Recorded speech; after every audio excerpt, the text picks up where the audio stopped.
Oh, sorry, I'm lifting the veil now. Whee! Oh, whoops, that's the wrong thing. This one. Yeah! Hello, everyone. We were off stream talking on mic about Grand Blue complaining about character. It's okay. Hey, everyone. Hi. It's okay, though, Kiro. Kenkyu no seika da. No, it's not. No, it's not. Stop it.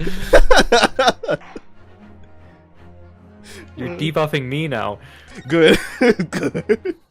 Embrace the Kenkyu no seika da.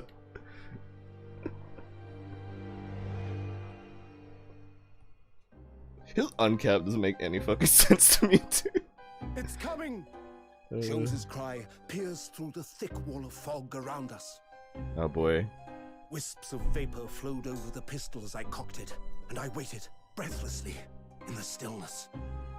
The silence lasted for what seemed an eternity, until, at last, it appeared. From the shadows of the cloud, an enormous beast sprang out upon us. A hound it was, but not such a hound as any mortal has ever seen.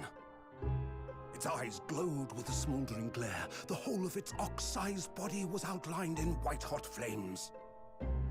Its rumbling pant and hideous howl, so terrified was I that I began to tremble with fear. "Look well, Wilson," Sholmes declared, gazing upon the mystical beast. "For this is the diabolical hound of the Baskervilles." Le gasp. Do you have any background on this Baskervilles one, actually? About like the actual story of the Hound of Baskervilles? Yeah. Do you know anything about that one? No, actually not that much. I've actually been meaning to read it, but I just... Oh. Honestly, the Sherlock Holmes books are really boring. Yeah. This case actually doesn't have that much to do with the actual Baskervilles, though, despite being called this. Really? Okay. So You'll find out more when we play the next game. But there's a reason why. No. Oh, is it like they're saying, here it is, the beast. He's showing up in this game, and it's gonna be a cliffhanger or something. I guess you'll just have to find out. Damn, you're right. My first 2 months in London passed by in a flash. In that disconcerting courtroom experience we were first thrown into on the day we arrived in the country. And in Toseki-san's terrible ordeal that had followed closely behind, we had emerged victorious. However, there then came an abrupt end to our opportunities to appear in court. Which was hardly surprising, of course, since I was nothing more than an amateur, an unknown student of law from a faraway land. So life in our little office was very quiet. That is, until it was shattered one day by that fateful telegram.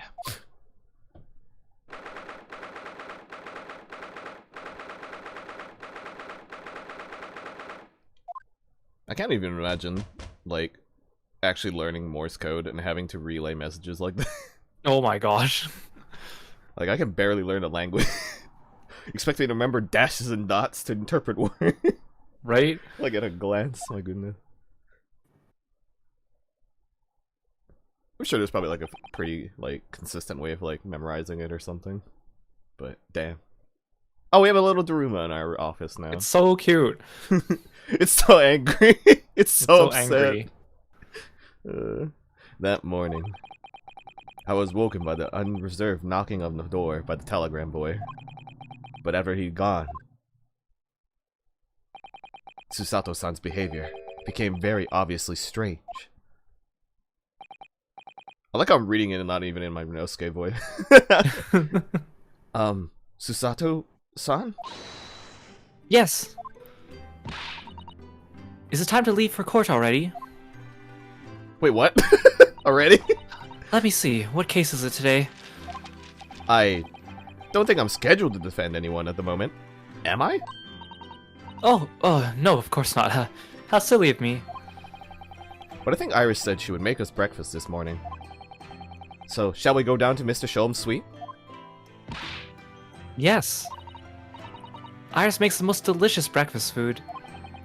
She does, doesn't she? And once our bellies are full, we can leave for court in fighting fit form.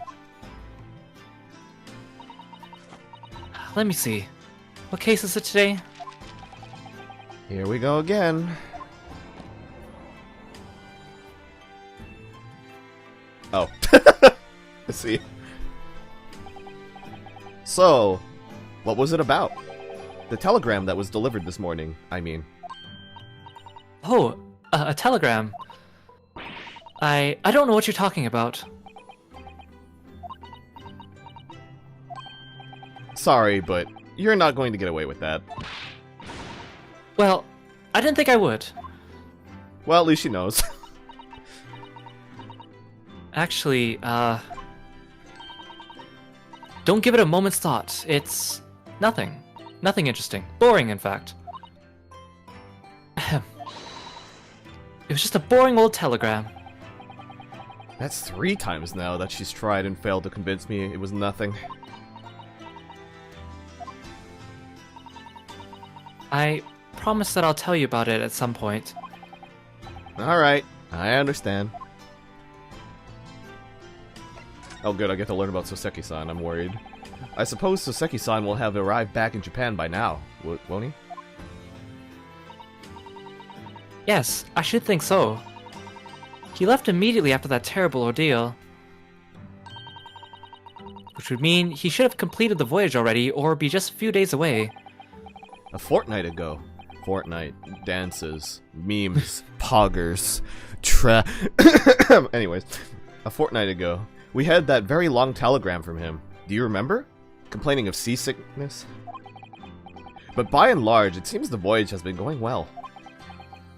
You know, he didn't live in a closet for the entire time, and he didn't get accused of murder, so you know, pretty great. Is something wrong, Naruhodo-san? I was just wondering, what might have become of Soseki-san had he stayed in London? That's all. You mean, as regards Lord Van Zeeks, the Reaper? Yes. I can't help wondering if seasickness would have paled into insignificance in that case. The Reaper. What is it they say? That no one who stands in the dock can be saved from the Reaper? Right? Like the way that nightmarish trial ended on the very day we arrived in London.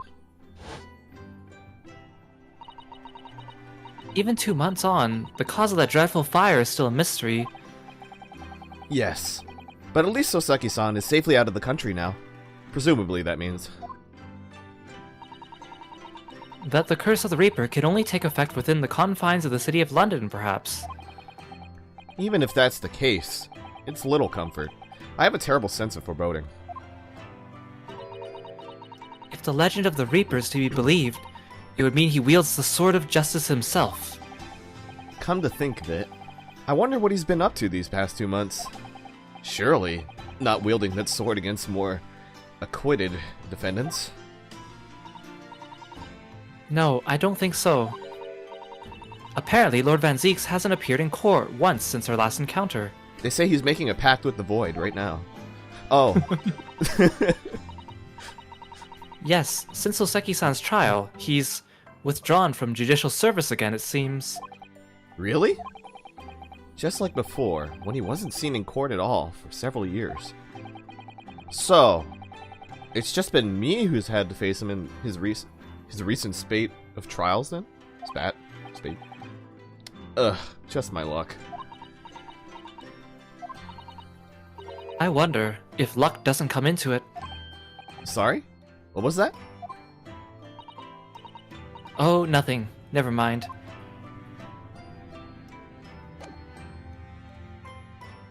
Okay. If you say so. It always catches me off guard when it just like goes, there's no more dialogue.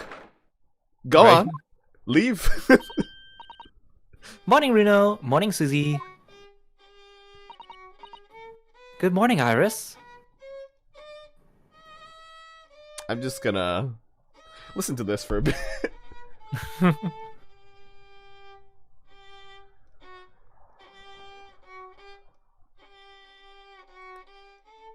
You're doing good, Violin. You're really getting in that. You're getting those notes in. All right. Iris, What is it, Runo? what is that terrible noise? It sounds like a cat being strangled. Ah, yes. You noticed that, did you? Haley isn't in the best form this morning, it seems.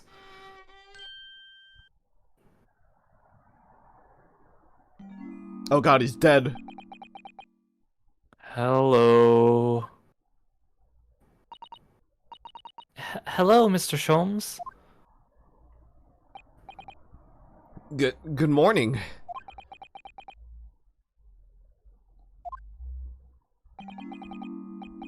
A good morning to die, perhaps. Has something happened, Mr. Sholmes? You look miserable, and the way you were playing the violin before...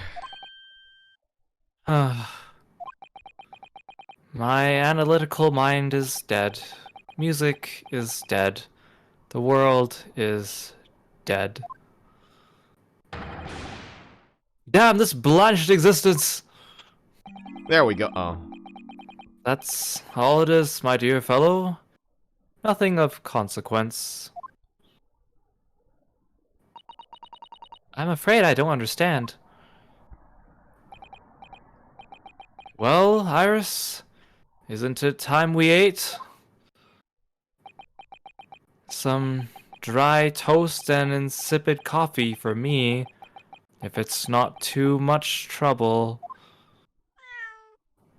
Meow.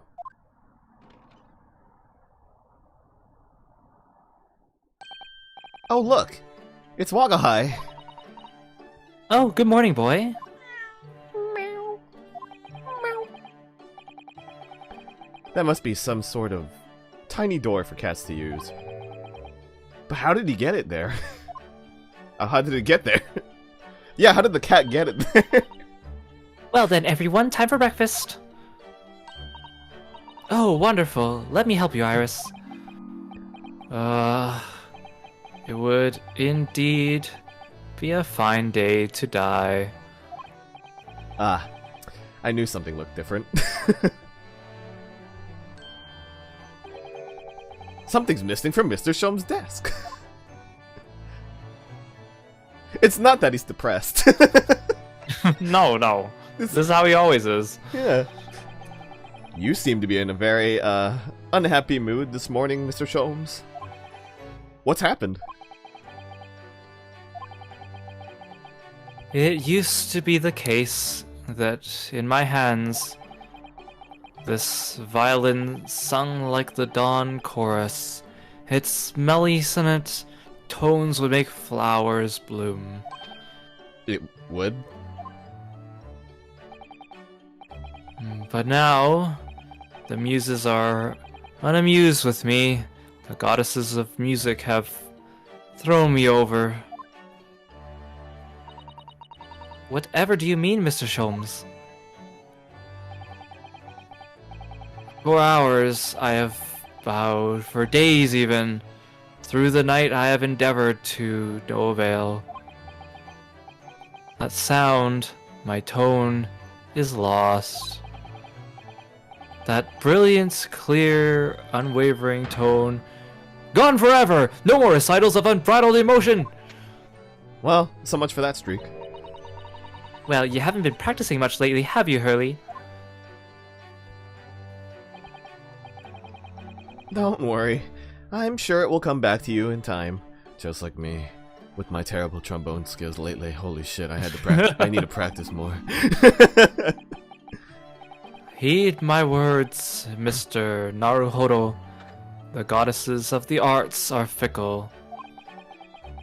One day they bestow genius on a man, the next they unmercifully withdraw it. Oh, dear. Ah! Why is this happening to me? If they take the turn I have for the violin from me, what is left for pity's sake? What is left? Deduction, perhaps? Isn't that what you're known for?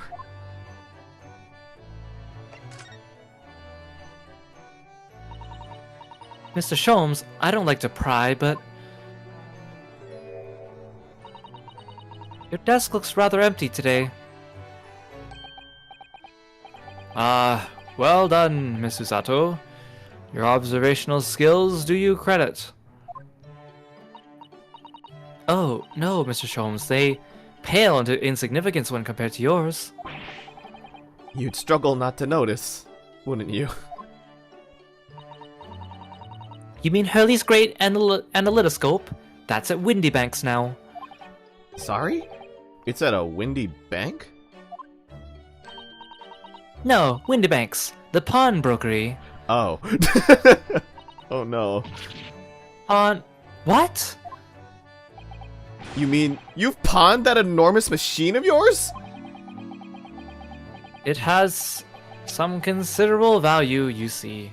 Quite undeservingly. But isn't it a very important machine for your work? I do wish you had consulted us if your situation had become so desperate. I should have gladly passed what little income I have to you. Dear madam, things are far from desperate. But the pawnbroker has your wonderful machine. How could it be anything but desperate? Making use of a pawnbrokery is quite ordinary here in London, I assure you. It is? It doesn't sound ordinary at all.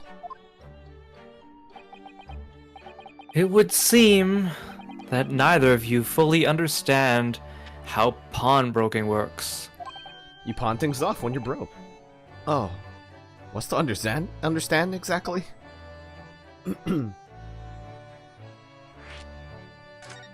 Oh my goodness, I'm gonna get a class in pawnbroking. Wait, Sholmes, this is his masterclass.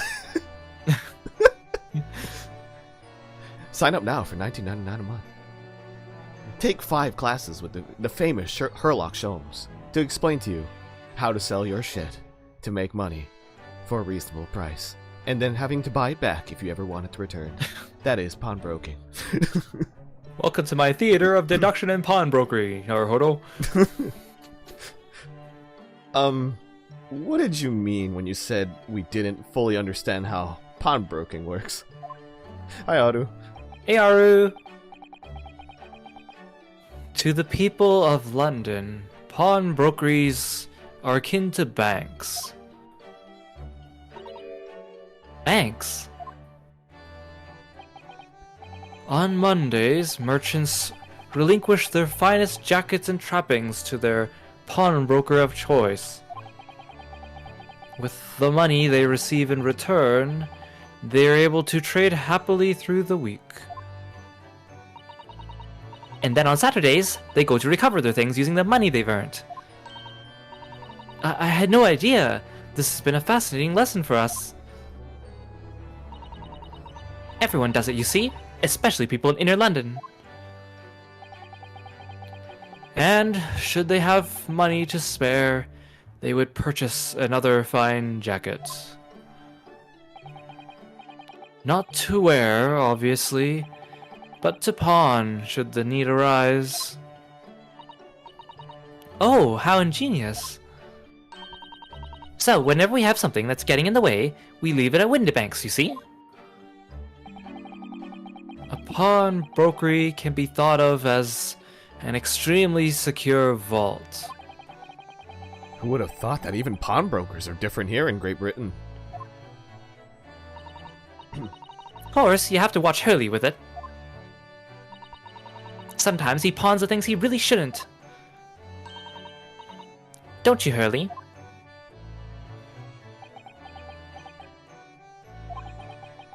Hi, Oso. It's your bad time, but you hope we have a good stream. Thank you, thank you. Have a good rest of your night, Oso. Night, Oso. What does it matter?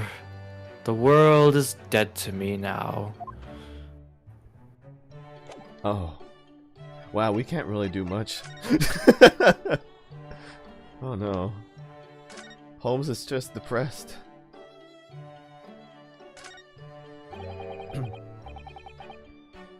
Look at Mr. Sholmes' desk.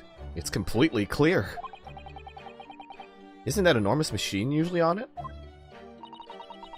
You can never hope to understand what goes on in the great detective's mind, Mr. Naruhodo. Why, next time we're invited, we may find he's vacated the entire suite. That's scarily plausible, actually. I mean, I'm surprised out of all things he put into the pawnbrokery. With all this other stuff. He decided to use the one thing that brings him joy and passion in life. Oh. Oh, Sholmes. Mr. Natsume's cat seems to have settled into his new home then. Oh, yes, and I've become very attached to little Waggy. It would appear his previous owner is completely forgotten to him. Cats are unfeeling creatures, their muse as empty as the hearts of the muses. Mr. Natsume had no intention of taking Waggy back to Japan. I wonder why he kept him in the first place. I expect he would have taken him if he could. But pets are strictly forbidden aboard steamships in our experience. Unless they're snakes, unless they're longtime companions of said man on boat, or unless they are a snuck on board by also said companion of man on boat. And for good reason. Terrible things can happen if the rules of passage are not obeyed. Yeah, like someone breaking their neck. Well, I don't mind, because Waggy is adorable. Aw. Yeah, he really is. Oh yes, what about the door? I don't remember seeing that tiny thing in the main door before. Where did that come from? Oh, you noticed? You are observant, Runo. It's actually really well blended in, too. Look, I use this. It's my latest invention. A rectangular saw? That, like, cuts hole? What is that? I call it the Cat Flapomat. Gosh, a machine for making doors, just for cats. Oh my god, it actually is a rectangular saw. That's right, it can make a cat flap for a little furry friend like Waggy in seconds. And it can do it in any door at all, no matter what it's made of. It's very powerful, you see. Wouldn't it have been quicker just to make the cat flap rather than making a machine to make the cat flap? Well, yes, maybe, but now I can make cat flaps anywhere I like. True. Watch, I'll make one on your stomach right now. Oh god, my life! No! Oh, I think it's wonderful. You must make one for us in the office, on the door of our office upstairs, Iris. She really knows how to come up with unconventional inventions, this girl.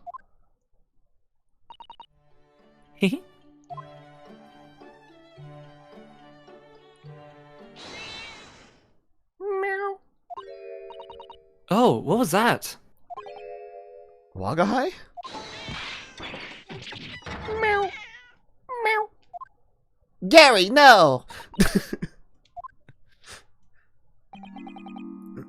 What was that? Oh no! Wakahai is tangled up in your violin! How? How? What did it do? I think he thinks it's a toy. No! What's he doing to it? Oh dear, Mr. Shome's precious violin. Why should I care? What? I shouldn't be surprised.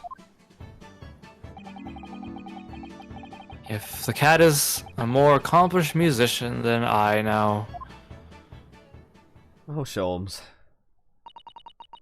Mr. Sholmes really is in poor spirits, isn't he? Well, anyway, I'll put it back where it lives, shall I, Hurley? Out of the cat's reach, if possible. Maybe we should assess the damage.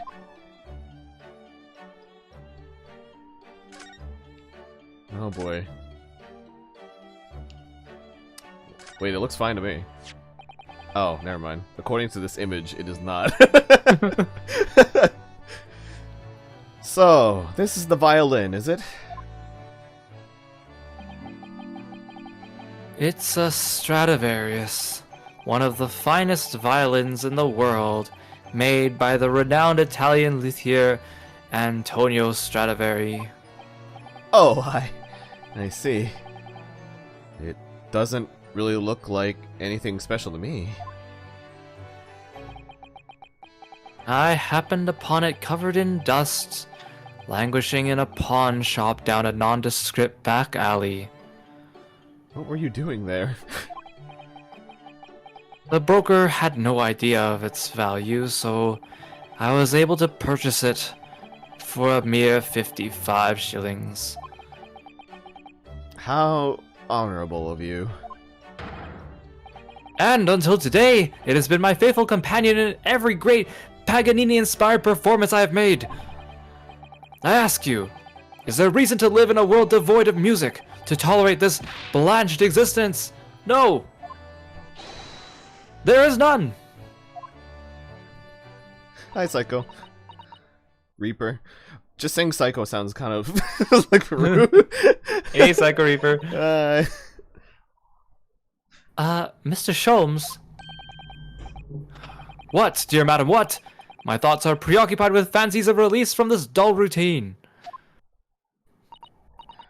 Well, it's about the violin. It looks very different to normal, don't you think? How we doing? We're doing great. I mean, Sholmes is not doing great. He seems pretty depressed. Hmm? What do you mean, Mr. Sato? Oh, Susie's right. Yes, the tone of the wood is completely different. And that's not all. I'm sure there was no crack here before. Wait, it's not even the right size, is it? What's this?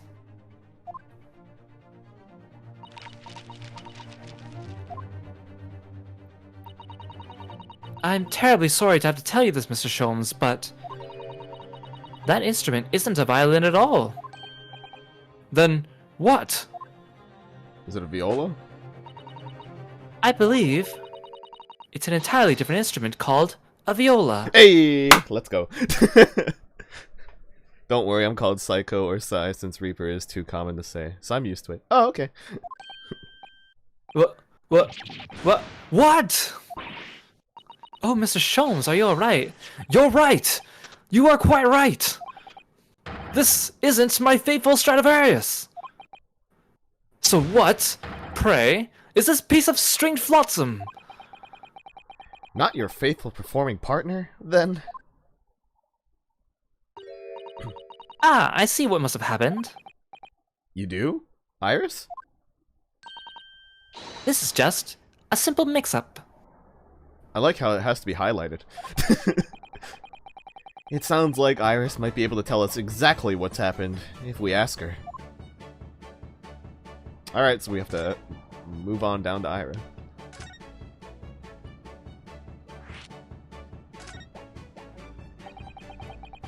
What did you mean by a mix-up, Iris? Well, you see, this this viola, I mean, was at Whitney Banks until last week. The pawnbrokers. Not Mr. Sholmes' beloved musical partner? There is a proverb from the East, with which you are no doubt familiar, my dear fellows.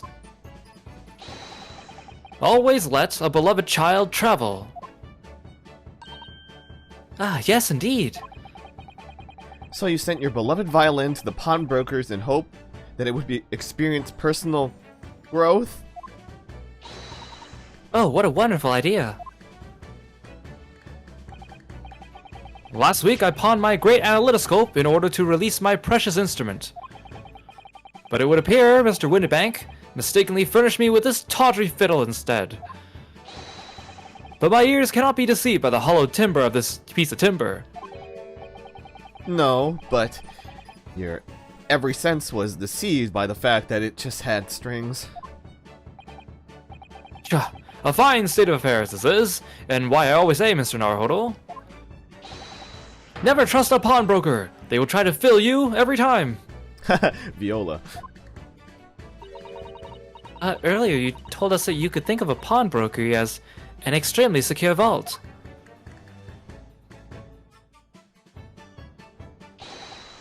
Mr. Naruhodo, dilly-dallying will get you nowhere. Sorry? Crunching your toast with that vacant aspect, pressing your coffee so obtusely. Are you not a little embarrassed by your own conduct, considering the urgency with which we are faced? We must visit Mr. Windenbank's broker at once. That's right, isn't it, Mr. Sholmes? Precisely, Miss Susato, without a moment's delay. But I haven't finished my bacon and eggs. My dear fellow, surely you do not still intend to crunch your bacon with an increasingly vacant aspect, to press your egg ever more obtusely. Man, I feel called out. Alright, say no more. Let's go then. Don't worry, Bruno. I'd be happy to heat it up for you again later. Oh, thank you, Iris. Oh, thank you, Iris. Yeah, see? Good shit, good thing, Renosuke. So proud. As it happens, I am rather curious to see what a British pawnbroker's looks like. We did have a slight lecture about it just not too long ago. A new location, but I have 2 locations. Wonder why 2 though. Baker Street. Oh, it's just outside the house. Let's just go here. Do.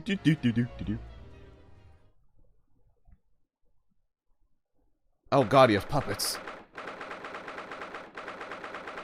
Oh, the girl one kind of reminds me of that Little Misfortune character. Oh, you're right. Like the eyes, right? Like it kind of seems similar. Yeah.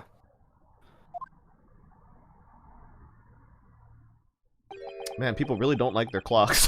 They got upon them all. So this is a British pawnbrokery. Oh my, there are all sorts of tools and contraptions in here that I've never laid eyes on before. And clocks. Ah, Susato-san. And that spark of wonder in your eyes. You can't wait to scour the shelves, can you? I get the impression you enjoy places like this. Oh yes, I don't know why, but seeing such a lot of things I don't understand is a real thrill for me. My dear fellows, let us not forget why we are here. Oh, Mr. Sholmes. We are calling on matters of business, not pleasure. And clearly, Mr. Sholmes means business, too, judging from the spark of fury in his eyes. Ah, Mr. Sholmes, sir. Welcome back. Did you hear that brazen welcome? Well, yes. We are potential customers, after all. We are disgruntled customers, Mr. Naruhodo, and it's time to inform Mr. Windenbank of our ire. Come! The fight is afoot.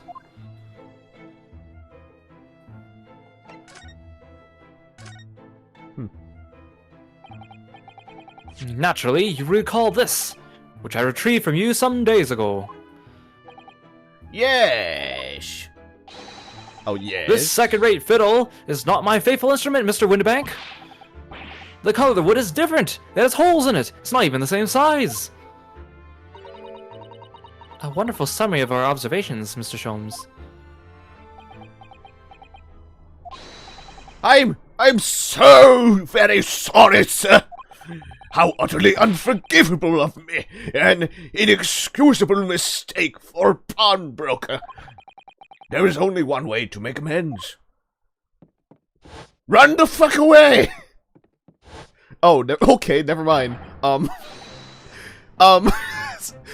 Sir. Sir, you might want to rethink of your steps. You turned the gun towards us. Oh my god. What is wrong with these people? It's like watching Rolly pull out his gun in the middle of the courtroom. Yeah, a little bit. It might even be the same model, actually. I think it is. I shall have to take my own life.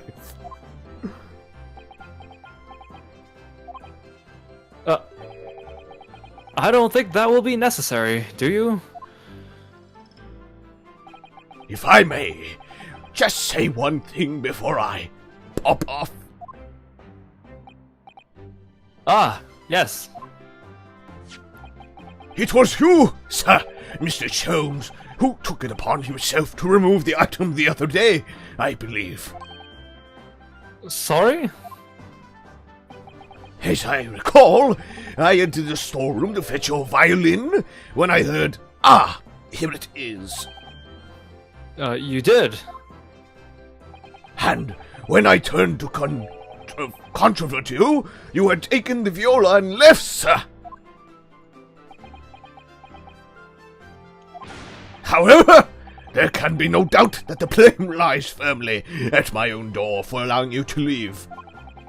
So, I shall not grouse any longer. May this guilt die with me. Oh, no! Stop, my dear fellow! The fault is mine! Maybe we'll be defending Sholmes in court for killing Mr. Windibank, apparently. This guy looks like he would swindle you with that method. It would appear that the fight is over. I do humbly apologize, Mr. Windibank. Evidently, my questionable disposition precipitated this tragedy. Well, you wouldn't be Mr. Sherlock Sholmes without that questionable disposition now, would you? Aha! I do believe you may be right, sir. It's either laugh or cry, I suppose. You are, it must be said, one of my more challenging customers. I needed to remind you of that particular collection of items you've brought through my door in the past. Oh, peculiar items. In the extreme, ma'am. For example, the unpublished manuscript of an eponymous work, the novels of Sherlock Sholmes, or some such. Oh my, a new full-fledged novel. And unpublished. A story I've yet to read, you mean? Ah, forgive me. Wait, before you die, you must tell me more. Susato, that's not the right... You know, forget it.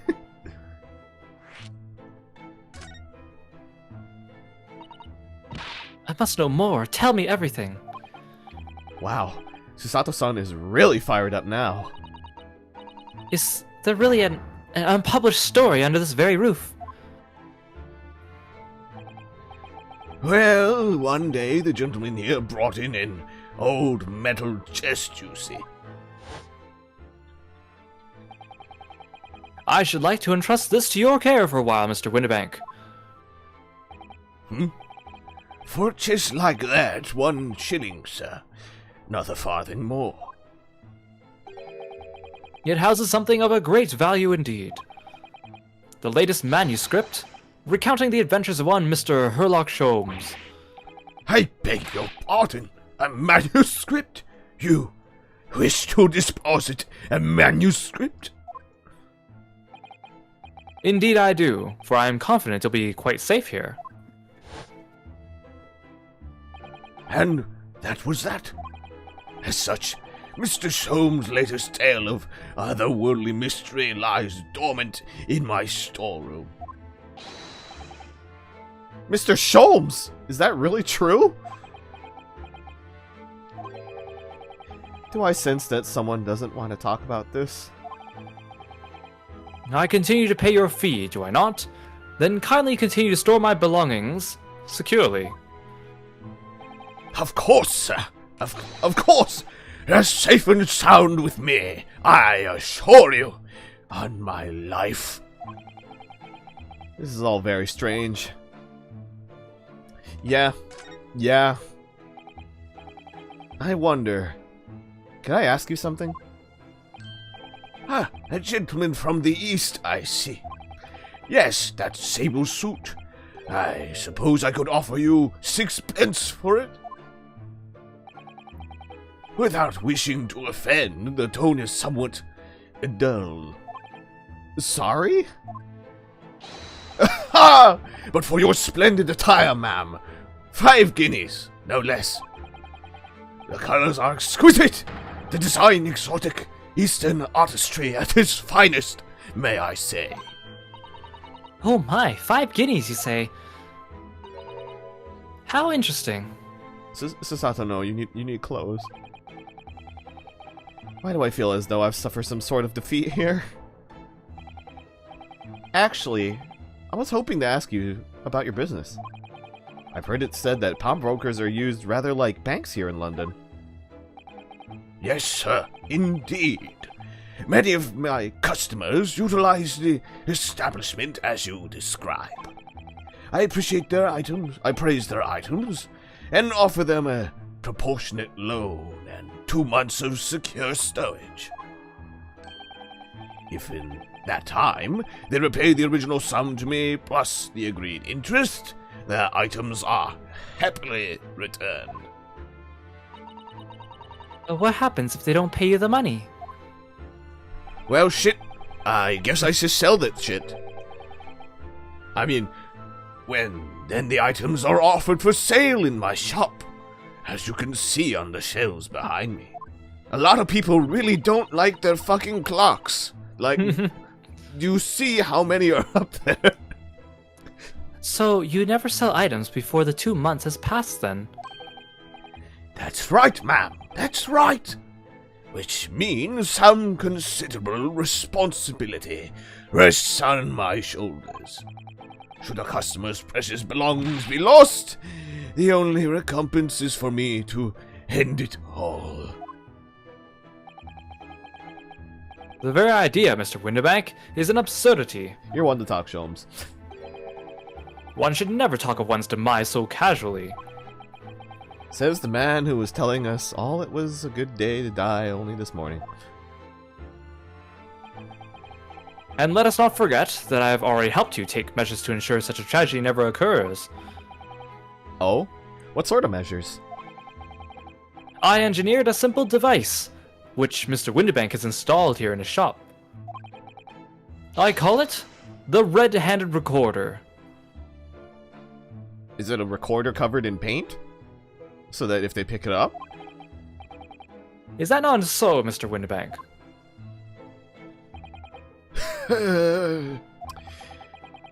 What was that deep sigh about? The red-handed recorder. Okay. What on earth is a red-handed recorder? Use your eyes, my dear fellow. There are 2 just below the ceiling. Oh. I can see what appears to be a camera attached to some sort of timing device. Very astute. It is indeed a camera furnished with some 100 pieces of celluloid film. And every 30 minutes precisely, the camera automatically records the appearance of the shop. Huh. Here, I have an example I can show you.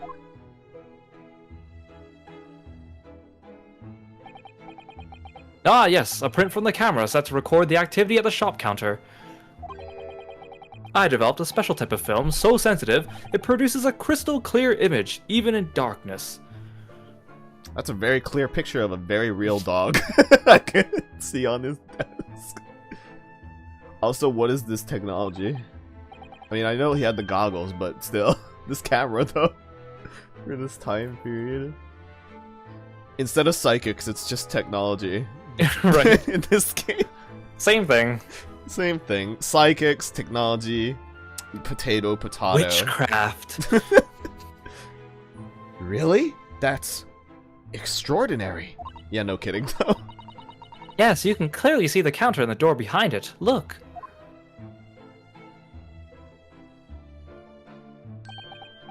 So, you see, were someone to enter the premises with ill intent, his identity would be summarily exposed. But Did you not say that the photographic prints were taken at 30-minute intervals? Indeed, as you say, my dear madam. Then what if the incident were to occur in between times? One could only say that would be a cruel twist of fate.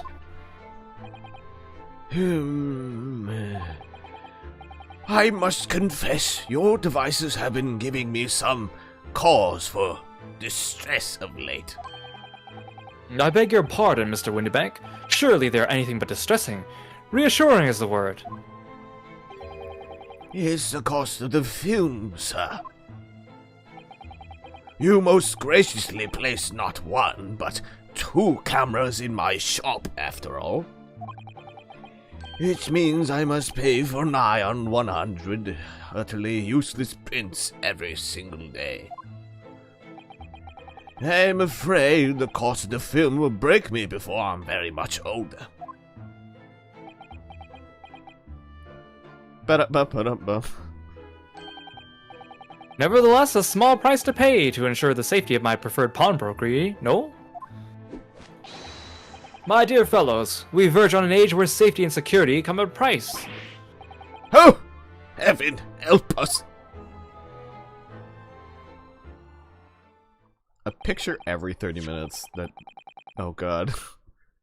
Now then, Mr. Sholmes, allow me to return your precious violin. Ah, the very thing. Thank you, Mr. Windybank. Perhaps this might mark the end of the peculiar items you try to pop, Because if anything were to happen to one of them, this would be the only answer. I really think you ought to stop waving that gun around. Someone could really get hurt. Fear not! Sorry? I've only loaded a single bullet, so no one but myself could possibly be harmed. You're gonna die later, and that's gonna be like a key point of evidence, isn't it? That's not really what I meant. Good day to you then, Mr. Windybank. It's been a pleasure, as always, Mr. Sholmes, although I might be lying.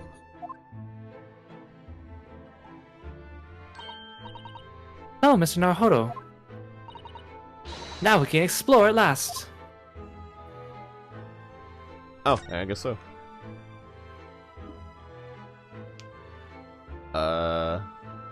Really? No comments on any of these clocks. Shameful. Oh, but we can look at the desk. Look at that enormous ledger open on the counter there. Mr. Windybank is, if nothing else, very particular about recording the items he accepts. He'd have to be. Otherwise, he'd get himself into all sorts of trouble. Which might explain the thing that catches my eye far more than the ledger. This revolver here. Do not entertain even a single thought of pilfering an article therein, my dear fellow. I assure you, Mr. Windybank would not hesitate to draw that weapon with a speed belying his portly size. Oh, you don't mean he'd... blow his brains out, indeed, in recompense for his blunder. Oh my. But in any case, of course we would never do such a thing. How could you even suggest it? I like how clicking that made it focus on the desk. Somehow. There seems to be a little door hidden behind that curtain there. That leads to the storage room, where Mr. Windybank keeps articles that are currently in pawn. Ah, I see. There's nothing of particular interest inside. I certainly wouldn't recommend any larcenous activity. Recommended or not, it's not something I tend to do. There is but one key, and Mr. Windybank keeps it in his pocket at all times. Before he sleeps, he places it into a small pot, which he slides under his pillow. How on earth do you know about that, Mr. Sholmes?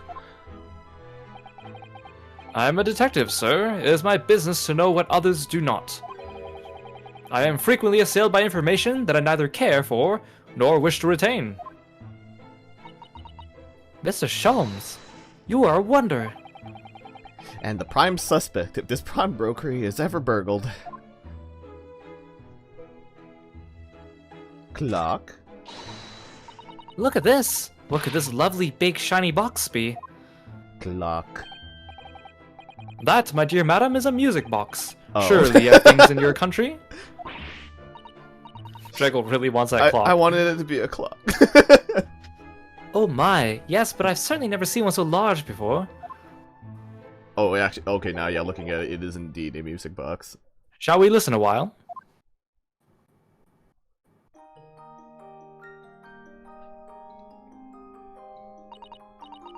Ah, what a sublime sound. It's like the music of angels. Hi, Lork. Oh, hi, Meteorite. Hey, Lord Depper, meteorite.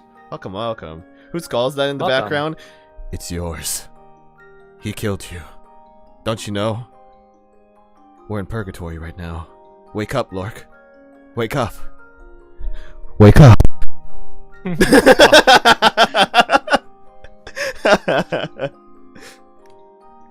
I've never heard anything like it before in my life. This particular specimen is of the larger variety, commonly found in public houses and restaurants. There is a metal disc inside on which the notes to be played or record. Simply by replacing the disc with another, any music you care to imagine can be played. My goodness, what a simply delightful machine. I really do like those really big classic music boxes. They're really cool. Indeed, though their popularity has waned recently with the development of the gramophone, of course. Huh. Science and technology advance at such an overwhelming pace. Alright, now we gotta, we gotta touch literally everything in this room. What an assortment of things there are on the shelves here. Crockery, footwear, clocks, and watches. Almost anything you care to imagine. Especially clocks. Those are forfeited items offered for sale by the pawnbroker. What does that really mean, though? When you pawn, or colloquially pop, an item, the broker loans you money against its worth. He stores the item for an agreed period of time, after which the loan must be repaid. If not, he is free to display it in his shop for sale at a price of his choosing. Oh, yes. Now you've explained it. I'm noticing little price tags on everything. Of course, simply by paying the agreed interest on the loan, one can extend the period of safekeeping. So you may pawn that black garb of yours without fear, my dear fellow. My treasured university uniform? Never! It embodies my student spirit.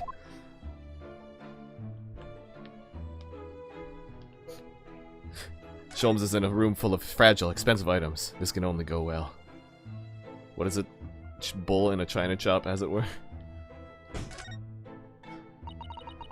Now what do you suppose this rather enormous machine does? It seems to have two little windows for looking through. Allow me to enlighten you, my dear fellows. What you're looking at is a stereoscope. Fascinating. It is aptly named, I assure you. Look through the eyepieces and see for yourself. Oh, I should be delighted to. Excuse me a moment while I just have a look.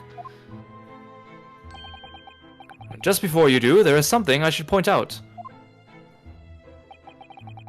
My dear fellows, in order to see the image properly, stereoscopically as it were, you will need to be cross-eyed. However, if that is beyond you, it is of little consequence today. Alright then, I'm going to try it. Wait, is it actually going to make it so I have to look cross-eyed?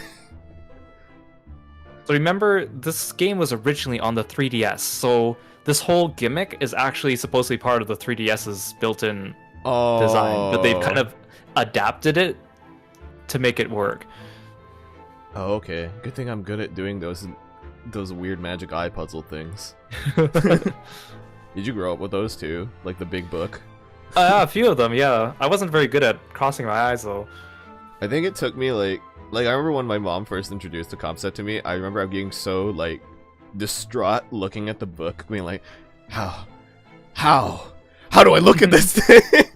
And I remember like I stressed about it for like a month straight or something. Like, Oh my god. how does this work? What is cross-eyed? And then like one day I was like bored in class and I was looking at the ceiling. I think this was in elementary too. Like there's like that tiles with like all the dots on it in like a very uniform pattern. And I just stared at it and my eyes cross-eyed it. And then I was like, oh my god, I can cross my eye because I saw the tiles overlap. Oh my gosh. And then I was like, then I exercised the power and I learned how to like overlap multiple objects on the thing. So, You like, got the power. it was like, oh my god, you can do it more than once! And then you just keep overlapping until like the image becomes distorted and it doesn't make any sense. It's great. I'm not crazy. Anyway. So if Sholmes accidentally breaks something, is he gonna pay for it? Somehow it'll become Renosuke and Sasato's problem. Yeah, honestly. Yeah. I think it would become our problem if he broke something. Alright, I'm gonna go see how this stereoscope is Ah! Mr. Naruhodo, you must see at once. Oh, alright then. So, I need to be cross-eyed? Like I'm trying to look at my own nose?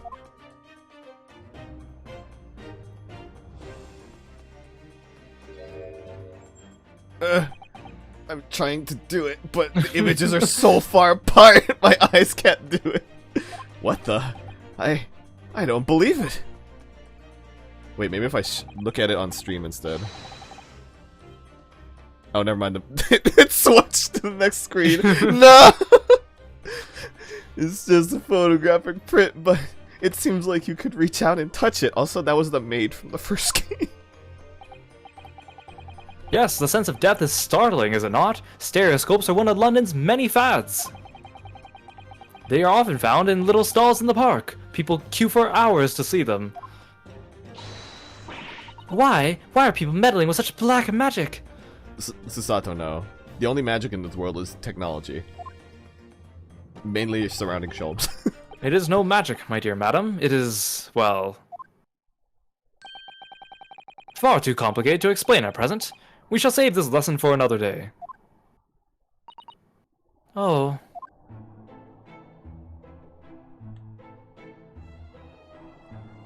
Combining the two great national pastimes of Great Britain. Queuing and staring. That's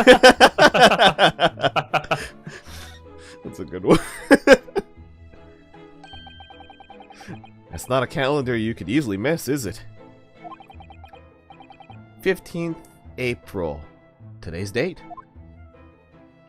Congratulations, Renosuke. You learned what a calendar is. I'm so proud of you. Yes, that's not for sale, I must point out. It is an Eastern-style page-of-the-day calendar. Every night at midnight, I tear off the front page to reveal the following day's date. The perfect calendar for a tearaway fellow such as yourself, Mr. Windibank. And who was it who walked out of here with the wrong violin before? Well, when the agreed storage period has passed without repayment, articles are forfeited, you see. So I have to keep a close eye on the date. It's something of a pawnbroker's obsession, you might say. Oh yes, I can see you're very dedicated to your job. Enough so that you have a fucking gun on your desk if you betray your customers. This man is not well.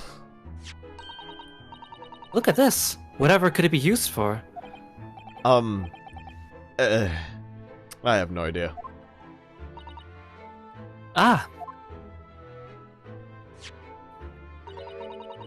There's a small catch just here, look. We're going to open it, aren't we? Oh. Oh my, that's amazing. It has some sort of spring-loaded mechanism. Which we'll never manage to put back to the way it was before.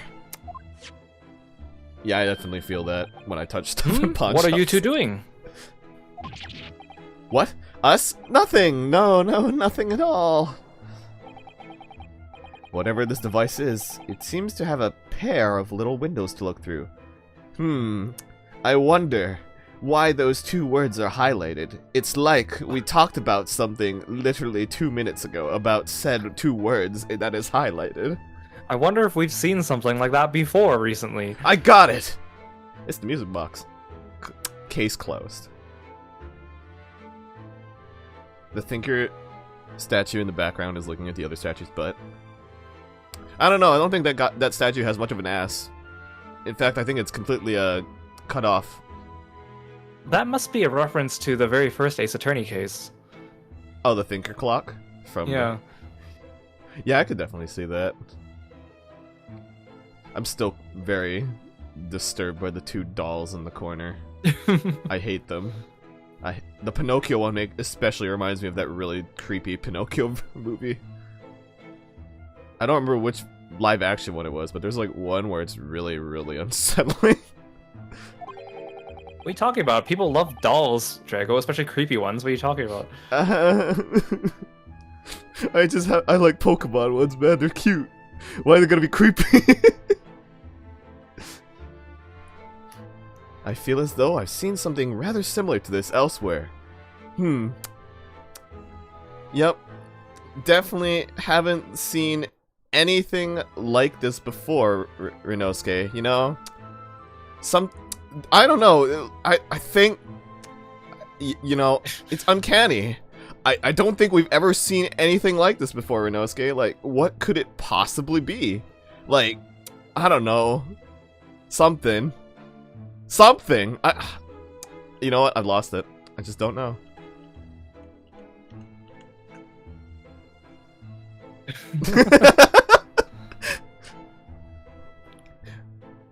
What about the creepy doll in Resident Evil Village? Don't you talk about that creepy doll.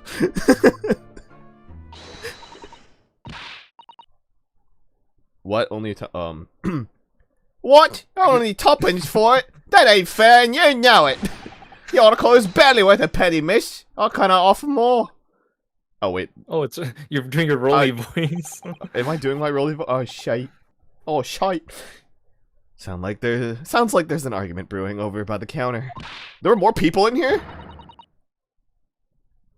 Come on, that can't be right. Haven't even had a proper butcher's at it.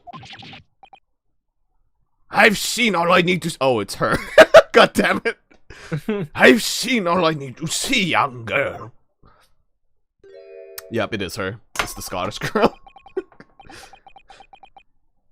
Wait, don't we know... I'm sure I'll recognize her. Oh, I yes, recognize her. it's the young lady from Mr. McGilded's trial 2 months ago. Her name is Gina Lestrade, my lord. She's a chancer, earns a crust among the crowds, relieving people of their purses. What's commonly called a pickpocket.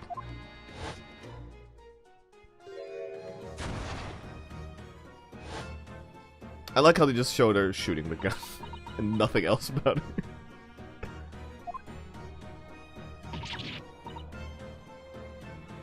Gordon Bennett, you lot! Hello, Miss Lestrade. I hope you've been well. Eh? What? You remember me then, do ya? Well, I remember being completely surrounded by smoke, that's for sure. So, what are you doing in here? Dawning out like the rest of us. Nothing to eat? Come to pop that black weasel? Sorry, go, have ya? What is this about? What is this black uniform that makes everyone comment on it? Ah, good day, unless I'm much mistaken. You would be the young pickpocket who stole our experimental smoke grenade launcher. Very highlighted. Ah, Mr. Sholmes? So, you have something of value to pawn, do you? Allow me to see the article, and I shall negotiate with Mr. Winterbank on your behalf. Pour the other one. I don't need no help from some stuck-up D. Get out of my business. Go on. I'll make trouble for you. As you wish, Miss Lestrade. I will happily remove myself from your presence.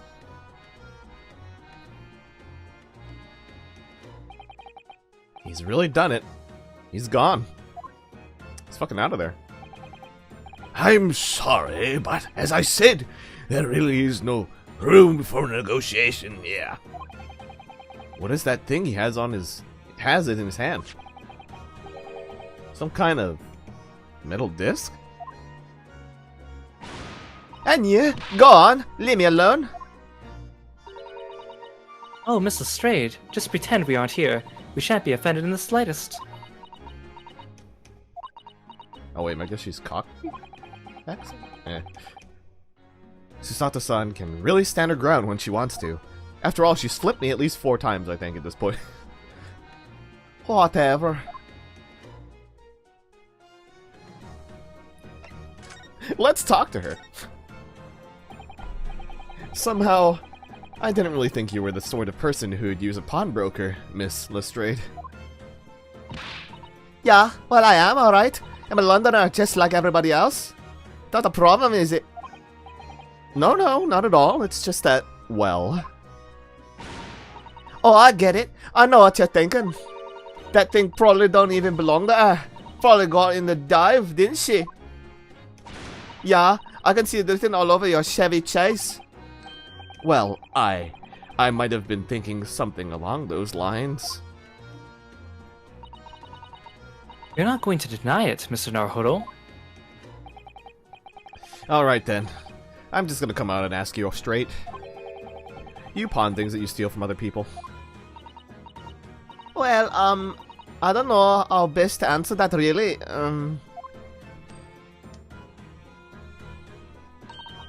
Suppose sometimes. You're not going to deny it either, Miss Lestrade.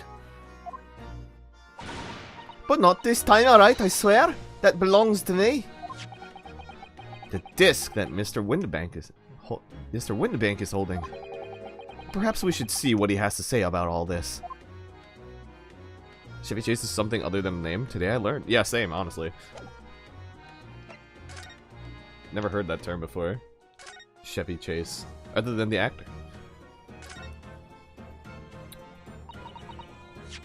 Mr. Windibank, what exactly is this metal disc that Miss Lestrade has brought in?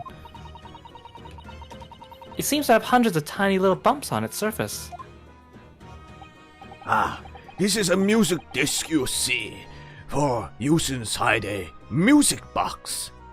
You know, a music box. We definitely don't have one of those around here. Where have I heard that word before? I don't know.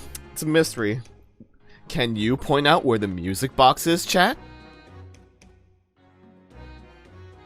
Where? Over there? Oh my god, you're right. Thanks, chat. In a music box? What? You don't even know what a music box is?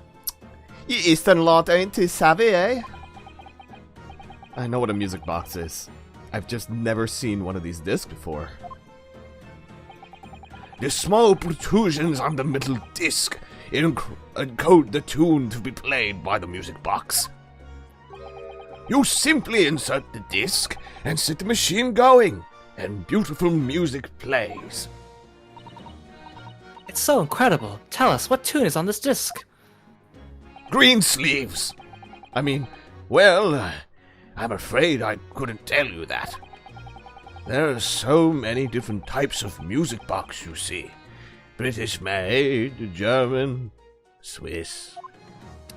I have no way of knowing which particular machine this disc was made for. Ah, I see. And that's it in a nutshell. I wouldn't have any customers for an item like this, even if the young lady forfeited it. Really, I'm already offering more than I should at a penny. That's a packet of lies. He told me he did. He said it was, well... He? Who? Never you mind. It just ain't right, that's all. That this worth good money. I know it is. Well then, you'll have to try your luck at another pawnbroker's, won't you? Harg. Insert disc. Oh shit, no, it's Nickelback! You talking shit about Nickelback?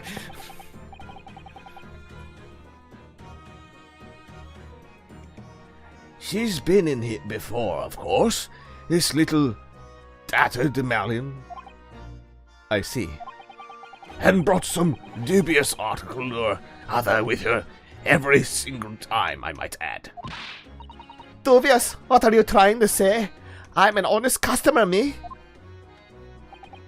So, is there something dubious about the disc she brought in today? Wait, a dubious disc? Is she trying to evolve her Porygon 2 into Porygon Z? Well, if only it were that simple. Sorry, what do you mean? What she actually brought in was a storage ticket. Ah, a storage ticket. So, Mrs. Straight has actually come to redeem an article from you today, is that right? Yeah, that's right. A girl like me has a lot of stuff what needs storing. Alright, yes, that's definitely dubious. The article in question would have been forfeited at midnight tonight. But as she gave me the ticket for it and repaid both the loan and the interest, I was obliged to return the article to her. What was the article? Do tell us, Mr. Winterbank. The little scamp is wearing it, ma'am. It's the overcoat that she redeemed. Oh. What? What's wrong with that? It fits, don't it? I mean, it's mine, so of course it does. So, what about the disc then? How does that come into all this?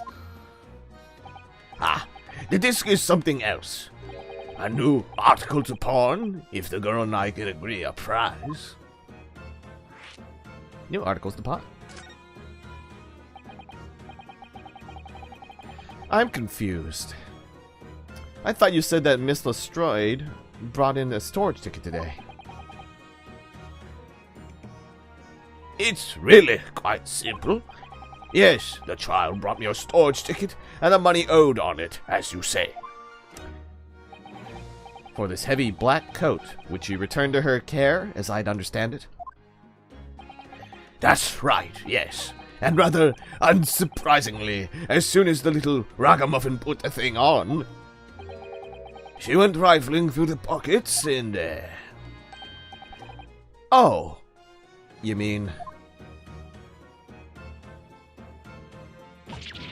What? Don't you know it's rude to stare at a lady? Ah, I see. So it came from the pocket of the overcoat, did it? If you mean this disc, then yes, exactly, madam. I mean, ma'am. And she immediately tried to pawn it. For quite a high price as well. This is all rather suspicious, I think. Give it up. I'm just trying to pawn something with like anyone else would. Mrs. Strayed, may I ask, who deposited the overcoat here in the first place? Well, me. It doesn't really appear to be your size. Me, old man. It's me, old man's, ain't it? Is it Mrs. Strayed? Yes, this is definitely all rather suspicious. Oh, we ran out of questions, I guess. Out of my way, please? Whomst? Who the hell are you? Who's this picture postcard English gentleman?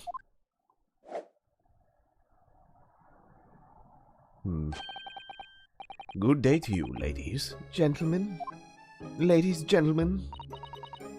What's your problem, eh? There is no problem. as long as you remove yourself. I have a matter to discuss with the proprietor.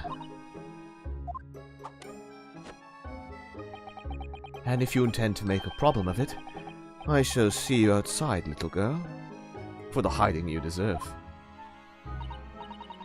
Look, ain't it obvious? I ain't done talking with him yet. If you think you're such a gent, you should have known how to wait in line. Well, you are an impudent little brat, aren't you? As well as a pickpocket. Eh? Who are you? How do you know who I am? The question is, how do you not know who I am? You haven't the courtesy even to remember the faces of your victims, it seems. What? You mean from you? Broker. Yes, sir. I believe this filthy pocket thief has just redeemed an article from you, no? Yes, The article in question belongs to me. I demand for it to be returned at once. Oh my. No, that's a lie. What are you trying to pull?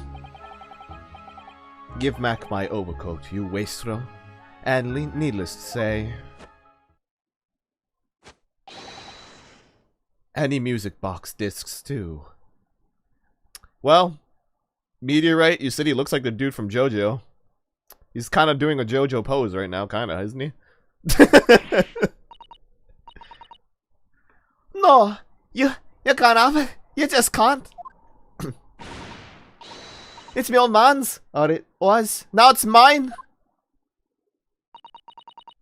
Goodness, Mr. Naruhodo. This is a very awkward situation. Yes. I think perhaps we should hear both sides of the story in a little more detail.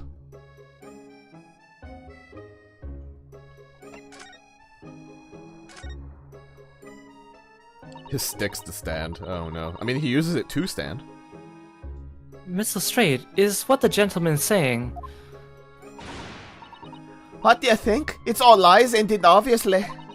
I swear on my life, I ain't never laid eyes on that dandy before. Let's hear it now, you little ragamuffin. You stole it, didn't you? That ticket you brought in here just now. No, I swear it. I swear to God. It was barely an hour ago.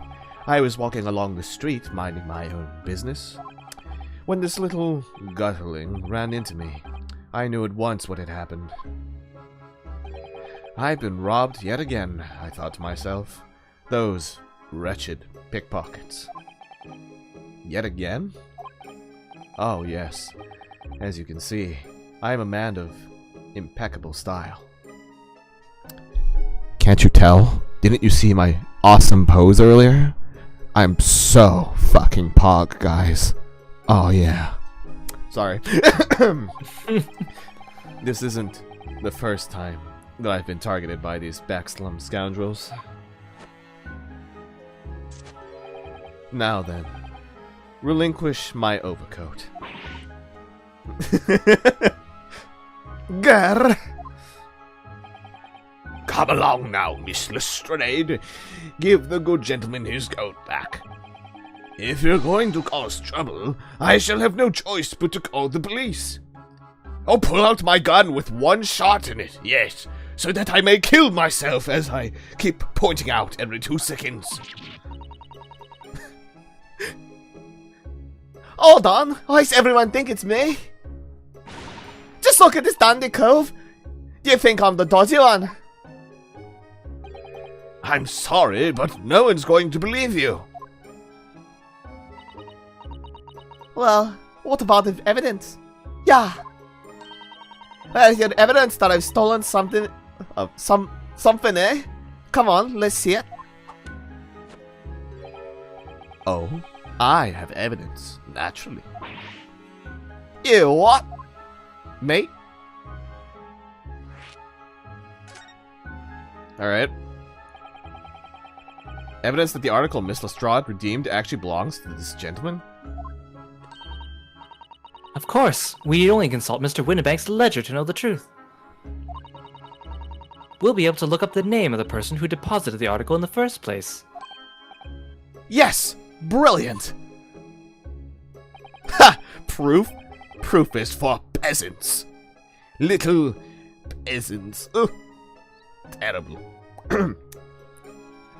I'm very sorry, but I'm afraid that wouldn't be possible. Oh, I never ask customers' names. That's a strict policy of mine. That seems like an oversight. But why not? Well, now, as you can imagine, some of my customers have circumstances to consider. A great many of them prefer to maintain their anonymity. yes, I see. But then, how can you know if an article belongs to the person asking to redeem it?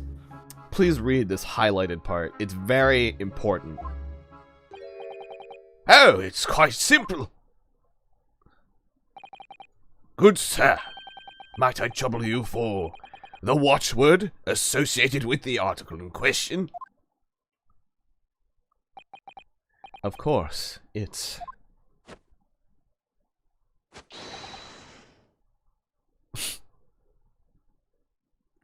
this fucking The world! Of course, it's... The Warudo!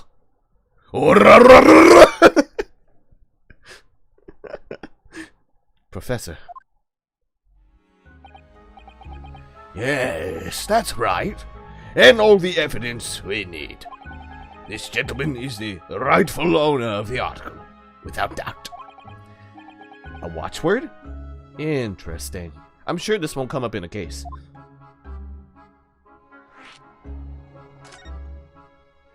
That eyebrow don't lie. It really don't. So, about these watchwords, Mr. Winnebank. As I just explained, I never ask customers' names when they deposit items with me. There are many reasons why. Certain customers would like to keep their activities secret. You know, like when they're dealing crack and all that. That wasn't exactly a subtle glance at Mr. Sholmes now, was it? Great detectives have no dark secrets, none at all. Yes, well, anyway, that's why I always ask for a watchword whenever I accept a new article. In many ways, it's like the secret combination of numbers used to unlock a vault. The date of deposit, a description, and a watchword uniquely identify each item. And of course, then I give the storage ticket to the customer. When someone comes to redeem something, I ask for the ticket and the watchword. And if that someone tells you the correct watchword, you return the article? That's right, sir. Yes. Just as soon as the requisite fee is paid. And I have supplied you with the information you require already. But for the avoidance of doubt, the article in question is an overcoat, deposited 2 months ago on the 15th of February, with a watchword of Professor. All perfectly correct information, sir. But, how? Really, this is beyond a joke now. There is no further room for doubt.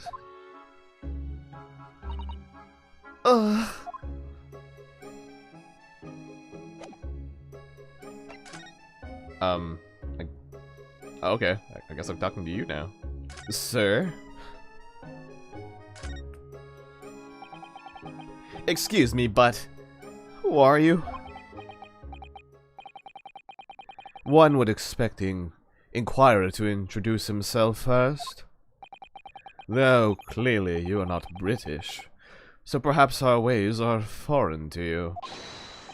Oh, sorry! Yes, we're from the Empire of Japan. We're studying here. Oh yes, Japan. I've heard talk of the place. my favorite manga's published Yo, there. look at me dancing, bro. Its inhabitants live on some fiery brown-colored soup, dressed up with exotic spices. You might be thinking of somewhere else. And what was that theatrical gesticulation about? Perhaps. Anyway, if you're a gentleman, sir, you offer your own name first before inquiring after the name of another.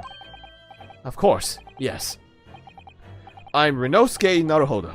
I'm a lawyer. Well, a student of law, really. My name is Susato Mikotoba. I am Mr. Naruhodo's assistant. I see. My name is Benedict. Yes, Edgar Benedict.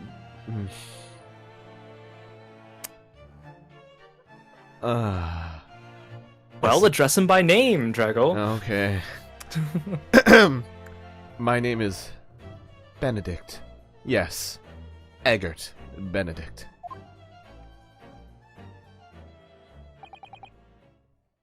Enchanté.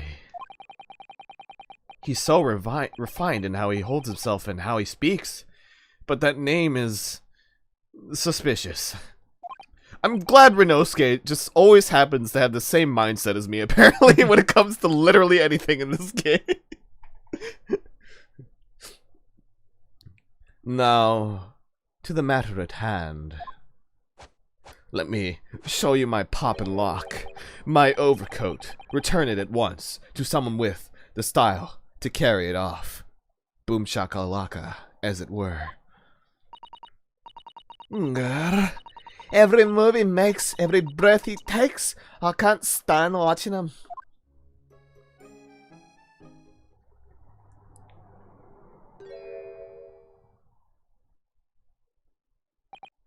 So, let it be an end to the matter. And thank you for your custom, Mr. Eggert Benedict, sir. Oh yeah, work it, baby. With such reasonable rates of interest, I may even decide to come back. This is why I hate grown-ups. Just because I'm a diver, everyone thinks that makes me a liar. And the contents of the coat pockets, if you please, broker. But of course, sir. Here is the disc for you. Just this one? Pardon, sir? I was expecting another. I deposited another. Another disc. Oh dear. I regret to inform you, sir, that what was deposited with me was merely the overcoat. The disc happened to be in one of the pockets, but I was completely unaware of it until now. So, Gutterling, you're hiding more of what's rightfully mine, aren't you? Says who, eh? I don't know nothing about it. Very well. Oh yeah, pop it. Then I shall bid you farewell. Say goodbye to style. Wait a minute. That disc is mine? It looked like she was leaning in for a kid in that animation. Oh wait, sorry. I think I missed something. Is mine? Arg. Sorry. Arg. What do you think you're doing, you little tramp? You've drawn blood, you filthy animal. Oh my, yes. There's blood on the disc. It's because of all those sharp little bumps. The man must have scratched his finger on them. I found it first, alright? I mean, it belonged to me, old man. So you're not having it. Oi, you! Take it! Me? If I hang on to it, they'll have it off of me again. So you keep hold for it, of it. Miss Lestrade, Why is this disc so important to her? The music disc has been entered into the court record. Wow. You can't get it back now. It's in the court record. It's in my pockets now. Fuck you.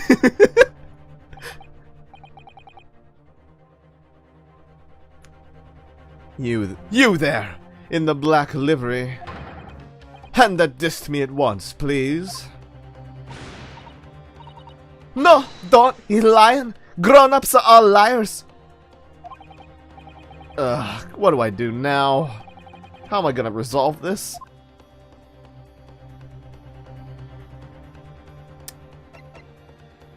Well, what if I just ran away? Bye. Bye! Wait, can you actually? Hold on. Bye!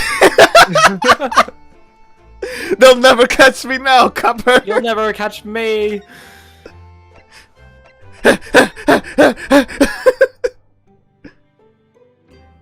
We did it! We did it, Misato! We ran away, Susato! What to do? What to do? Can it really be that we've been in Great Britain for 2 months already? Yes, it's gone by in a flash, hasn't it? And what an English gentleman you've... You trailed off there, Susato-san. I'm so sorry. When I thought it through, I realized it's not at all true, actually. I simply don't feel that any Britishness has really rubbed off on you. Nor you, to be honest. Well, that's obviously because... Yes, I know. Without a doubt. It's your kimono. It most certainly stands out. Oi, I do okay, adore the man. attire. Bring back the disc, you son of a bitch. I do adore the attire of English ladies. It's quite delightful. But somehow I just don't feel ready to Please, abandon bring my back the Japanese disc, dress you just yet. bastard. Where are you? I wonder how Susato-san would look in Western clothes. That would be interesting to see. Did you hear something, Susato? No, not at all. It sounds like we ran away from the plot or something. You know what? Let's go see how, let's see how everybody's doing here. The diddly-dum. Wow, look! A chair! Let me go observe this typewriter for a moment. Come to think of it, I haven't seen Iris doing much writing recently. But there's paper already set up in the typewriter. Look! As if she's about to start. That reminds me, when I mentioned that Iris was in the process of writing a full-fledged novel, Mr. Natsume was most impressed. Ah, yes. Mr. Natsume. That's what I'll be doing too once I'm back in Japan, he said through tightly clenched fists and teeth. Iris, are you home? We have a disc and we want you to look at it. It seems important. She's not here. Maybe she's outside. Iris! Where are you, Iris? Is she here? Iris! It's already been 2 months since we started taking lodgings here at Mr. Shom's office. I still can't quite believe it. I never expected things would turn out like this. Oh, I know. To actually be sharing accommodation with the world's greatest detectives. Where's the disc? If I ever find myself before a court of law now, I will have not one regret. I don't know what you're talking about. But I'd be happy to defend you, of course. I don't like those words. Naruhodo.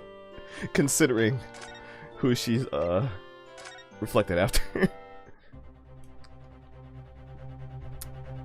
Hey, so what were you saying about that disc? It sounded like it was really important.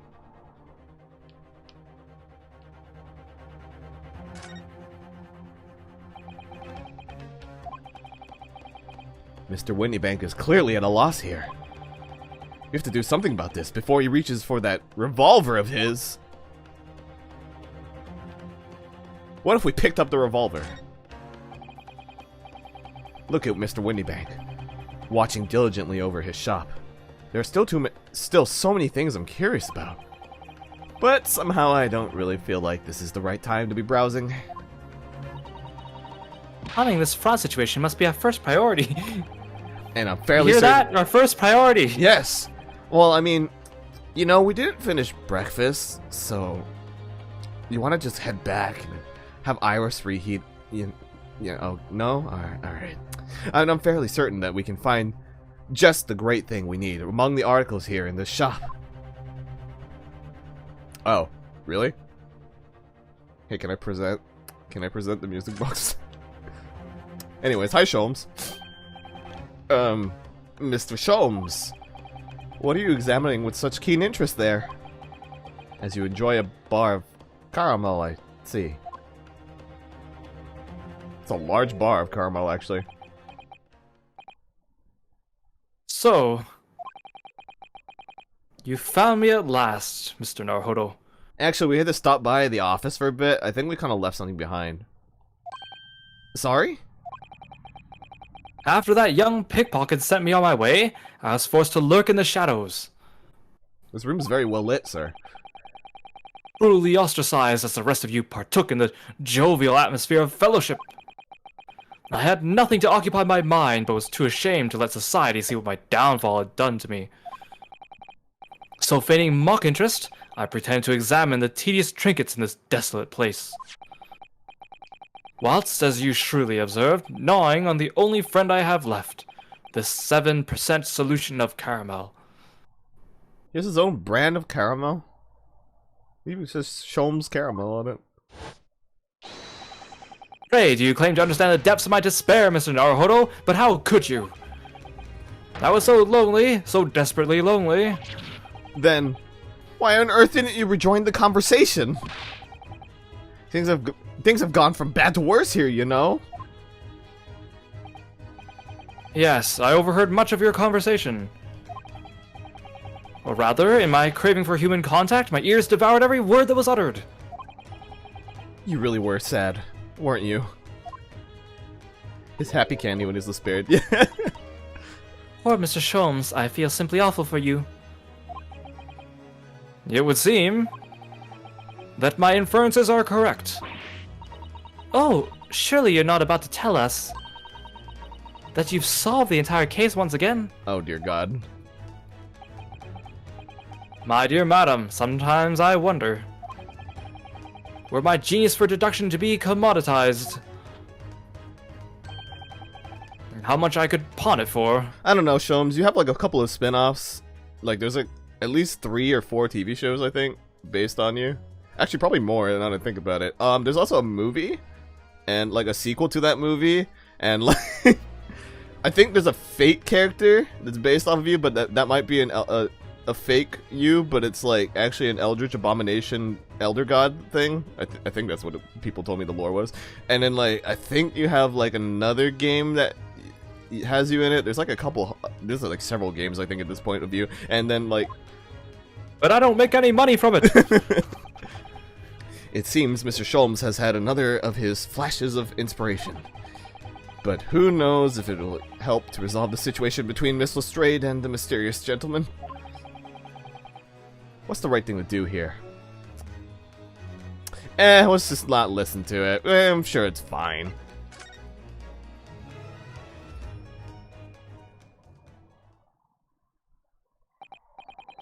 Well, Miss Lestrade, it would appear you find yourself in something of a predicament. Where the blue blazes have you been, eh? Not very far. Not Pardon? very far. Well, a lady's in trouble, a true gent's supposed to be there on the Alp, straight away. Not an hour later. It's been an hour?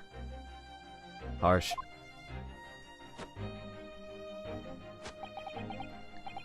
And who, pray tell, are you?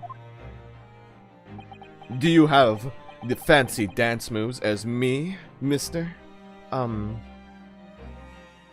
Mr. Eggert Benedict.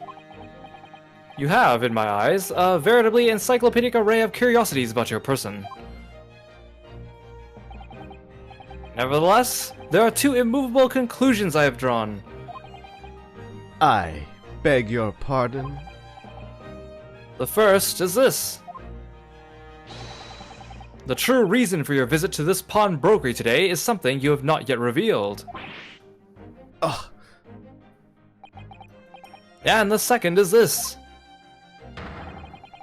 A considerable crime is in contemplation, one you will orchestrate with intent to steal a vast sum of money. Well, Mr. Benedict, what say you to my deductions? How? He's turned as white as a hard-boiled egg. Thanks, Renosuke. Anyways. It would seem that once again, Mr. Sholmes has made a flawless deduction. Just who do you think you are, sir? Gurren Lagann? Ah, yes, as I hoped. That is precisely the pained expression I was looking for.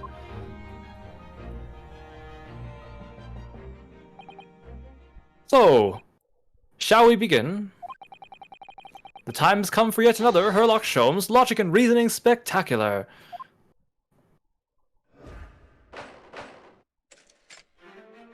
The Great Deduction. The game is afoot. Topic 1. Mystery. Man's aim. Conclusion. First of all, we must ask ourselves on what business you ventured to this pawnbrokery today. You claim to have followed this pickpocket here, having had the redemption tickets stolen from you on the street. But that is most certainly a lie. The real truth is something quite different. As revealed by that which you hold in your hand. Yes, what brought you to this shop in the first place is the staff recruitment flyer. What is this man talking about? This piece of paper in your hand is a staff wanted advertisement from this very shop. Yet even the most unobservant would soon realize that a man of your appearance has no need of such employ. In other words, there is some ulterior motive for your actions. Oh my god, he turned that paper into a cane! Gasp. The cane, which you are unwittingly clutched to your person, exhibits an incontrovertible contradiction. What utter rot. I've had this cane for years. I like how you actually... The contradiction of which I speak is, of course, missing Ferrule. The fuck is he talking about? I like how this guy probably has like a lot more emotion in his lines, but like I'm just reading it as dead as possible. The end of any walking cane would be terminated with a metal ferrule to protect the wooden tip. Whoa. And yet, detailed analysis shows the wooden tip of this stick to be utterly bare. Therefore, there's only one conclusion. The rod that you hold in your hand, which appears to be a walking cane, is in fact no cane at all. It's a mini hammer! You recoil, sir. Is something wrong? And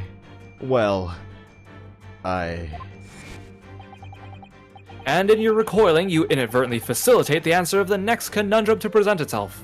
And what's that? Namely, what is the truth behind this rod you bear? Yes, your reaction betrays the truth. The handle, which you evidently would like to conceal, is the key to understanding this riddle, you see. Yes, for it is shaped like a T. From the moment I saw it, my suspicions were aroused. What walking cane demands such a stout handle, mused I.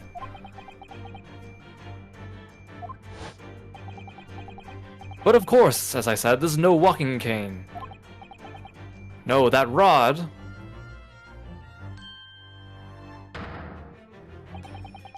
is the broken handle of a shovel. What? Are you insane? And now, having determined this undeniable truth, the conclusion is clear. Your true motive for coming here. was to take employment at this establishment in order to excavate the ground beneath the premises. What a calculated crime you've conceived, sir. A wickedly calculated crime. To tunnel underneath the pawnbrokery. Yes. Conclusion reached. Topic 2, the great crime. Now, Mr. Benedict, let us continue. For we must expose the details of this elaborate crime you have in the planning. This is utterly absurd. You suggested I, a gentleman, intend to excavate the ground beneath this pawnbrokery with a broken shovel? What on earth do you propose I could expect to find there? Besides these sick moves, some long-forgotten treasure, I suppose? Save for such a fanciful theory, what possible reason could I have to do as you say? Oh, but there is ample reason. As you are only too well aware, Mr. Benedict. Ah, and in your furtive glance is more telling than I could have hoped. What? Let us consider what would motivate a man to infiltrate a shop such as this and covertly dig beneath its floor. The answer is revealed by the council note on the counter to which your eyes were inadvertently drawn. This letter gives notice of public works be carried out in the local area. And according to the enclosed plan of the upcoming sewerage works, beneath this shop runs a sewer that adjoins another, one that runs under the bank on the opposite side of the road. This madness has entered the sewers now, has it? By excavating the ground beneath our feet, you would gain access to the waterway. That flows in very close proximity to the great vault of the financial institution opposite. What are you? In summary, sir, you devised a master plan to pull off an elaborate bank robbery by dint of the underground tunnels.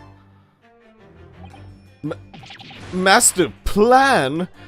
Oh my. Which brings us at last to the final chapter of this lurid scheme. With what plunder did the thief hope to make off from this underground vault of the bank? Are you quite serious? Having consulted with Scotland Yard some days ago, I happen to know the answer. But naturally, the answer is no secret to you, is it, Mr. Benedict? I have no idea what you're talking about. Allow me to present a rather interesting piece of evidence. You see, this picture postcard tells us all we need to know. A postcard of the Great Exhibition? I'm afraid you've quite lost me at this point. In fact, I think you've lost me at several points, but we're just gonna let you keep doing this. Don't worry about it. Currently in the final stages of preparation, the Great Exhibition will soon be underway.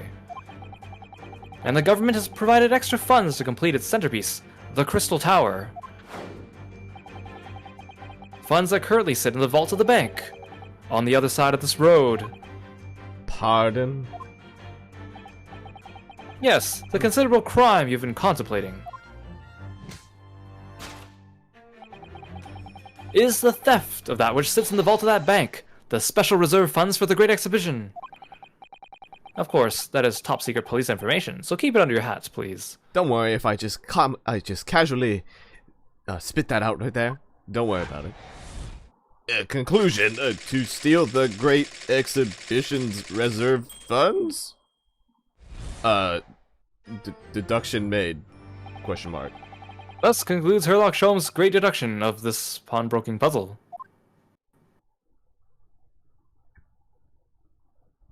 Probably one of your weaker deductions there, Sholmes. It might be a little bit weak there, yeah. Mr. Sholmes? Well, Mr. Naruhodo. An impressively upbeat deduction for a detective racked with loneliness, would you not agree? Was it true what you said about the bank over the road and what it has in its vault? Indeed, though few know of its existence, it is one of the government's most closely guarded secrets. Gregson told me in the strictest confidence. Oh, Gregson told you? Oh no. You just announced it to everyone here. Rather loudly, in fact. Ah. And if it's such a big secret, how would Mr. Benedict have come to find out about it? There can be but one explanation for that. Clearly it is because the man is a criminal. But what if he didn't know anything about the money in the vault? If he is a criminal, as you said, then buying a brand new shovel is sure to be the first thing he does now that you've revealed the secret. Oh. Or if he doesn't, maybe Mr. Windybank will. He already has plenty of shovels here, after all. Oh, my life! I assure you, I'm not so unscrupulous. It's been a while since I had to yell in his voice. Well, hopefully this has taught you a valuable lesson. Sensitive information must be handled with the utmost of care. Yep. You're sure doing a good job of that, Sholmes.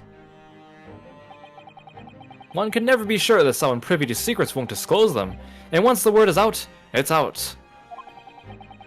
Perhaps I'll think twice before confiding in you next time, Mr. Sholmes. An excellent idea, Mr. Naruhodo, an excellent idea. Well then, Mr. Naruhodo, you know what to do, I'm sure. Yes. Let's listen to that great deduction again, and see if we can massage it into shape. Hidden underground, a filing cabinet locked behind the door of a disguised bathroom with a sign on it that says, "Beware of the leopard." And in the filing cabinet, yet another council notice. It's an interesting deduction, Lork.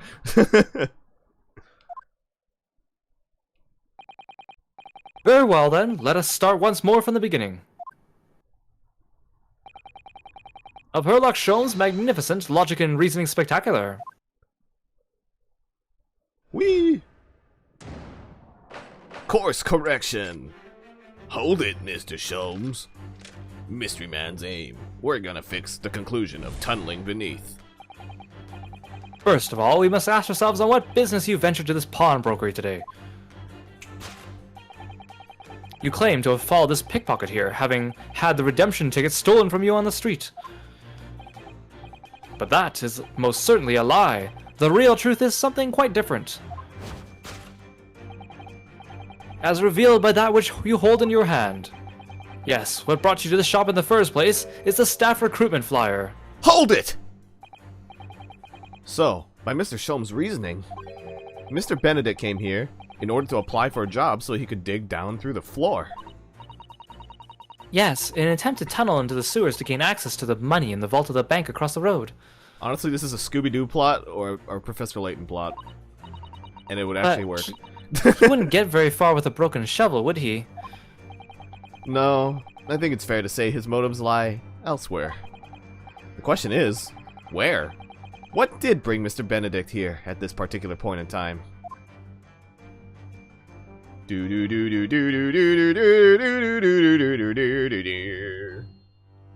Clearly it's his stylish hat.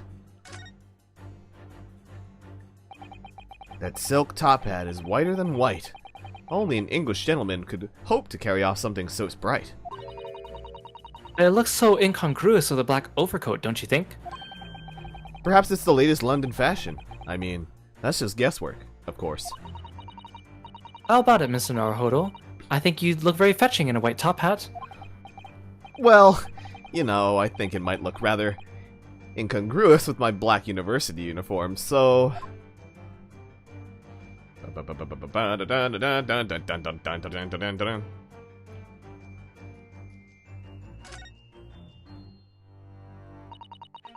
It certainly is a flyer for Mr. Windybank's shop. Let's see... Windybank wants you! Pawnbroker's assistant required! It's an eye-catching advertisement, that's for sure. I've seen the same flyer up here inside the shop, I think. Perhaps Mr. Windybank is always in need of more staff. So Mr. Benedict came here to apply for a job? That's just too hard to believe. But what if it's on the backside? Ooh. I actually didn't catch that. Nice Oh. Look at all the scribbled notes on the back of the flyer here. I don't believe it. What is it? Listen to what it says. Name, Gino Lestrade. Drade. 5'2". Green cap, scruffy waistcoat, grubby white shirt, blue satchel, ragged. It's a detailed description of Miss Lestrade. I like to think that we're just like, he's frozen still, and we're just like huddled behind him reading off his note that he's No, holding behind that's what I was us. thinking. He's just like, what on earth are you Japanese doing? And we're just like, we're investigating. And, you know, just Hold still! hold it! Yeah, like right there. Yeah, just don't move your... yeah, perfect. Thank you. Goodness. There's even a sketch of her. Hat and all. Although, if he showed it to her, she'd fire that smoke grenade launcher in his face for sure. And look, the details of the shop have been written down here too. Windibank's Pawnbrokery, Baker Street, redemption deadline 15th April. Which is today's date. Why would Mr. Benedict have all that information scrawled on the back of that piece of paper? Info about Miss Lestrade. Oh, I want to learn about the cane that has initials on it that they're not going to point out.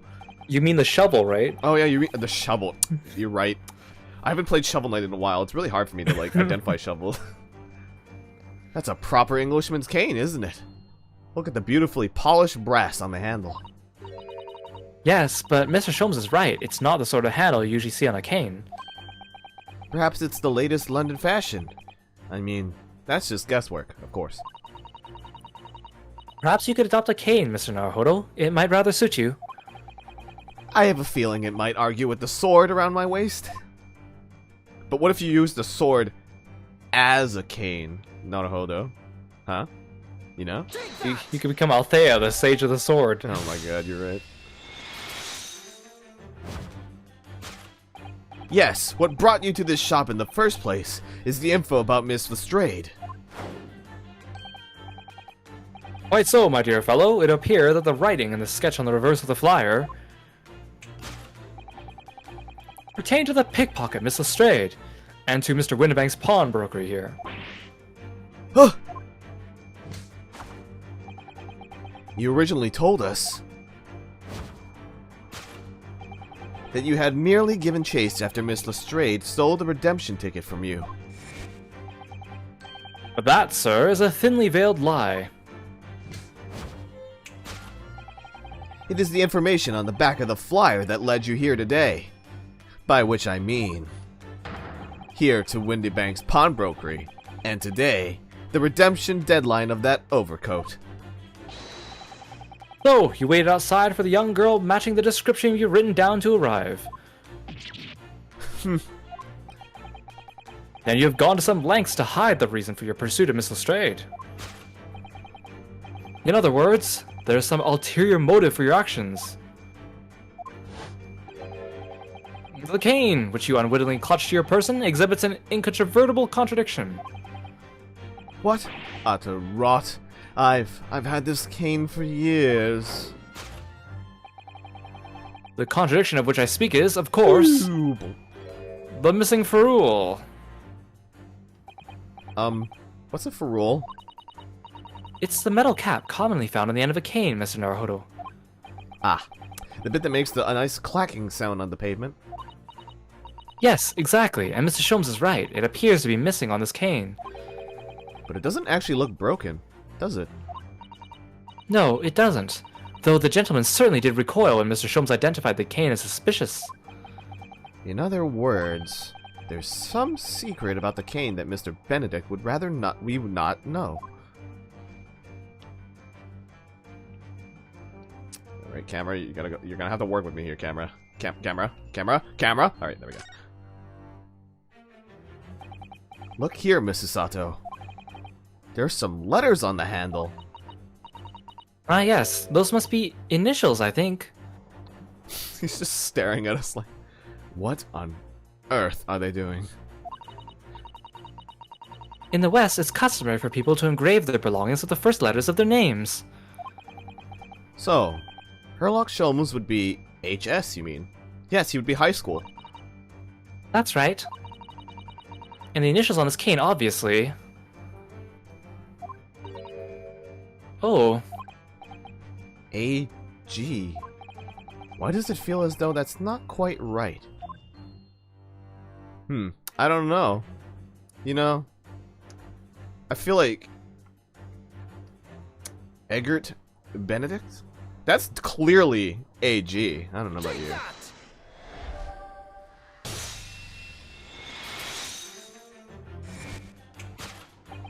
The contradiction of which I speak is, of course, the initialing. A most astute observation, wouldn't you say, Mr. Eggert Benedict? We are led to believe, sir, that your initials are EB. Yet, in a most possessive manner, you have in your grasp a cane bearing the initials AG. An incontrovertible contradiction indeed, would you not agree? No, you're wrong. This cane isn't. You said before that you'd had that cane for years. So don't try to tell us you just borrowed it from a friend or found it in the park. AG, a guy in a hat. It's true though. In short, though you hold yourself to be a gentleman, you have withheld your true name.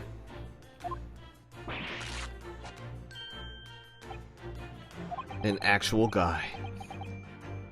Your recoil, sir. Is something wrong?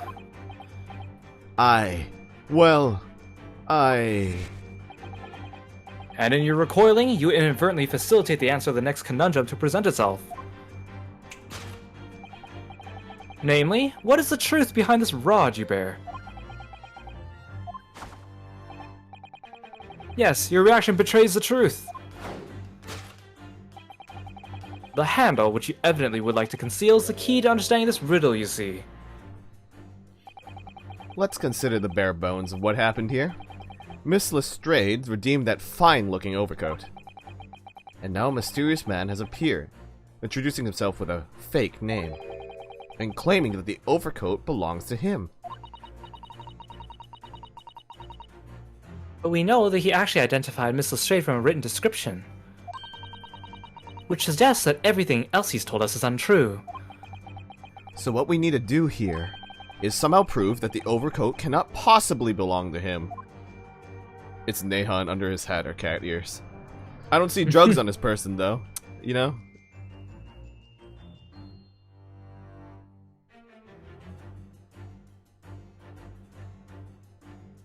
Oh. It's a nice little split seam there. Oh, the seam on the shoulder there is coming apart. Look. So it is. Do you know, a moment ago when Mr. Benedict was surprised by something that was said, I thought I heard him make a rather strange noise. It sounded a bit like a tiny growl. But now I think it was probably the sound of the seam ripping open. If you look closely, it does seem to be a very tight fit. The sleeves are stretched to bursting, and he wouldn't have a hope of fastening it at that front. If he were to run around in it, I'm sure the whole thing would fall apart. That I'd like to see. Sorry? So how can we make Mr. Benedict run around? She's really giving this some thought.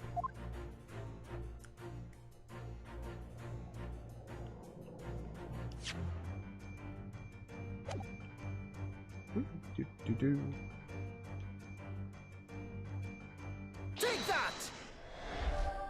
Bam!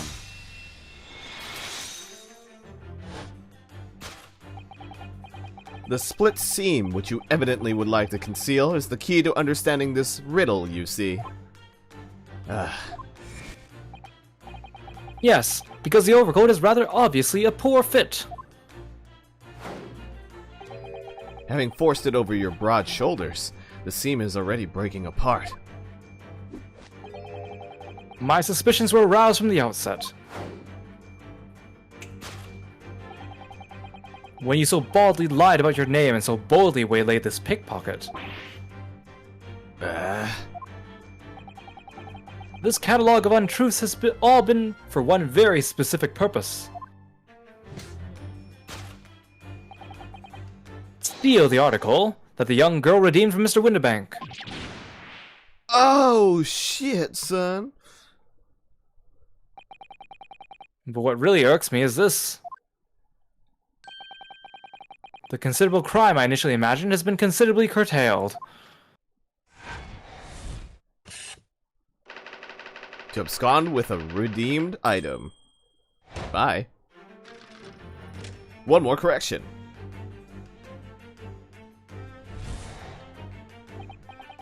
Now, Mr. Benedict, let us continue. For we must expose the details of this elaborate crime you have in the planning. This is utterly absurd. You suggested I, a gentleman, designed a wheeze to filch some tawdry article of pawnage? Have you forgotten that I redeemed the article in the proper manner, using the watchword? Can't you tell by these moves? Had I not been the one to deposit it in the first place, how could I possibly have known the relevant details? N'est-ce pas? Oh, but the watchword can be discovered. As you are only too well aware, Mr. Benedict. Ah, and your furtive glance more telling than I could have hoped. What? Let us consider how one might come to learn a secret watchword relating to the pawn property of another. The method is revealed by the council note on the counter to which your eyes were inadvertently drawn. The direction of the deduction must change rather dramatically now, I think. Yes, no more talk of tunneling into the sewers. We're done with that.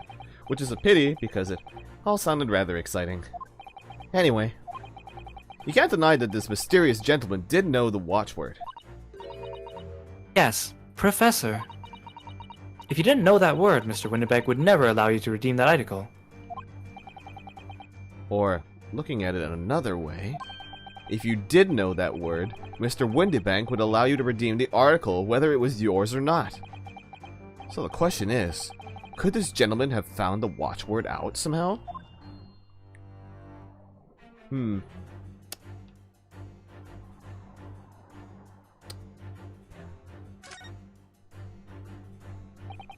Look at this, Mr. Sato. Ah, it appears to be a memo that Mr. Windibank has scribbled to himself. Let's see. What does it say? Oh, Professor.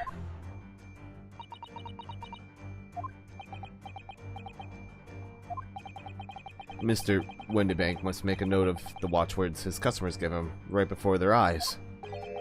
And an alarmingly clear script as well. Oh dear, I don't know where to look. Who knows what other secrets I might see? Take that!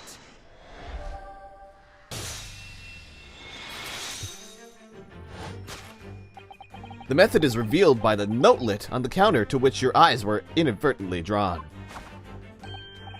Yes, the broker here follows the same procedure whenever a customer comes to redeem an article. He asks the customer for the watchword and notes down the response uttered on a notelet he has to hand. Then he consults his ledger and confirms whether or not the watchword matches that of an article in question. I would expect nothing less of a diligent pawnbroker. But his diligence clearly has its disadvantages. What are you talking about? It is increasingly apparent that you were present in the shop before your accusation against Miss Lestrade.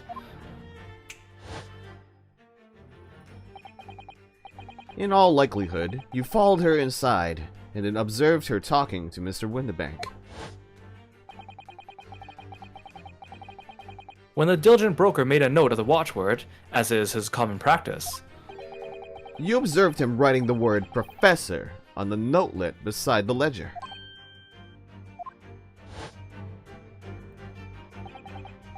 and that, sir, was the master plan you devised to steal the pawned article from the young Miss Lestrade? Master plan? What brings us at last to the final chapter of this lurid scheme? Why would you go to such lengths to redeem that particular article from this pawnbroker?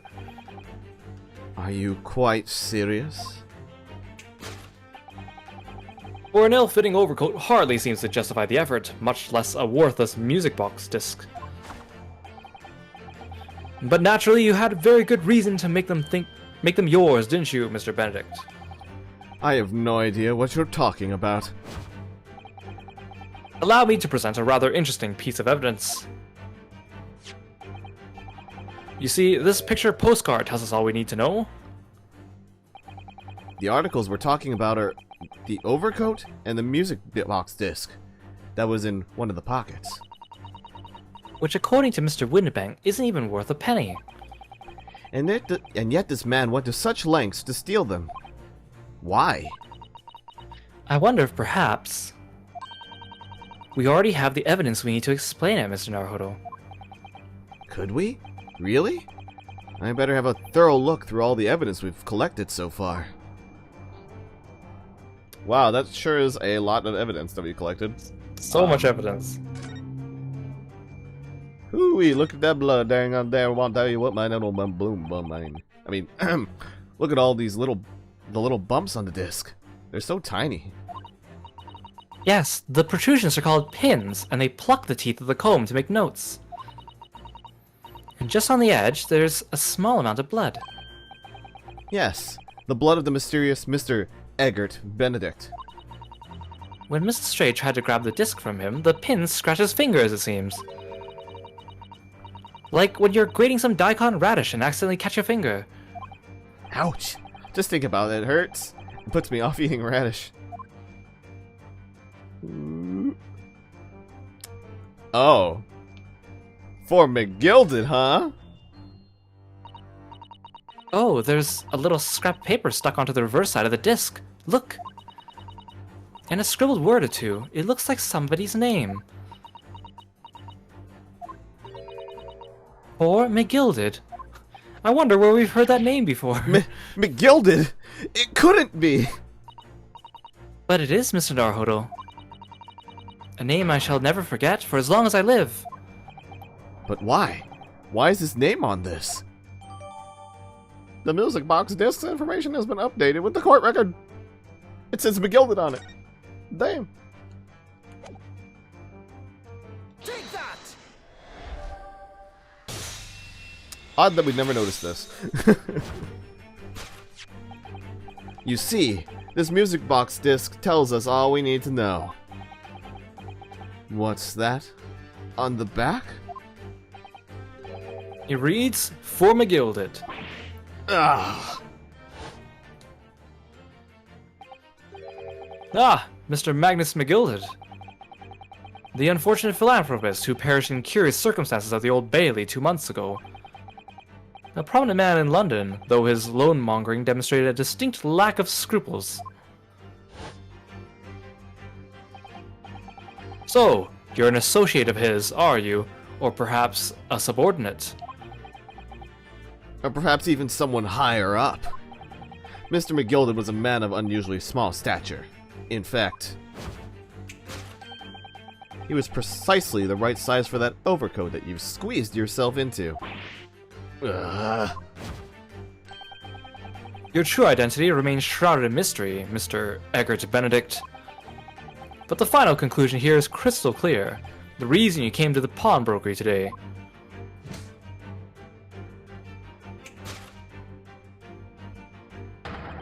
Was to retrieve an article left behind by the late Magnus McGilded. McGilded. Perfectly rehearsed. Yeah, perfect. Arg.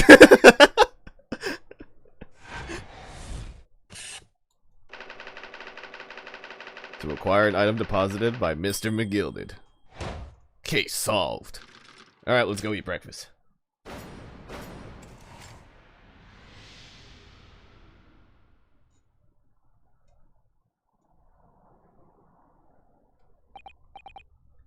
Well, well, Mr. Magnus McGilded.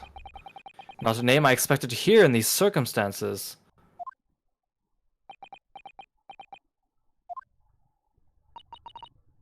Mr. Sholmes, I'm afraid there's something very troubling on my mind. Pray tell, Miss Usato. Well, according to what Mr. Windibank told us earlier, today was the final day on which the coat could have been redeemed, was it not? Yes, ma'am, that is correct.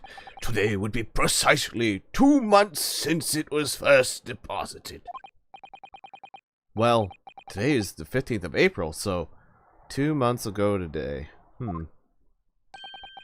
Would have been 15th of February, sir. That's right. It's all carefully recorded in my ledger. Deposited at 10:30 p.m., I see. What? But that suggests... Yes, 15th February. Oh, it's you. is precisely the day on which the omnibus murder took place. And 10:30 in the evening is precisely the time at which the terrible events were unfolding.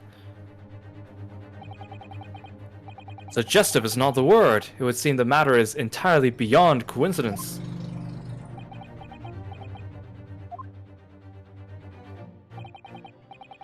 You are, of course, at liberty to make whatever outlandish deductions you choose. However, I have a fucking gun. I must insist you hand over the music box disc now. It would be a terrible shame for you to return to your native land in a box. What do I do? Get shot! Let's go. Hold on, wait a second. As Triangle saves. I have to control time and space. You don't understand. You got shot. Restart the chapter from the beginning. There are some things a man must protect at all costs. This may well be one of those things. Then again, it may not. I have a gun too. Mexican standoff. Mr. Windibank. That's right, I would have gotten away with it if it weren't for you meddling kids. This is my shop. I cannot allow any harm to come to my customers. If that were to happen, I should have to take my own life, although I feel that animation might be inappropriate for the moment. Mr. Windibank, no! Alright, that's enough. Oh, hi. Inspector Gregson! Inspector? That's right, Sunshine. The alarm was raised on one of our dedicated emergency lines. So we got here as fast as we could. Now, what's all this about, eh? Oh, praise be! You're here at last! I was moments away from forfeiting my own life in my very own establishment.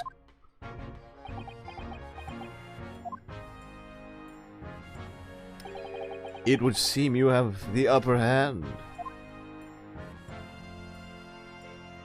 Although what's stopping me really from shooting everybody?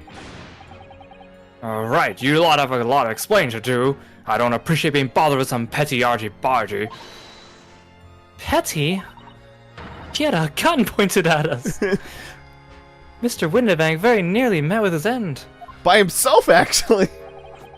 Yeah, by his own gun as far as I can tell. God damn it. Oh dear. Now the whole of Britain could meet with its end if I don't get to the bottom of the case I'm supposed to be working on, or the bottom of the fish and chips. I don't think you'll ever reach the bottom of that, sir. What? What on earth is the case, Inspector? Spare no detail, Gregson. I might have said a little too much. No matter, it's nothing to do with you lot. Anyway, sir, you're gonna have to come with me down to the station. But of course, Inspector. Oh yeah. Ah! He's getting away! My dance moves are too fast and furious for you. Get after him, lads! Whistle the beat officer too! Suck it, bitch. Just twirling away, suck it, bitch! There's been a spate of thefts at pawn shops around here recently. So we fitted emergency buttons underneath the counters for brokers to let us know when there's trouble. Oh, Inspector, I was very worried there for a while. Very worried indeed. Now then, Mr. Permanently in Mourning. Oh. Yes? And I'll be taking that whatever it is of McGilda's down to the yard, thank you very much. But what if they burn it? So hand it over. Oh. Yes. Of course. No, don't! Don't give it to them! It's mine, that is, mine. I'm sorry, miss. But anything belonging to McGilda has to be taken as evidence now. Is evidence? If the police demand something as evidence, my dear fellow, we have no choice but to capitulate. It's all yours, Inspector.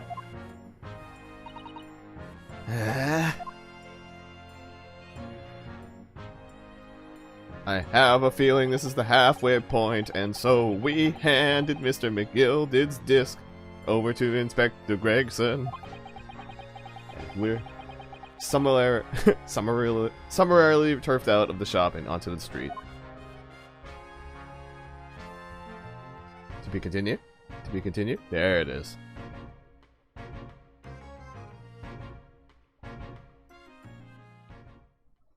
Oh boy. That was only the first half of this. The first half of this first half. That's perfectly on time, too. 2.5 hours. Not bad. Every day Gregson be like, the police need those fish and chips as evidence. Delicious. Sorry. See? That's why I ate grown-ups. All they do is feed you a pack of lies and take stuff away from you. No, really, Miss Lestrade. Tell me, is that overcoat keeping you warm? What? Oh my, surely you were given that. Oh. Yeah, they did let me keep it, after I looked daggers at them in long enough. Yeah, went through the pockets and then said, go on. Then have it before telling me the scrapper. Oh, it pays off, giving people a look like you ate them. I can't help feeling that it's going to get you into serious trouble one day.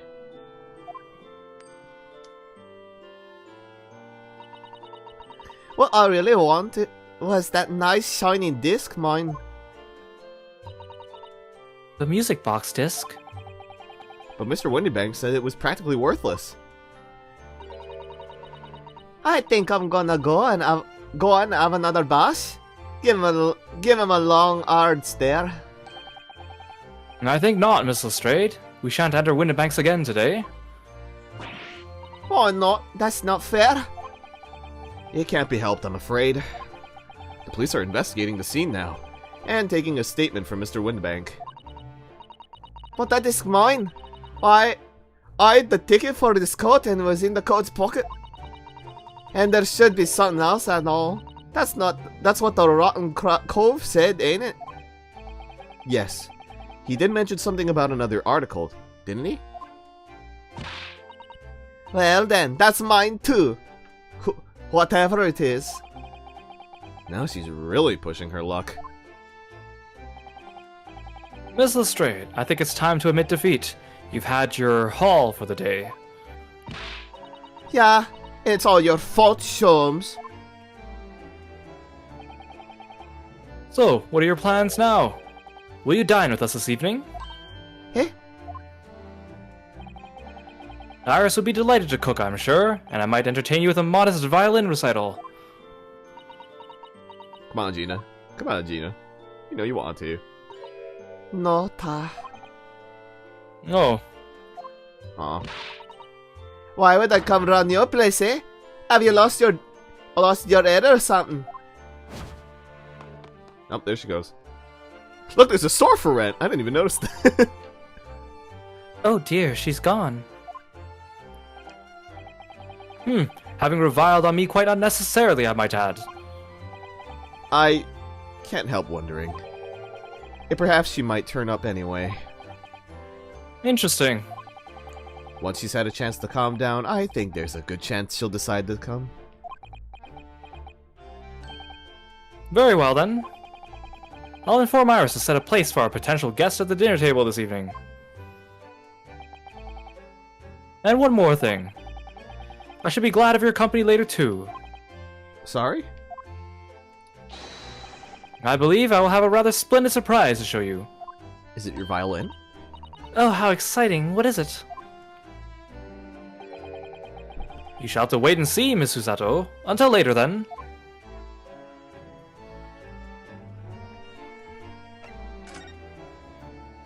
Sounds like now.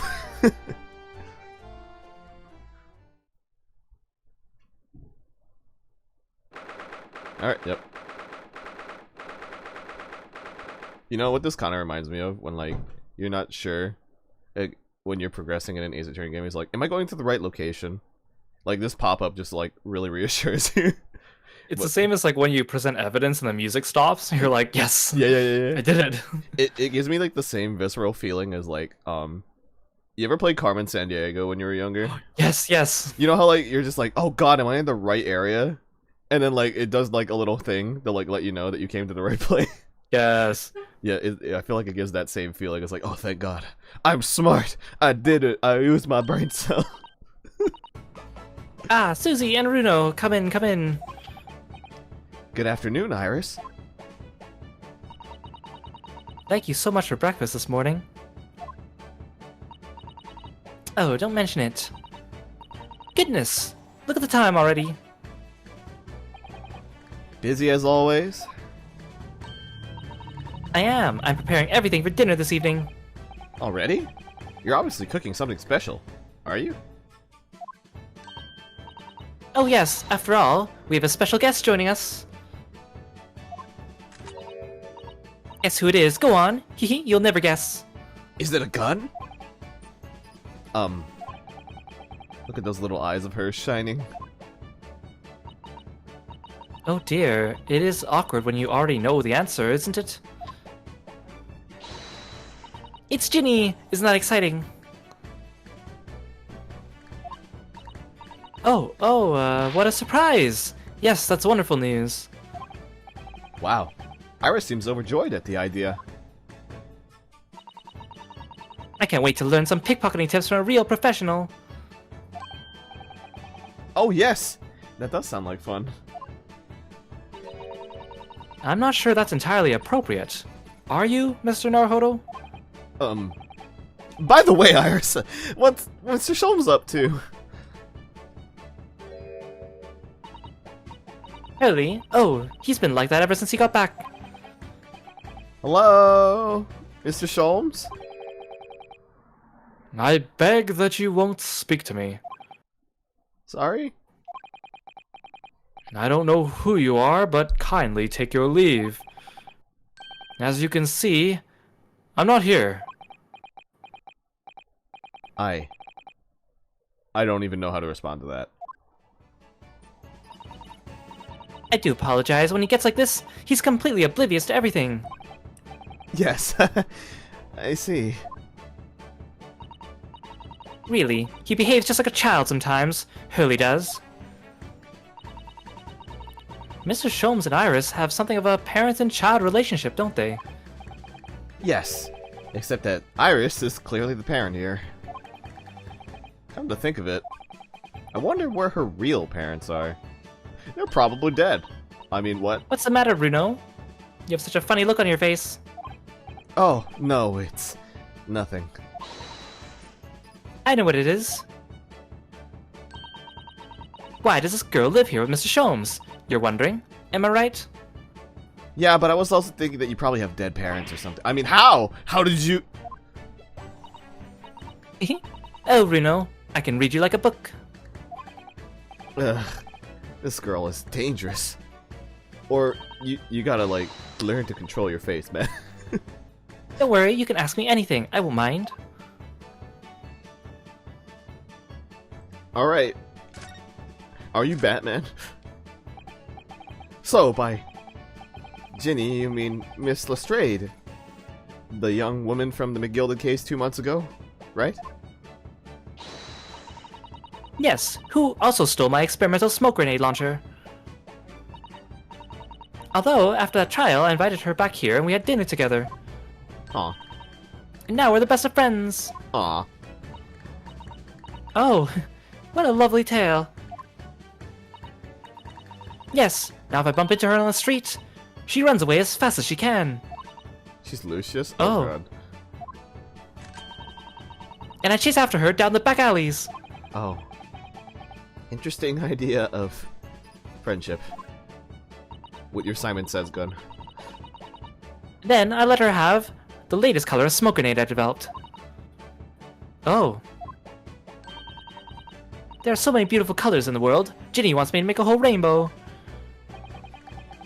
I suppose this means you've let Miss Lestrade keep the smoke grenade launcher, have you?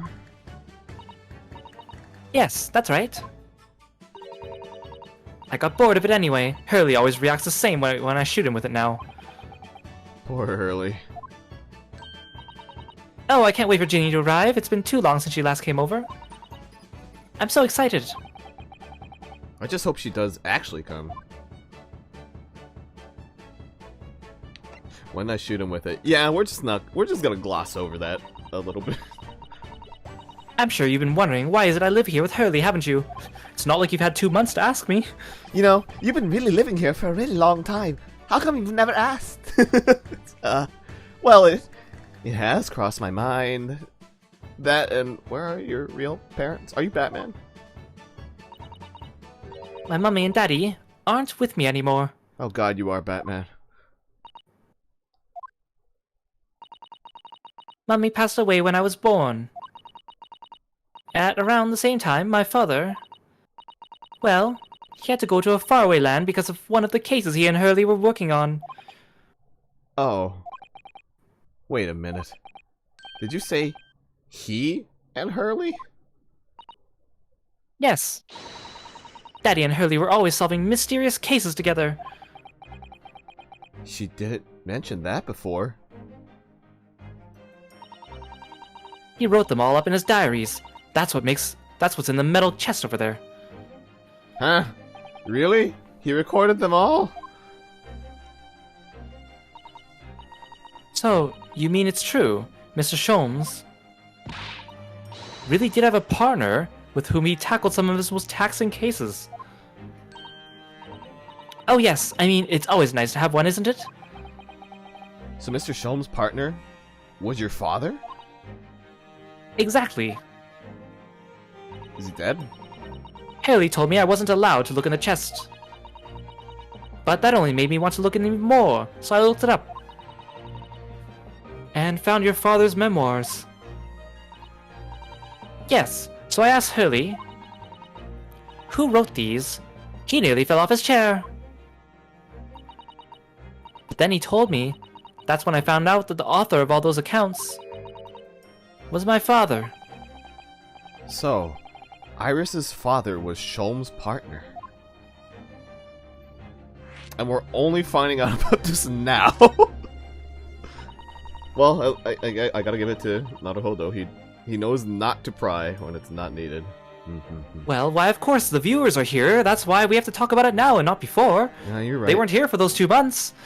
Yeah, you're right. I've practically lived with Hurley all my life. I was tiny when he took me in. So, it came as quite a shock. When Hurley told me he wasn't really my daddy, I mean... Oh. Oh no. It must have done... I wonder why Mr. Sholmes chose to tell you, and at such a young age.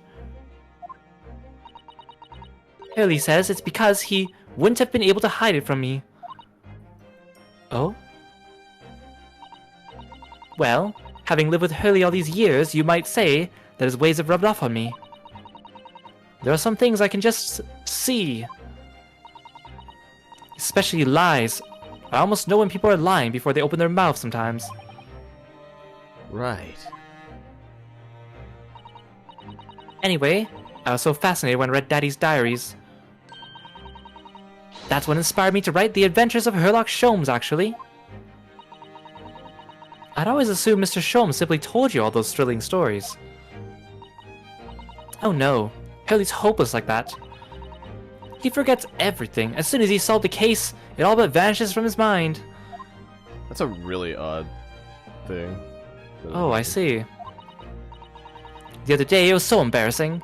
As usual, he totally forgot the case he just solved. So the very next day, he gathered together all the people he involved and proceeded to solve the case again. What? It was quite a shock for everyone. You can say that again. You share your father's surname, don't you, Iris? That's right. Wilson. Daddy is Dr. John H. Wilson. Oh. Oh. Oh. Oh. Which is totally not Watson. Yep, definitely not Watson.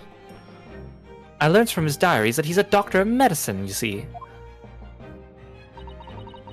That's what prompted me to study so that I could earn a doctorate as well. Iris's father, who went to some distant land, and is a doctor by the name of John H. Wilson.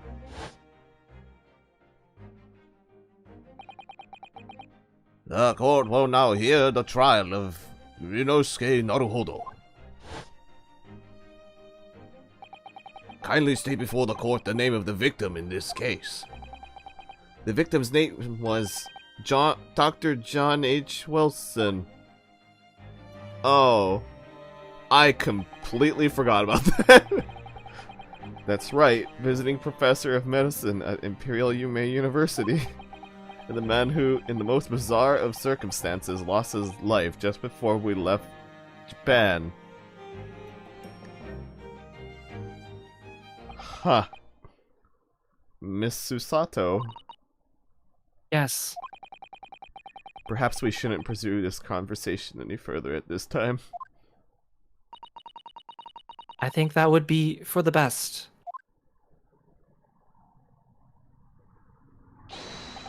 Ah, my dear fellows, how good to see you. Mr. Sholmes. Living with Sholmes must be like constantly having like to live with a jump scare for your entire life.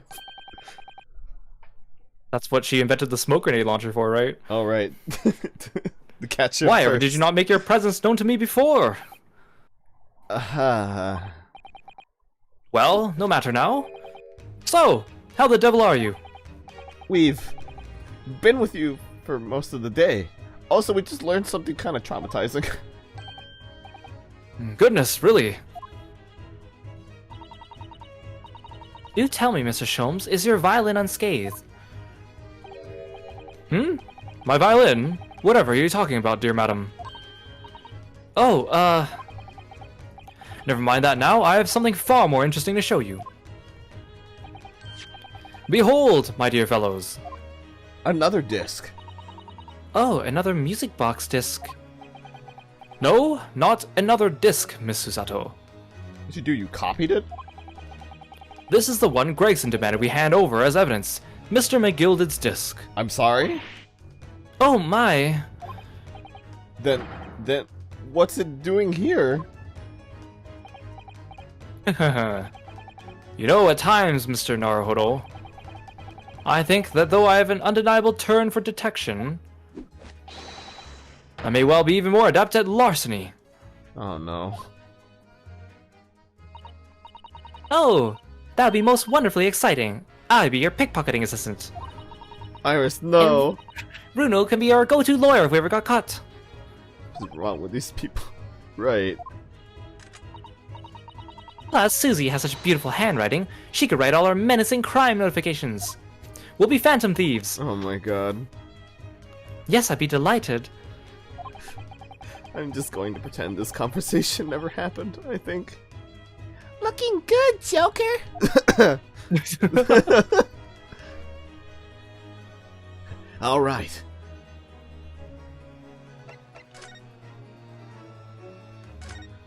Oh my god.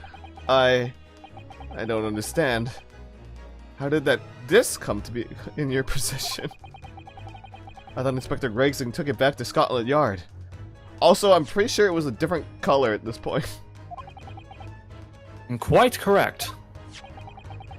And that sort of uncompromising attitude is precisely why I always carry some of this. You imprinted it onto the That's caramel bar. a bar of caramel, Mr. Sholmes. I see. Your one and only friend in times of loneliness, if I'm not mistaken. If you will humor me, my dear fellows, cast your minds back to when the good detective confiscated the disc.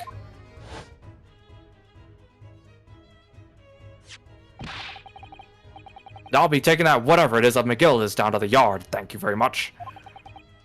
So hand it over. Oh, yes. Of course.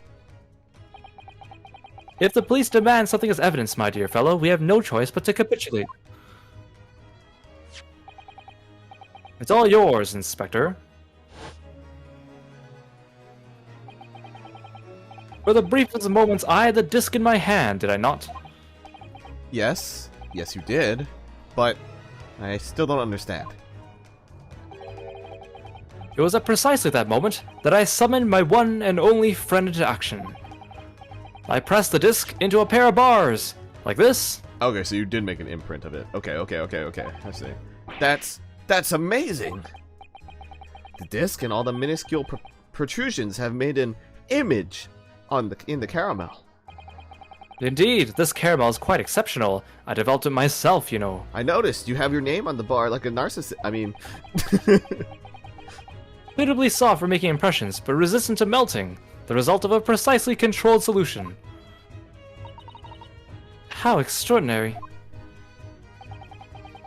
Carrying a pair of these on one's person frequently proves very useful indeed. Take a house key, for example. A simple press and its unique form is duplicated. oh no. I can enter anyone's property at will, and never without high sucrose nourishment. Yes, it sounds illegal. From the image, I was able to create this. I confess I was most curious to know what manner of music would issue from the disc when played. I have a feeling it's not music somehow, and it's not gonna make any fucking sense. But I will take it at face value. Do tell us then, Mr. Sholmes, what music does the disc play? Well, unfortunately, I have no idea. No idea? None whatsoever. Head empty. Are you familiar with the workings of a music box, my dear fellows? No, I'm afraid not. Goodness, you don't know, Runo? Even though you didn't we learn like an explanation, like at least no, forget it. No. Wait, no. He skipped over the explanation, right? I think so. Yeah, Yeah, skip he the did. explanation for the stereoscope. Yeah, you're right. That's right. Inside a music box, there's a special metal piece called a comb. That's what produces the sound.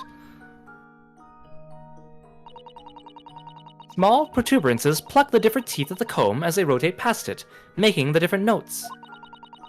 The first music boxes to be invented used a rotating cylinder with protuberances on it.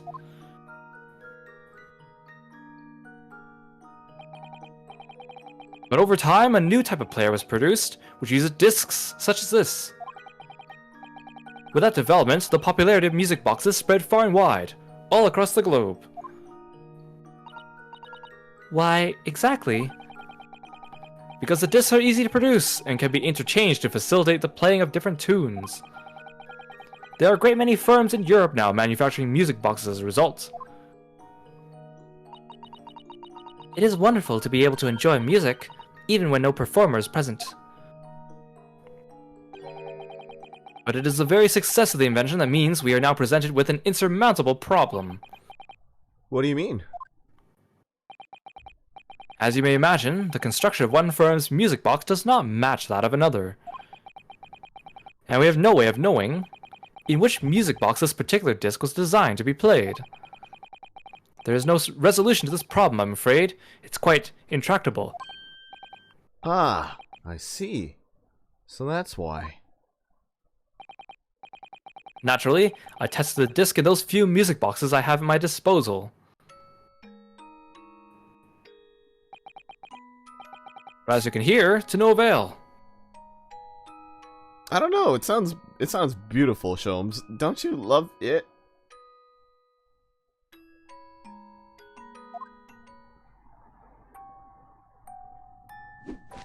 Those are some beautiful chords. The results were equally unsatisfactory in this one. So, I am presently engaged in acquiring an example of all the music boxes ever made in Europe. Oh dear God. Every single one. That's early for you, always taking things too far. But my dear girl, an unsolved riddle is quite repugnant to my constitution. But surely all the different types in Europe will amount to a huge volume of music boxes, wouldn't it? Amazon is amazing, my friend. Oh yeah, you're right, but think about your wallet, Sholmes. Yes, that is certainly true. In the worst case, I'll just return them all to their owners using the Amazon refund policy. No. Honestly, yeah. I shall just have to ask you to vacate the attic room. Honestly, that return policy is like a lot better than I thought it was.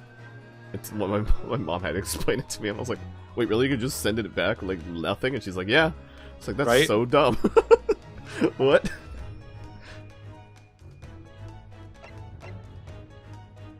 Well, you gotta leave it to Sholmes to go the literal brute force method of figuring out what this display. Magnus McGilded, not a name I expected to hear again so soon. Yes. It's only been 2 months since that grisly case. 2 months is quite a long time.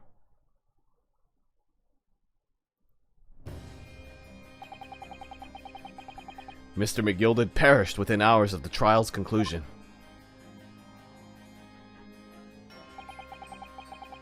Was it the curse of the Reaper? No one knows. Still now. The omnibus was reduced to a pile of ash. Not a shred of evidence remained.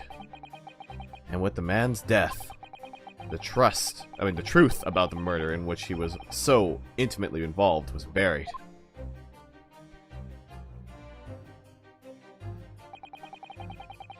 Even though we successfully established Mr. McGilded's innocence in the trial,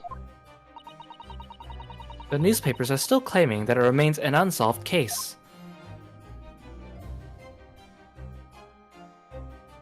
what was his name? Something Abbott Brick? Thrice fired... Oh, there it is.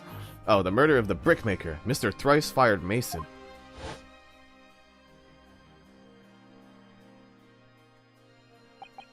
In the end, the truth of the matter remains a mystery. We still have no idea what really happened that night.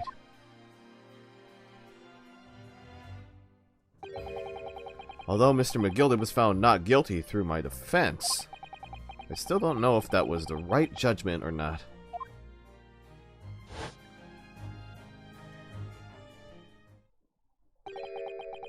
It would appear the case is not yet closed.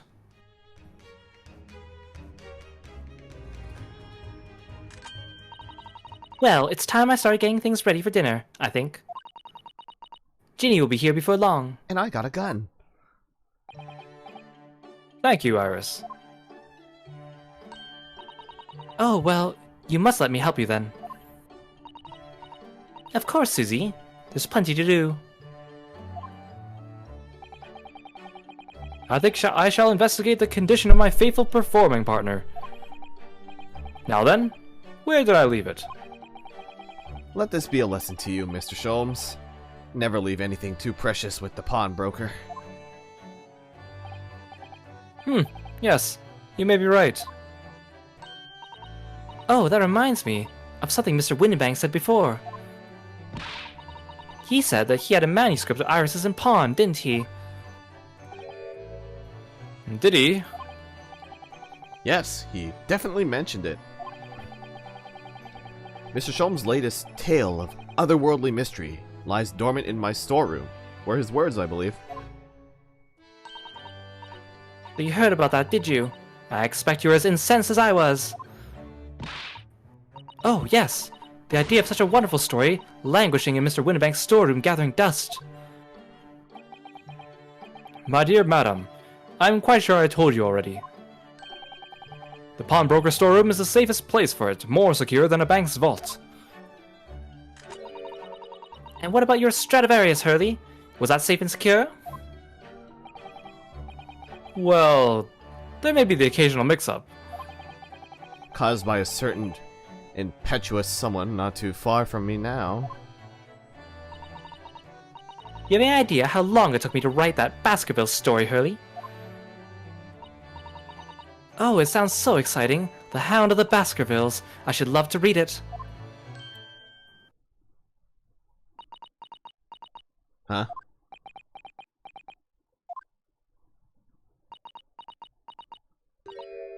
Ah!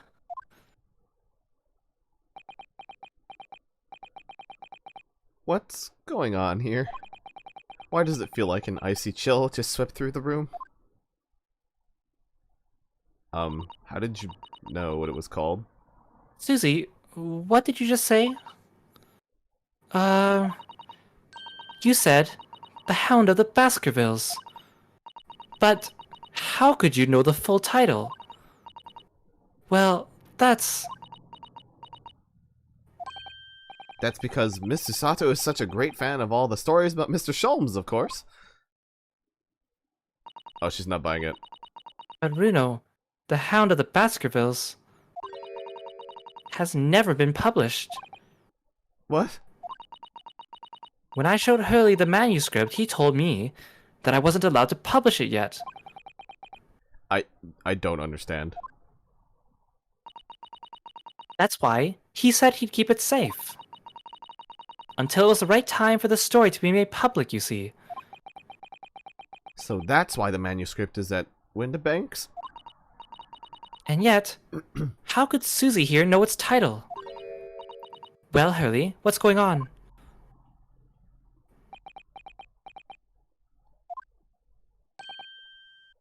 Ah! What is it, Mr. Sholmes? It would appear our guest has arrived. Saved by the bell. Miss Lestrade!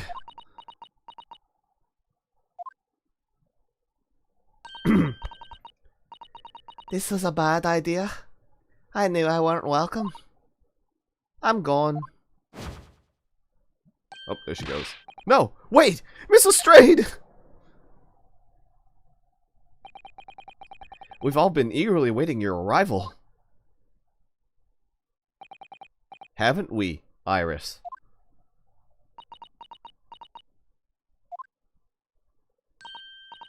Oh yes, just wait there, Ginny. We'll have everything ready in a jiffy. Man, you can cut the tension with a knife. Come along, Susie. Right, of course. It's a pleasure to see you here, Miss Lestrade. Please, make yourself at home.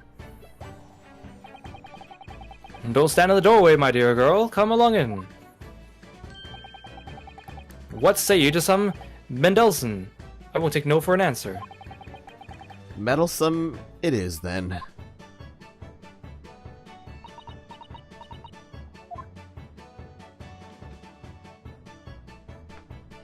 Hi, kitty.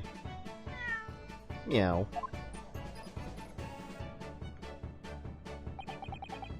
That evening, Iris prepared us all a meal that was even more delicious than usual. Mr. Sholmes' violin performance was in no way meddlesome, and Gina, as we came to call her, taught us all how to steal things from one another without being noticed. Everyone thoroughly enjoyed themselves well into the night. I'm a pickpocket now.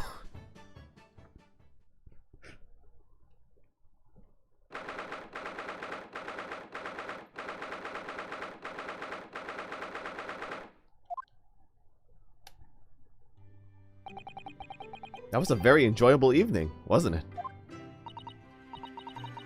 Oh yes, Iris's cooking was truly divine. and I feel as though I can still hear the enchanting strains of Mr. Sholm's violin even now. Best of all, I bet I could steal the glasses from his lordship's face next time we're in court.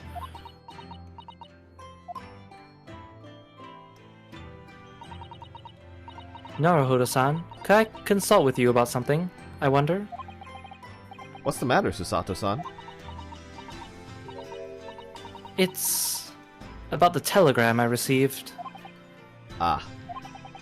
The one that arrived first thing this morning, I suppose. I've been summoned. What? Summoned? What do you mean? Are you getting pulled into an isekai anime? The telegram was from the Lord Chief Justice's office.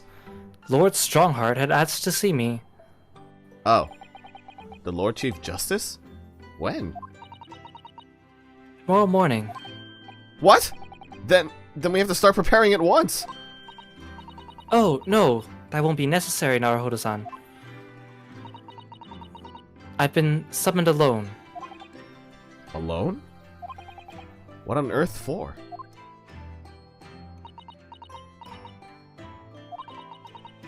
I have no idea. I suppose I shall find out tomorrow. What's all this about? Whatever it is, it's making me feel very uneasy. Sato, is it primal? Susato! Revel in justice! Ha ha ha ha ha! Oh. Who could that be, I wonder? Good evening, friends. Ah, Iris. Hello again. Oh, and Gina. Ah, and Gina too. Yes, Ginny's going to stay with us tonight. She's going to sleep in with me. Isn't that right, Ginny? Well, yeah. How lovely. Let me make a pot of tea.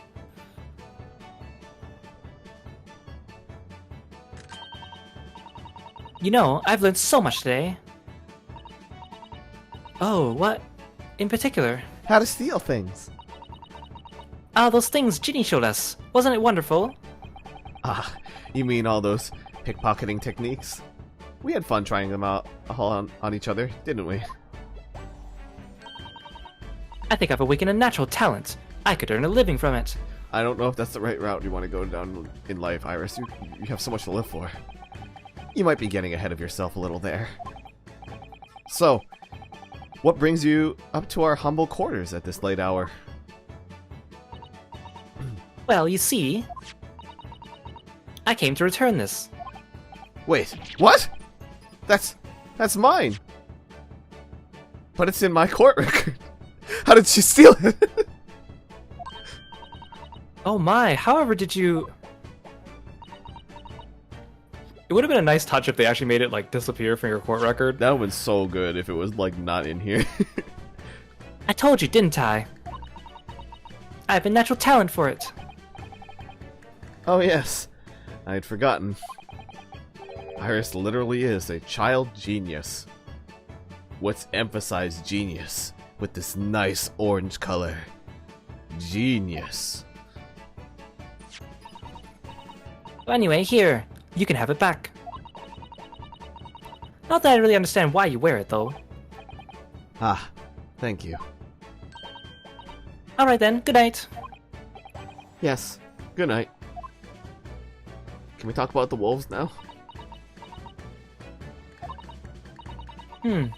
So this is your office, is it? What do you think, Ginny? I think I wouldn't fancy me chances with a lawyer what lives in a place like this. Yes, me too! Haha! It seems as though Iris here still has something she'd like to talk about. I suppose she probably wants to talk about the manuscript. Yes, I suppose she probably does. Alright, I guess we're talking about it. Iris, I I suppose you're hoping to talk about the manuscript, aren't you? Aren't you going to tell me? I'm so sorry. I need a little more time, please.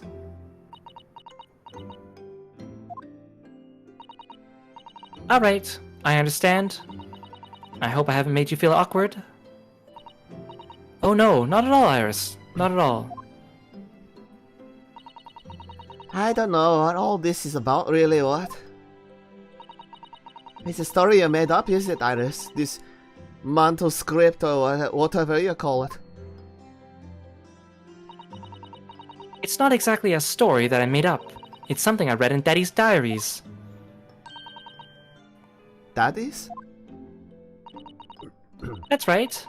I don't suppose I've mentioned it to you before, Ginny, but... my daddy was Hurley's assistant once. His partner. Eh? They solved all sorts of strange and mysterious cases together. Is that right, mister? Apparently so. I was as surprised as you are, though.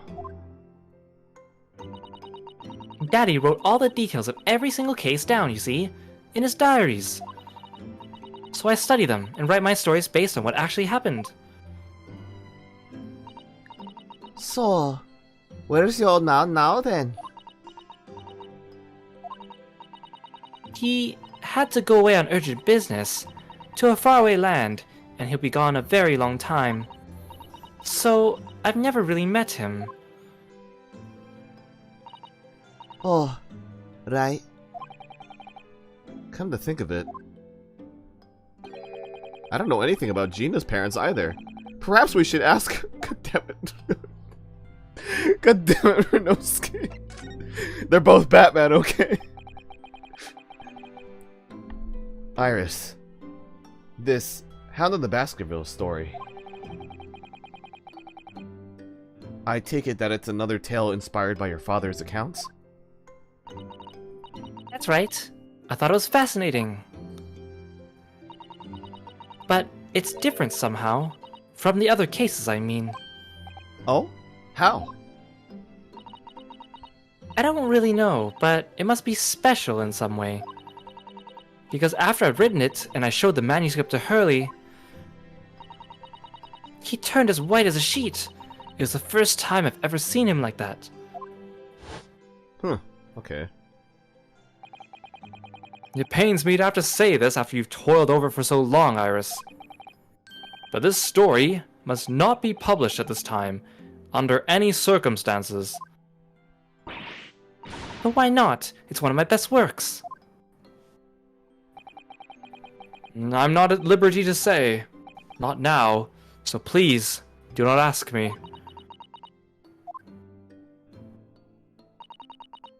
Alright then. I won't. But I do solemnly swear that I will explain everything one day, Iris, when the time is right. And that's how the manuscript came to be with Mr. Windibank, isn't it? Yes. Hurley said it had to be somewhere very safe. That really gets me goat, that does. He's treating you like a child. I mean, that's what it is, keeping secrets like that. I'm sure Mr. Sholmes isn't trying to be mean. Eh? If he said he wasn't at liberty to talk about it, I'm sure there must have been a very good reason. I think so too.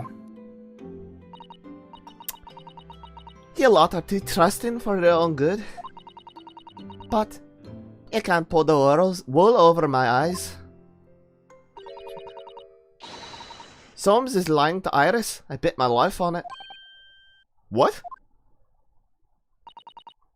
Hurley's lying to me. Okay. I'm glad that you just kind of like... Hurley's lying to me. Goes back to smiling. Oh god, Renosuke, you're really asking this question about her parents. Okay. I've realized that I don't know anything about your parents, Gina. I ain't got any. Got any, have I? Never did have. Oh, Look, the East End's full of orphans like me. No one wants nothing to do with us from the minute we're born. Not even our mums.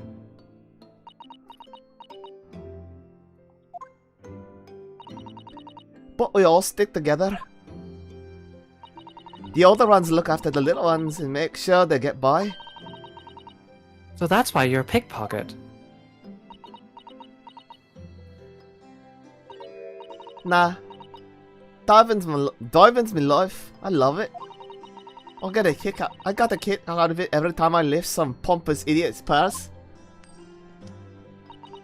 And that's how we all afford to eat. I'm like Robin Hood, ain't I? That's how I see it. Oh, Gina. I do think about it sometimes. What it'd be like to have parents, I mean. I always thought it'd make everything alright. But having listened to what Iris just said, sounds like having parents ain't always easy either. Accent hard. Oh, I mean, if you know you've never had them, you don't feel like you're always wanting to meet them. it's true. I do want to see Daddy so much. Oh, Iris. Oh god, I don't know how we're gonna break it down to her.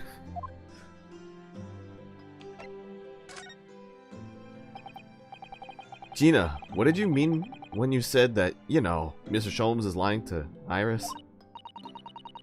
Well, he reckons he popped that mantle script or whatever, right? Oh, come on. That's obviously a load of rubbish. Oh my, why would you think that, Gina? It's simple. If that story was really an old Winty-Bang story, there's no way someone from halfway around the world, in other words, you, could know about it. Ah, Sorry, Iris, but if you ask me, he sold it. Without telling you. but Hurley would never do something like that, I'm sure of it. Ha! Grown-ups do a lot worse than that, believe me. Better-faced liars, the lot of them. You just ain't realized it yet.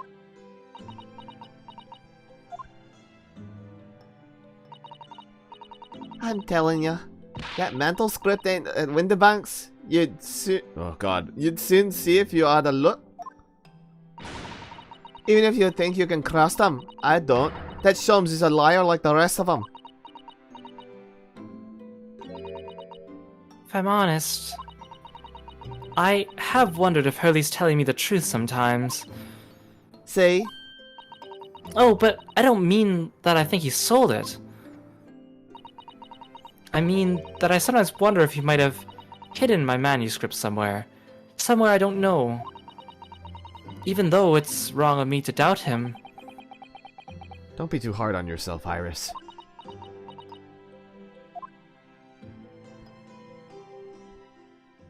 Oh, that's all the dialogue, I guess. Oh my goodness, look at the time! Come along, Ginny. We should get back downstairs. Yeah. Alright. And please, don't mention any of this to Hurley, would you? What if he's just hiding in the corner right now behind Ginny's head? No. Of course He's just not. making some awkward pose in the background. Yep, just like usual. just fitting right behind her head. Good night then, Iris. Good night, Gina.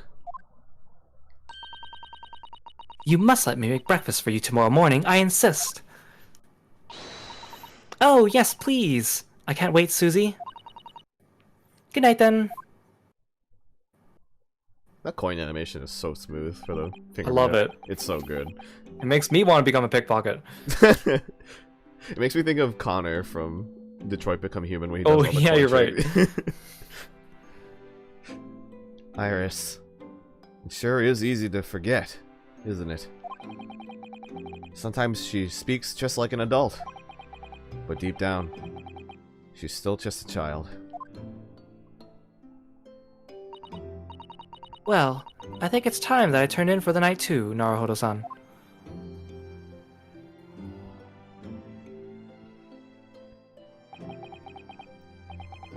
Dr. John H. Wilson, Iris's father, but also the name of the murdered visiting professor at Yume University. It can't be a mere coincidence. There's something deeper going on. What the heck is with all the ambulances tonight? Holy shit.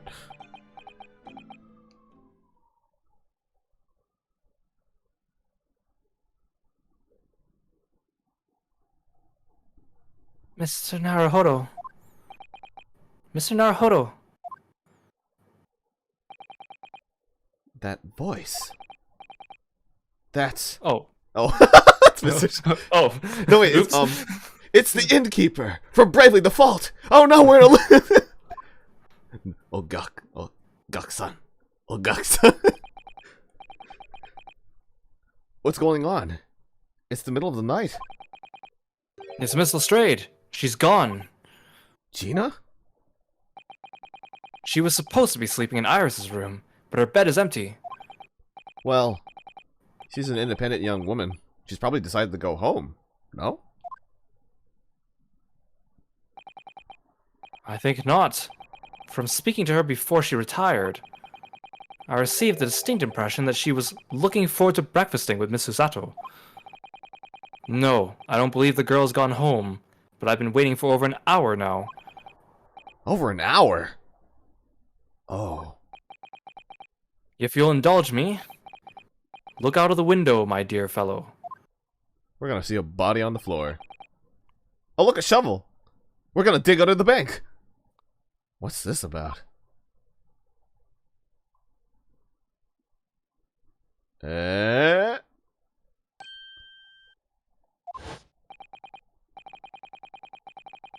Wait a minute. Why is there a light on at this time of night? How can you see that from this angle? Yeah, like, we're technically the building next door. How did... the fuck? That's Mr. Winterbank's pawnbrokery. Mr. Windybanks... Oh, no.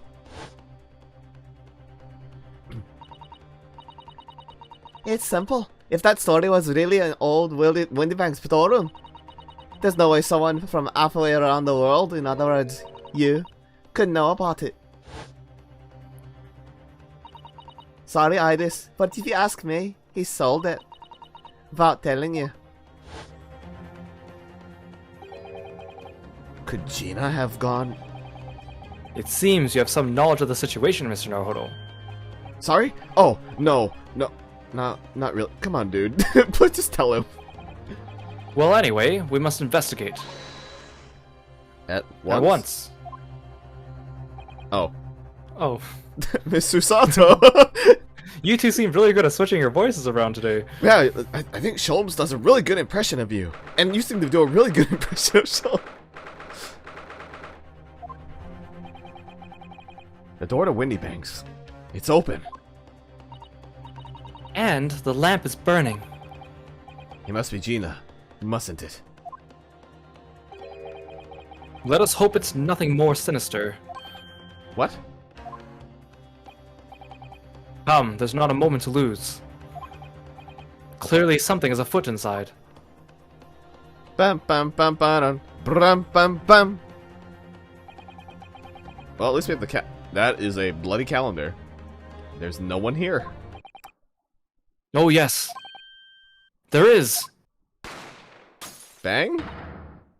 Mr. Sholmes! Mr. Sholmes! What the? Has Sholmes been shot? Leave me, Mr. Naruhodo! But... After them, go! Right! Well, this escalated quickly. Blast! I've lost them. Hello, hello, what do we have here? Oh. This is a Bobby. Your alarm was just raised from this bomb breakers, sir. Would you know something about that? Officer! Come with me! It's my friend, Mr. Sholmes! He's been shot! Short? That was short. With the policeman close behind me, I ran back to Windybanks.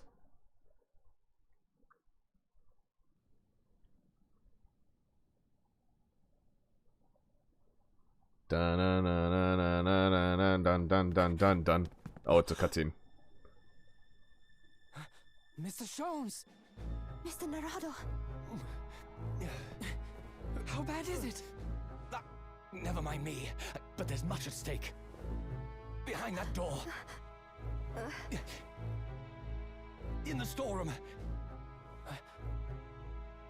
Hurry! Go, man, go. Oh, you gotta be kidding me. Whoop.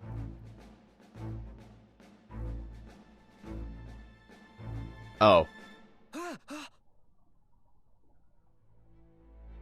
Right in the back, too. Oof. Who the hell are you? Oh, it's Gina. She looked different. Like, who the fuck? Wait, we already had a... Oh, I guess I did. Yeah, that makes sense that there's another to be continued, I guess. Alright. The plot is afoot.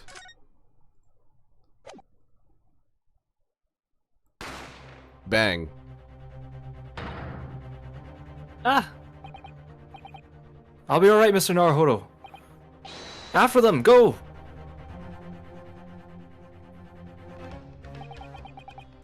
Behind that door. In the storeroom, hurt. Oh, that's you. Oh, behind that door in the storeroom, hurry! We're doing it.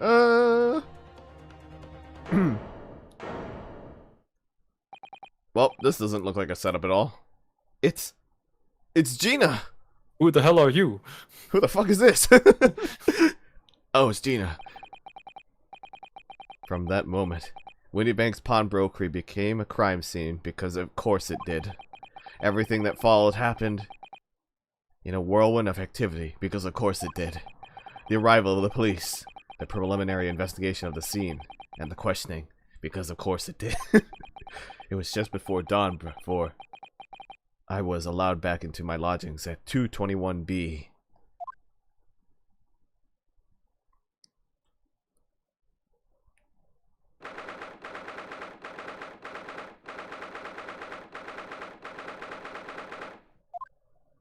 You know what they say, murder today, trial tomorrow. Oh, Iris! Oh, Iris. A telegram came, but all it said was, wait at home. Oh, yes. We asked one of the policemen to have it sent. It was simply impossible to come back. When I woke up, I was all alone. Hurley and Ginny were gone. Everyone was gone. What happened, Runo? Poor Iris. She's trembling and staring at me with a 1,000 dagger. She's obviously trying very hard not to let herself get too worried. I'll explain everything that I know. Something awful has happened, hasn't it? Yes, I'm afraid so.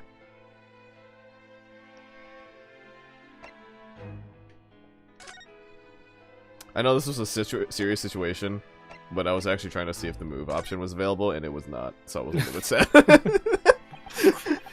Let me get out of here right away. Yeah, let me just go to the pawnbrokers. I think I left something there. I'm sorry to have to tell you this, Iris, but Mr. Windybank is dead. Huh? He was shot. We discovered it in the early hours of the morning. Oh, yes, I had a feeling. You did? Well, I saw all those police carriages pulling up outside a shop. So I knew something must have happened there.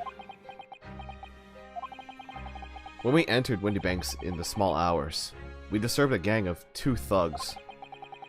They ran out onto the street, and I chased after them, but They got away. So, it was one of them who shot old Mr. Windybank, I suppose. I don't know, but that's not what the police believe at the moment. Oh, why not? They've arrested someone else as their prime suspect, you see. Gina. Ginny, but why? Well, the thing is... No, Ginny wouldn't do something like that. I know. None of us think she did it. Then why have they arrested her? I'm sorry. There was nothing I could do.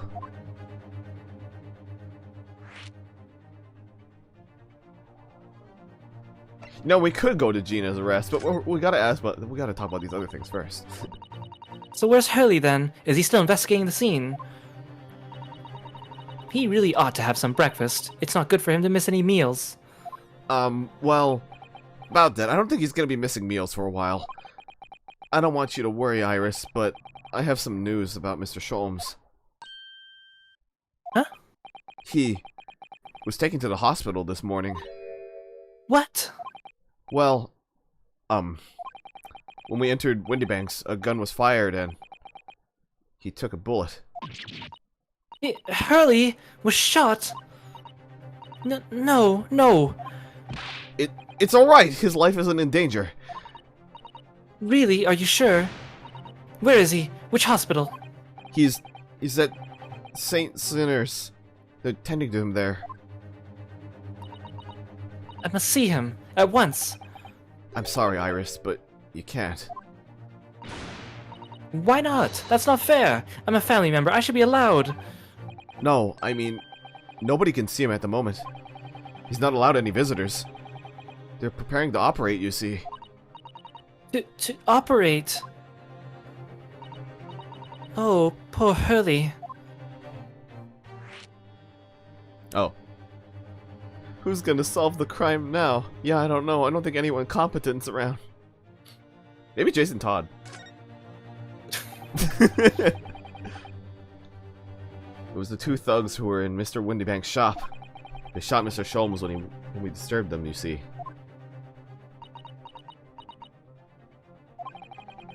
It was pitch black inside the shop at the time. My mind went totally blank, I'm afraid. I just froze. After them. Go! After that, I ran out into the street, but, well, they were long gone. I shouldn't have hesitated.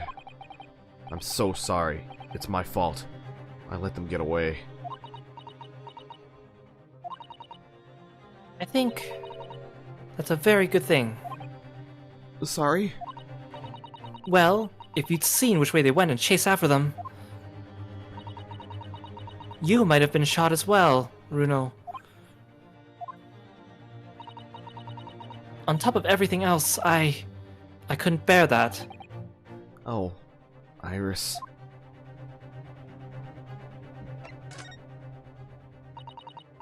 Where's Susie, Runo? She's still at the police station. Oh, why? I expect she's still being questioned. The police said they wouldn't be finished for a while. Why aren't you there then? Well, I didn't get a good look at the criminals, anyway. So they weren't questioning me for long. And Mrs. Sato stayed behind at the scene to tend to Mr. Sholmes. So they didn't get started until later. Ah, I see. Besides, one of us had to come back to be with Iris. I'm glad Inspector Gregson agreed to me leaving early. You should have let me know, and I would have come to the station.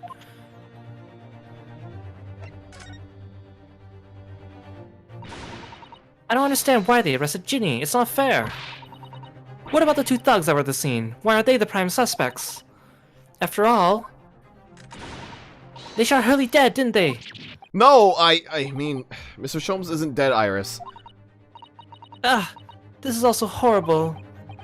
The thing is, Mr. Windybank was found on the floor in the storeroom where he keeps all the deposited articles. And the storeroom door was locked from the inside. I see. But he wasn't alone in there. Gina was found next to him on the floor as well. Oh no. And according to the detectives who investigated afterwards. Don't tell me. There was no one else in the room. Yes, exactly. How did you know? It's the only explanation. Yes, the only explanation, indeed. What do you mean by that, Runo? Well, What can I say? I'm damned if I agree, damned if I don't.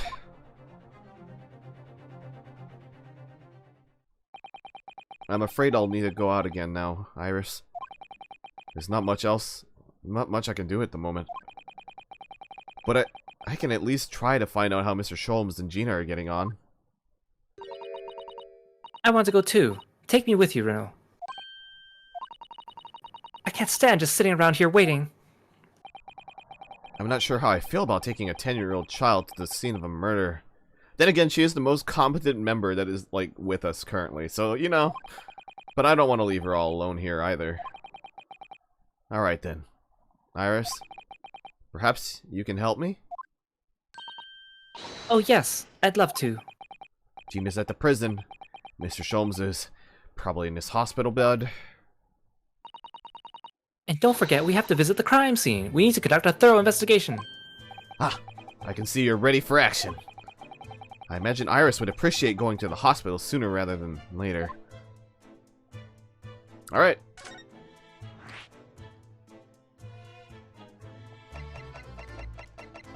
Alright, sounds like a good time to go to the pawnbroker.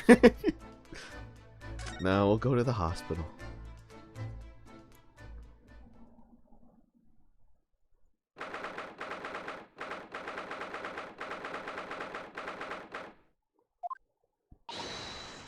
Ellie! Oh, Oh my god. he's not here. No, that's strange. The nurse definitely said he was in the bed by the window, didn't she? Oh, I know what's probably happened. Hurley was being a big baby, and the bullet wound wasn't that bad after all, so he's been sent home. I'm not so sure about that, baby or not. There's no question that it was a fairly serious injury that Mr. Sholmes suffered. Oh, Hello, hello, what do we have here? Oh, it's the same guy. This ward is off limits. No visiting. So what are you doing in here, eh? well, I'll have you know. We're Hurley's next of kin. Eh? Oh, well, begging your pardon then, ma'am, sir. A little lady and a curious Eastern gentleman. Great mystery solvers, a mysterious family, eh? Oh, as a mysterious family, eh? If that's how you see us, sure. Where is he, Constable? Where's Hurley? I believe he's currently in the operating theatre, ma'am, undergoing an extensive operation. Extensive? It has been several hours since he went in. Oh dear. Is he going to be alright? Well, he doesn't appear to be working, you see. The anesthetic, that is. Oh, I have heard a report that the gentleman's claims he may have had a little too much to drink last night. Coffee, that is. Aha. Anyway, I think it would be fair to assume that he won't be back here for several hours yet. I see. Thank you, Constable. Perhaps we should leave and come back later. oh, poor Hurley. Alright. That resolves things quickly. Let's go see Gina. I like prison. I'm glad they used the exact same prison cell as Mr. Natsume. I think. Is it the same one? I don't know. I'm gonna head to bed. Thank you for streaming. Have a good night. Thank you for coming, Lork. Have a good, Thanks for coming, Lord Temper. Have a good sleep. Sleep well. Hello, Gina. They let you keep that? Lily, thank you for the follow. Hello, hello, hello, hello, hello, hello, hello, hello. Oh, you stopped the grenade launcher Hurley and I made? I wish you wouldn't put it at me all the time, though. What are you here for? Ginny, I have a feeling it's because of us that you've ended up in trouble. So we're thinking that we might be able to help you. Well, you can't. Sorry? You heard. Get lost. don't be like that, Ginny. I know you didn't do it. You'd never shoot someone. I just know you wouldn't. You think you know me? Pull the other one. Oh, You ain't got the first idea about the likes of me. I'm a thief. I pinch people's purses when they're walking down the street. That's how I get by. And if I saw me chance, I'd sneak into a pawn shop any day of the week. Just to see what I could lay my hands on. Get it? That's the kind of person I am. but Ginny... I'll be in court tomorrow, they said. So, Oh, gosh. some cove came by before and said he'd be a lawyer for me or the like. Said it was my right or something. But I told him to get stuff. I don't need no lawyer. I don't need no one. She couldn't be staring at me any more obviously if she tried. Why are you being like this, Ginny? Let's find out! Okay, let's leave. Oh yeah, you're right. We can leave her behind, it's fine. I don't understand, Gina. Why did you send the public defender away? He wanted me to sign some papers, representation papers or something like that. It's all gonna be rigged anyway, the whole trial. They'll pin it on me cause I'm a kid. That's what grown-ups always do. Why do you think that? Cause that's how it's always been for me, growing up in the back slums, me whole life. If you do what the grown-ups tell ya, it'll get your mates dragged off by the coppers, or worse. I've had it happen to me before and all. Been sold out and nearly snaffled on the back of it. You can't trust no one, that's the point. Soon as you do, you're gone to the grass, dead. Gina, listen. If you like, in tomorrow's trial, I could... Forget. Ginny, Don't you? don't you trust Runo? Nah, I don't. Look, I'll ask you nicely now. Just leave me alone.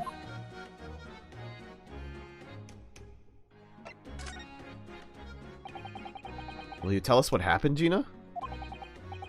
Last night at the pawnbrokers?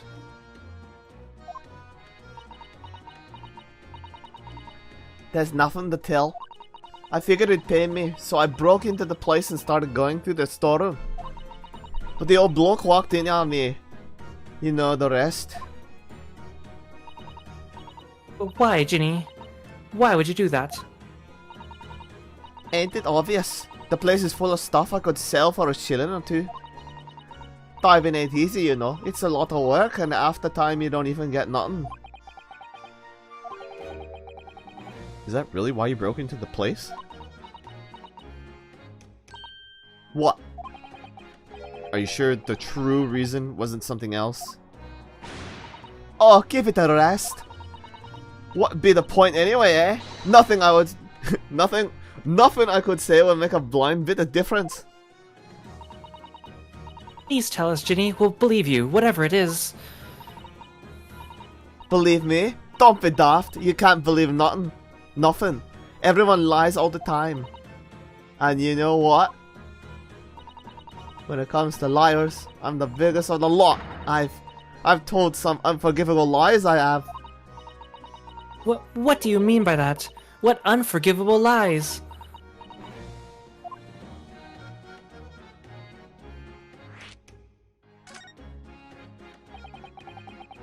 What do you mean? What did you mean before, Gina? When you said you were the biggest liar of the lot? Why don't you tell us what these unforgivable lives you've told are? Maybe we can help.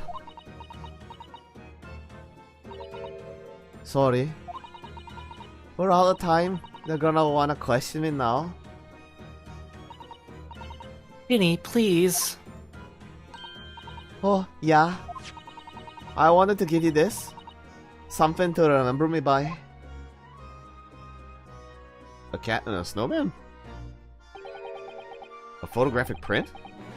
Of a really adorable cat. It's so cute. And a snowman. I found it in one of the pockets of this coat. Ain't no point of me having it. I wonder what a little photograph like that was doing in a pocket of that overcoat. And one belonging to McGill did. Anyway, don't bother coming again. Bye. Oh, Ginny. Have a good stream. Gonna head to bed. Good night. Good night, Meteorite. Thanks for coming Night, by Meteorite. tonight. Sleep well. Thanks for coming. White cat photograph has been entered into the court record.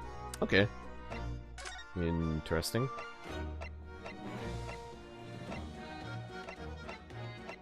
Well, I guess we can go into the pawnbrokery.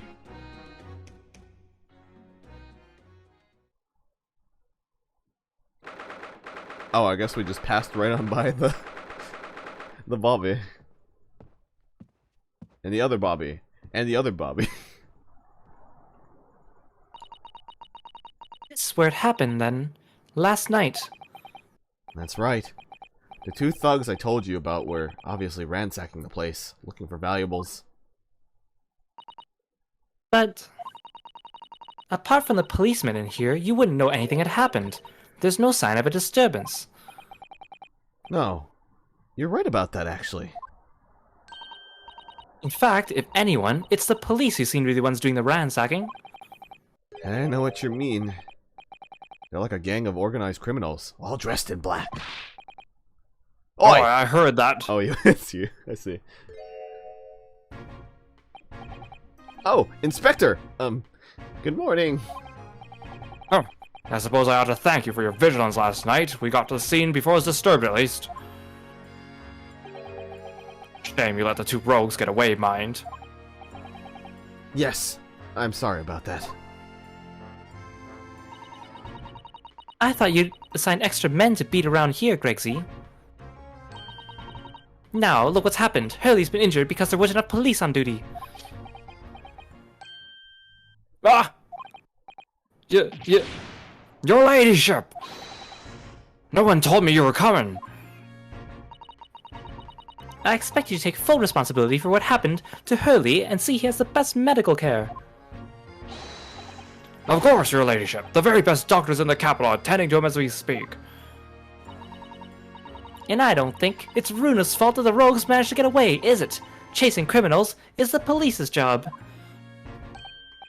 Absolutely, your ladyship. As you say, ma'am, as you say. So who is your mom exactly? The gent in black is totally blameless. Everyone's in agreement about that. Would you believe it? He's like a completely different person with Iris. Talking about a personality change. Oh, where are me manners? Are you thirsty, your ladyship? Perhaps you'd like some juice. Some nice, refreshing fruit juice. Oh, why? Are you thirsty, Gregsy? I have some of my special herbal tea with me, if you'd like some. Oh my god, she invented a thermos.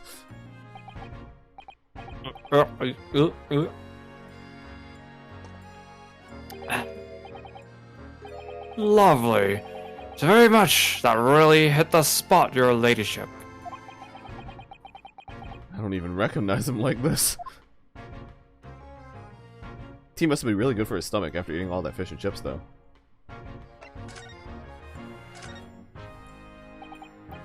So, how is the investigation going, Inspector?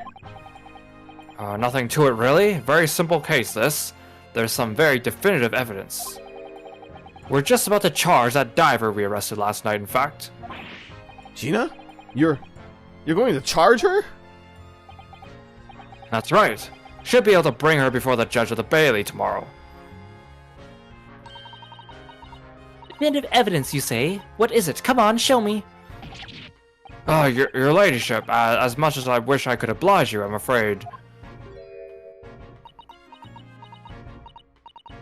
Ah, I see. You've already captured the pair of thugs who broke in here last night, have you? What the? And you're going to put them on the stand as witnesses, are you? How could you? No! How could you possibly know that? These glasses see into the future. I had a feeling, that's all. Remind me never to try to keep a secret from Iris. So have you arrested the 2 men who shot Mr. Sholmes, have you? Well, yes. They were rounded up pretty quickly by the lads on the beat. And Miss Lestrade is being held at the prison? She should be. Weren't you there earlier? It's not like you've been there to see her or anything. That's assuming she hasn't lifted the key from the jailer, of course. But what if we did that? Can you tell us anything about Mr. Sholmes? What's his condition? Sorry, I'm not at liberty to divulge that information. Scotland Yard matters are strictly confidential. Well, I know he's being operated on at St. Sinners. Why can't I see him? I'm family, you know?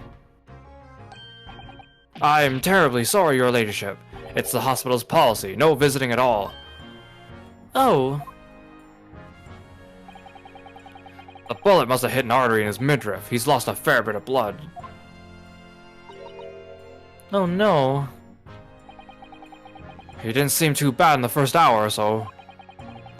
But a hemorrhage like that is enough to make even the one and only Sholmes piped out.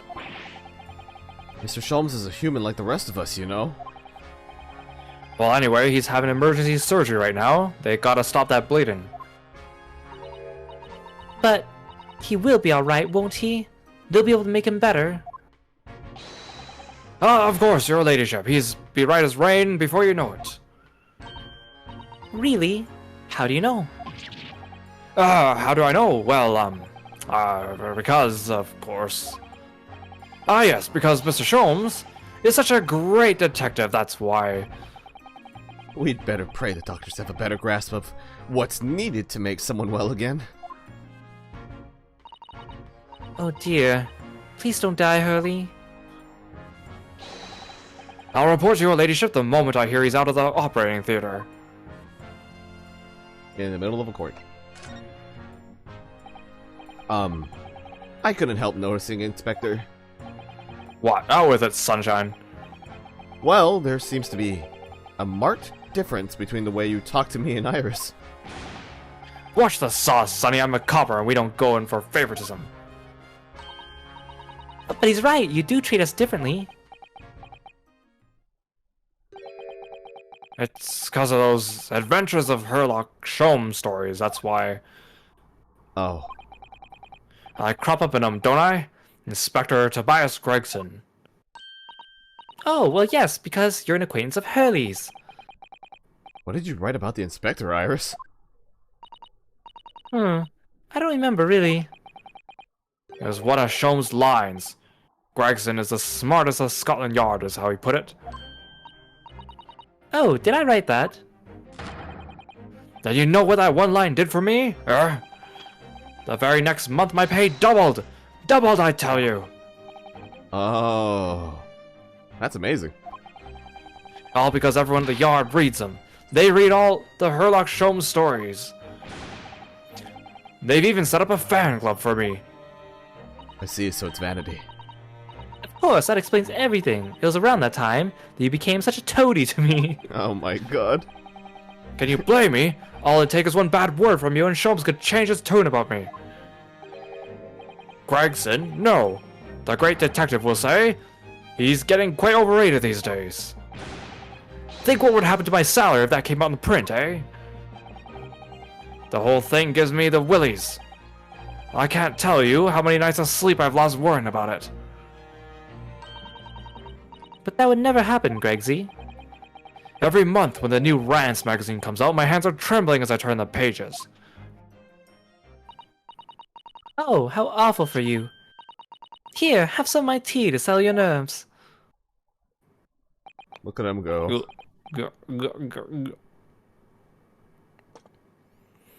Ah, lovely, very much. That really hit the spot, your ladyship. T total. Oh, yeah, there's something I was supposed to talk to you about actually, Mr. Naruhodo. Yes? What is it? I've got an important message for you. I clean forgot about it until now. An important message? I wonder what it could be. Mashing that A button. Are you going to tell me what this important message is then, Inspector? Yeah, it's about that young lady who's normally by your side, your assistant. Dear Susie, is she alright? She's at the station, isn't she? Being questioned, I believe. No, not anymore. She had to head off. Head off? Where? Lord Strongheart's office, of course. He summoned her. Ah, yes, of course. I'd forgotten about that. One of the whipstocks took her there in a yard carriage after he finished questioning her. But she asked us to tell you she didn't have the fare for the return journey, and to go and meet her there. Oh, okay. She's got a nerve using Scotland Yard as a blooming messaging service. Nom, nom, nom. I see. Well, thank you for passing that on, Inspector. Why did Susie have to go see Lord Chief Justice? She didn't tell me. But I'd better head over to the Lord Chief Justice's office to fetch her straight away.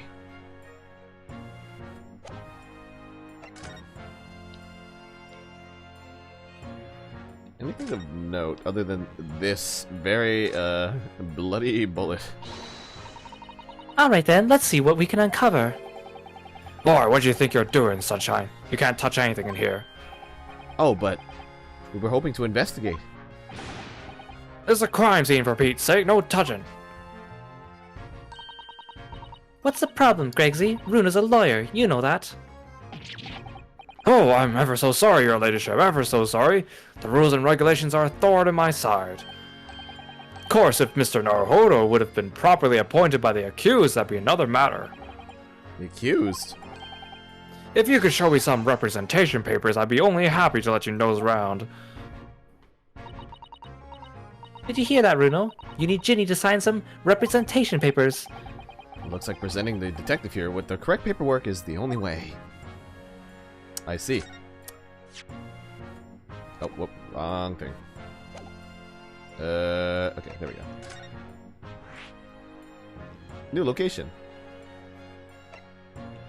Oh, I guess since we've been there before, it doesn't count it as new, huh?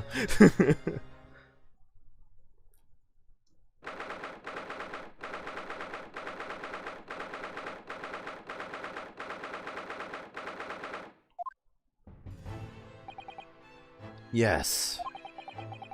No matter how many times I come here, I always get the same sense of oppressiveness somehow. You think the place is oppressive? I think it's normal. How so? I mean, look at that suit of armor over there. You can't take that seriously, can you? Maybe it thinks the same about you. So, everything is clear with regard to tomorrow's arrangement, I trust. Yes, thank you very much.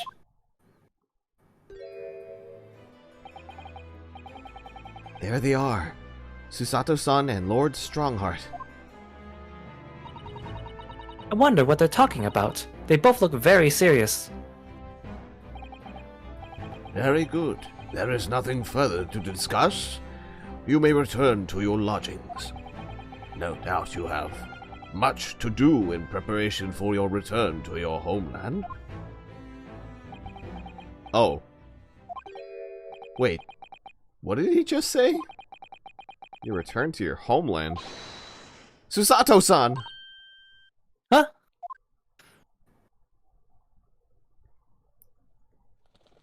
Hi, birds. Oh, Mr. Naruhodo. What was that all about? Ah, Mr. Naruhodo. Thank you for coming to collect your colleague. What's this all about? Why were you talking about Mr. Sato's return to her homeland? And tomorrow?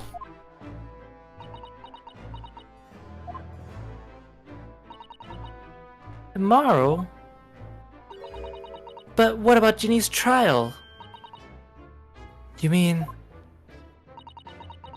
She's been formally charged now? Oh dear.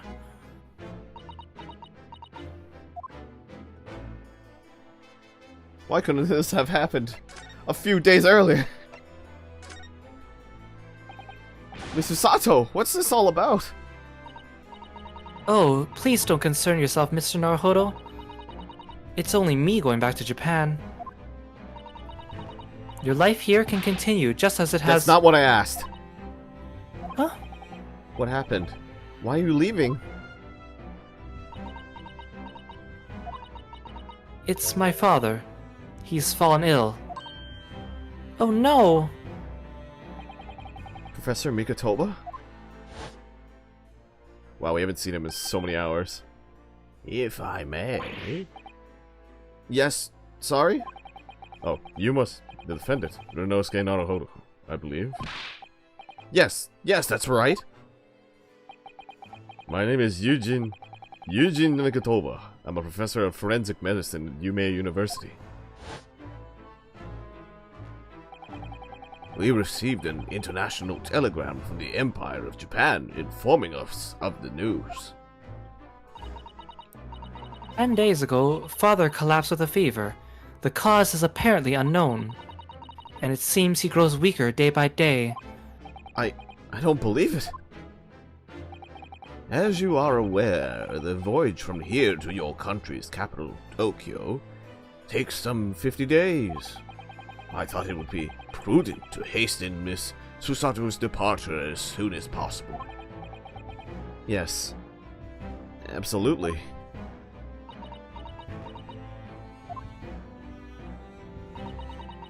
I will leave London first thing tomorrow morning. I can't believe this is happening. But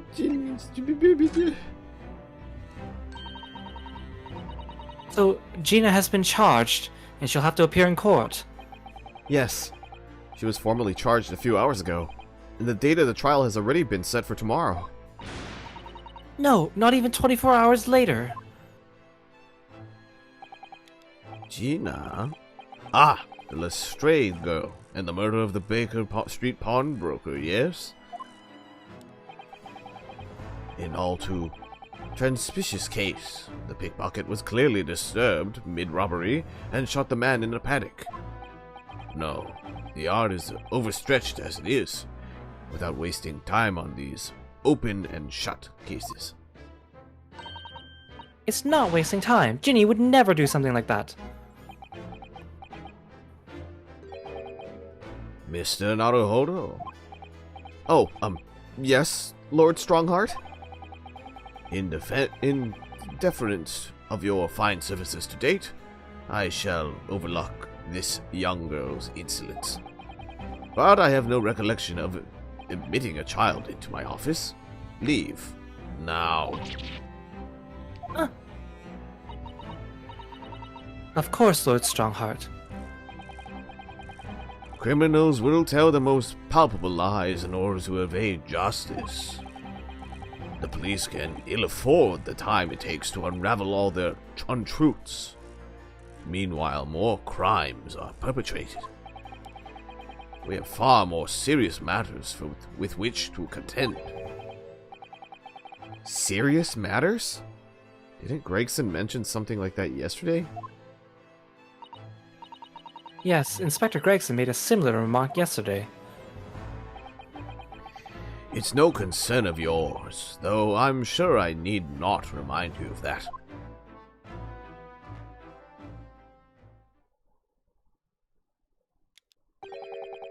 "3 minutes precisely until my next meeting.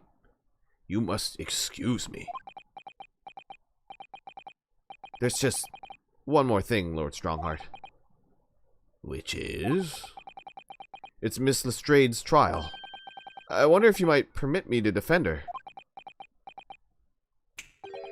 A timely suggestion. Sorry? The girl currently has no representation. But that's not fair. Yes, she may be a pickpocket, but she still deserves a fair trial. Do not misunderstand me, young lady. The government provides for those too poor to afford representation with a public defender. The accused need only sign the relevant paperwork, and a defense barrister will be assigned to the case. Barrister. However, the young girl in question has refused that right. Why would she do that? A question you would do well to direct at Miss Lestrade. You'll find her at a local prison. Yes. Thank you. Now then, It's time I was leaving. Good day to you. what a day. Gina charged with murder. Susato-san about to leave. Hurley into surgery, but I'm not going to mention that again. Ah, Mr. Naruhodo, Iris, we must make haste. But Susie, you're leaving for Japan tomorrow morning, aren't you? Don't you have packing and things to do? As Mr. Naruhodo's judicial assistant, my personal circumstances are of no consequence. My sole purpose remains to help you in whatever way I can. Thank you, Miss Susato. It's a very pensive look. I think we ought to visit Gina first. In any case, I should like to wish her well before I leave. Yes, that sounds like a good idea. Let's go. If I'm honest, this has completely thrown me off. I'll just have to do what I can. As a lawyer.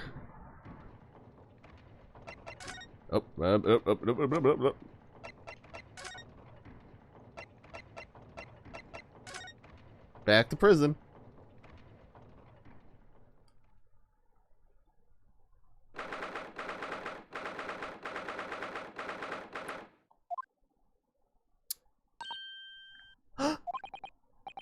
Hello again, Gina.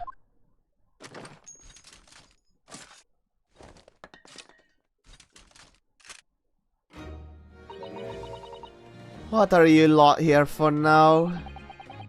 To have the muzzle of that grenade launcher shoved in our faces yet again. Obviously. I think I need to improve the way you load ammunition to that thing, don't I? Look, you can come as many times as you like, but I ain't got nothing more to say to you.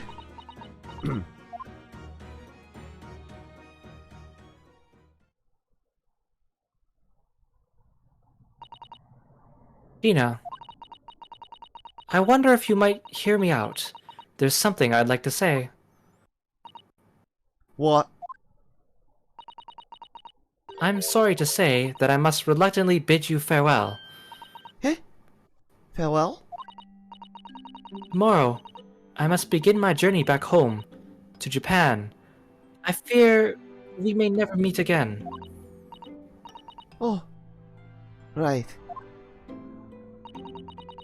I've had the pleasure of meeting so many lovely people here in London.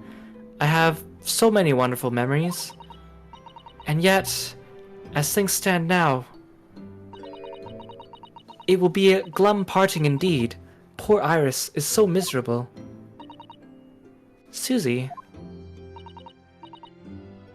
Well, that ain't my business. both Iris and Mr. Naruhodo believe you to be innocent, Gina. They put their faith in you. But somehow, you can't find it in your heart to put your faith in them. Yeah, that's right. I can't. What of it? It grieves me greatly to have to say goodbye to my friends when they are so clearly unhappy. Because of you. What? It's my fault. Yes, So I have one final request, Gina, before our paths never cross again. Right here and now, I want you to show both of them that you don't deserve the faith they've invested in you. Eh? Only by doing that will you truly be as alone as you claim to be. What are you talking about? What do you expect me to do then, eh? You told us that everyone lies. So prove it by admitting one of your own untruths. What about what you said before, Ginny? You said something about unforgivable lies. You must tell Mr. Naruhodo and Iris the truth now. That is my last request before I leave. My last request as a judicial assistant. No, I can't. Whatever these lies are, they're obviously weighing very heavily on Gina's mind. Gina, I could be wrong, but... is it something to do with what happened 2 months ago? Something about that trial? The one in which Magnus McGilded was acquitted. Huh?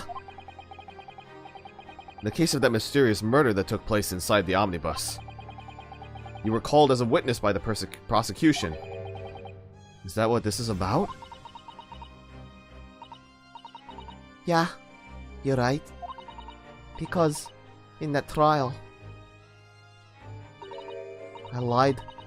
I lied like you wouldn't believe. Will you tell us about it now?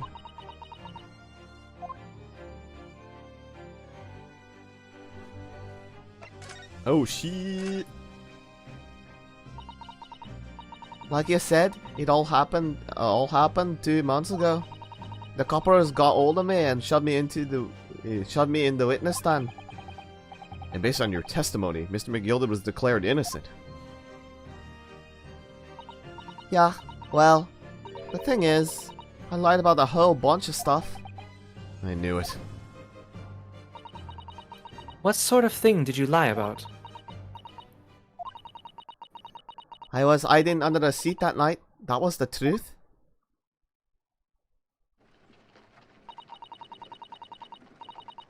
It was pitch black in that little cubbyhole. Couldn't see a thing. And then I heard that loud thud like someone falling on the floor. And that's when Mr. McGilded discovered you. Yeah.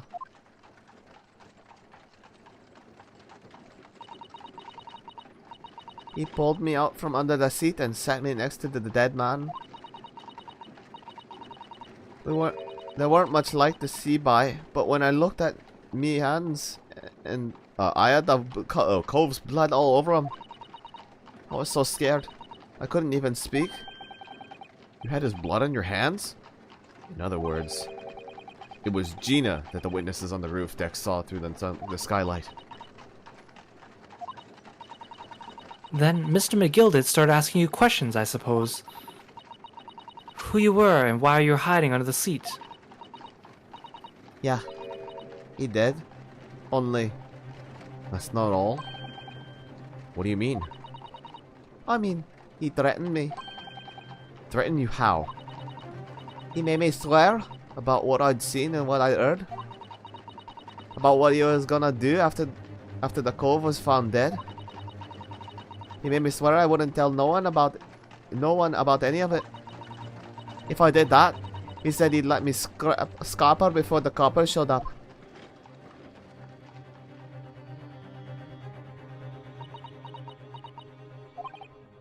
Gina, you must tell me what he swore you to secrecy about. What you saw, what you heard, everything. Oh man, oh dear. That is a lot just to cover. You said McGilded made you swear not to tell anybody about what you saw. But you were in the pitch black compartment under the seat the whole time, weren't you? Yes, with Mr. McGilded sitting above your head, if I remember correctly. Yeah, That's true, but it was when I heard the thud of the cove in the floor. I let out a little scream, see? Couldn't help it. Miguel had heard that and dragged me out by my arm. That's when I saw it. He was on the floor next to the old geyser what had been stabbed. A disc, all bright and shiny. A disc? Do you mean? Yeah, that's it. The one with what the deed took off me at Windybanks. So the music disc was there on the floor of the omnibus? Not for long, Miguel had spotted it straight away. He picked it up smartish and stuffed it in his inside pocket.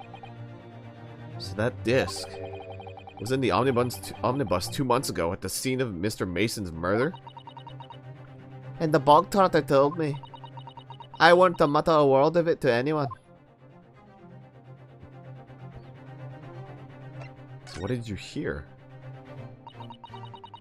Cause it was so dark under the seat in the cab, I was straining my ears the whole time. After a while, I heard the door open, and the footsteps inside the cabin. Presumably that was Mr. McGilded getting on board. Nah, not only him. Oh! Cause I could definitely make out the footsteps of two people. In that case, it would seem likely it was Mr. McGilded and the victim. Mr. Thrice-Fired Mason. In his testimony during the trial, Mr. McGilded claimed he slept during the carriage ride. But whenever I'm in a carriage, I take it with a fierce tiredness, and I've always succumbed to it. And your own testimony, Gina, supported his. All I could hear was the Irishman snoring.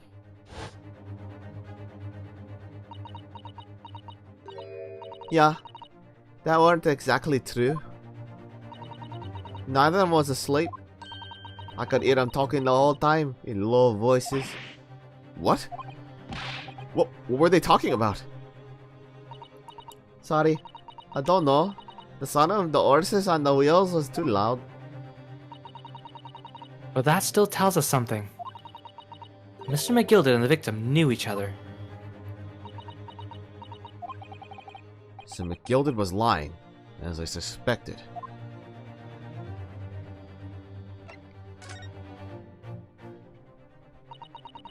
I knew it weren't gonna take long before someone raised the alarm that the bloke had been killed.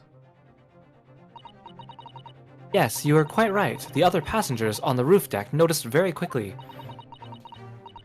So when the cab came to a stop, Mr. McGilded told me to hide back in the seat again. I climbed in and waited. The two cops from up top ran off to get the coppers. Yes, Mr. Fairplay and Mr. First. Right? And after they're gone, McGilded asked the driver to do him a favor. A favor? Now then, fella, what I need you to do is take this coat of mine and deposit it with a nearby pawnbroker. And for your troubles, let's see now. Hey, I'll give you 10 guineas.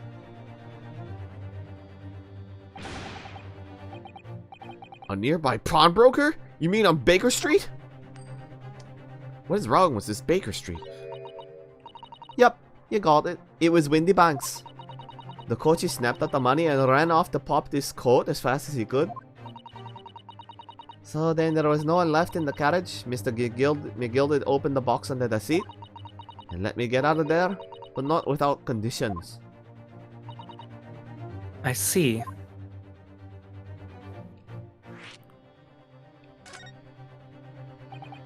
What were McGilded's conditions then? For letting you go free, I mean. Not telling a soul, not for anything, Finn, about what I saw, what I heard, and there was something else as well. There's more? Yeah. This is the most important thing, he said. I might have to send in the coachman on a little errand for me. With some small change in his hand. Now then, Did you hear what I asked him? Did you see anything at all? At all? You asked him to go pop your weasel, right? Aye. Aye. The fiend's taking me overcoat to deposit with a pawnbroker hereabouts. And I want you, lass, to take the redemption ticket for it. You understand? What? You want me to have the ticket? That's right. And I'll come fetch it from you later, sometime within the next 2 months. You have to hang on to it until then. Is that clear? And whatever you do, don't lose it.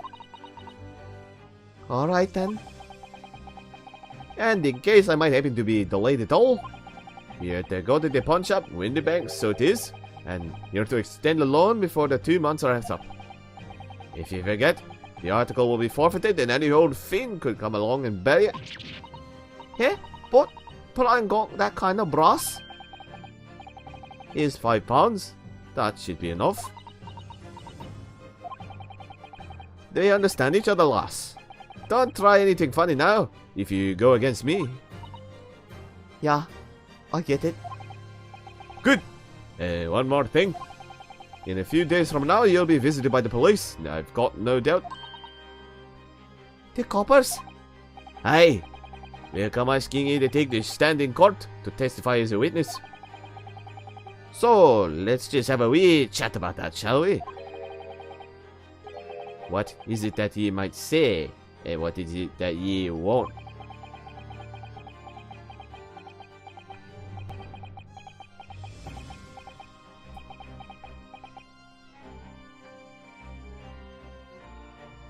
Ah, yeah. After he gone over it all, I picked it. Got as far away from there as I could. He did the pawnbroker's ticket in some bushes near the scene. I went to fetch it the next day once it got dark. So McGilded planned it and coerced Gina into giving false testimony.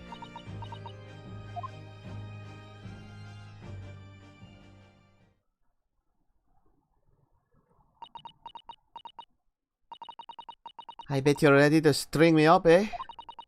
I lied. In that big old courtroom, I told some corkers. The thing is, he said he would make it so he couldn't live in the East End no more. That's what he threatened me with. What a wicked man. He knew everything what went on in the back slums. He knew we had no one to look after us. And we was all just looking out for each other, getting bought together. Oh, you mean Mr. McGilded would have... In any bit, he could have had a lot of us chased out of there if we wanted. And then where could we have gone, eh? There's nowhere, that's where. McGilded Park, maybe. So, I didn't have no choice. Thank you, Gina, for telling us everything. But, I'm for it now, eh? Go on, you must be livid. Well, you can make amends by doing me a simple favor. A favor? What? Sign the representation papers for tomorrow's trial. Eh? If you don't actually want me to represent you in court, you can rip it up later. But we need that paperwork, or we can't investigate. The police won't let us. Investigate what? The scene of the incident last night. Mr. Sholmes was shot, you see. You what? Ellie's having a big operation right now, Ginny. Is it bad? Is he gonna be alright? Sholmes is gonna be alright? Right? That's why I want to investigate. For Mr. Sholmes' sake as much as anything. Right. So what you're saying is, if I sign that bit of paper, everyone's happy, isn't it? Something like that. Mr. Sato? Yes, of course. I have the representation papers here.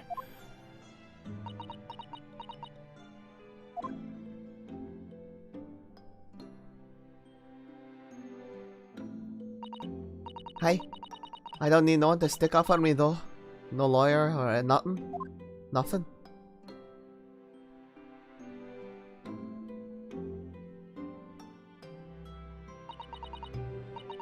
Poor Ginny, she seems so lonely. Oh, okay, we got our papers now. Okay, bye, Gina. Alright, bye! Well, at least this should mean we can investigate the scene at Windy Banks now. Yes, and perhaps we can come back to visit Ginny when we're done there. I feel like we finally cracked Gina. She's opened up to us at last. And now I have her representation papers. No one else knows just what a responsibility that is. Anyway, for now it means Inspector Gregson can't stop us investigating at Windy Banks. Although something tells me he's not going to be happy about it.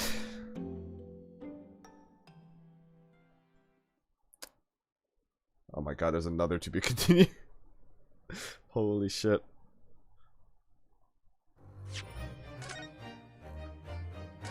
There's so many parts to this. Right? This is the longest case in both games. Holy shit.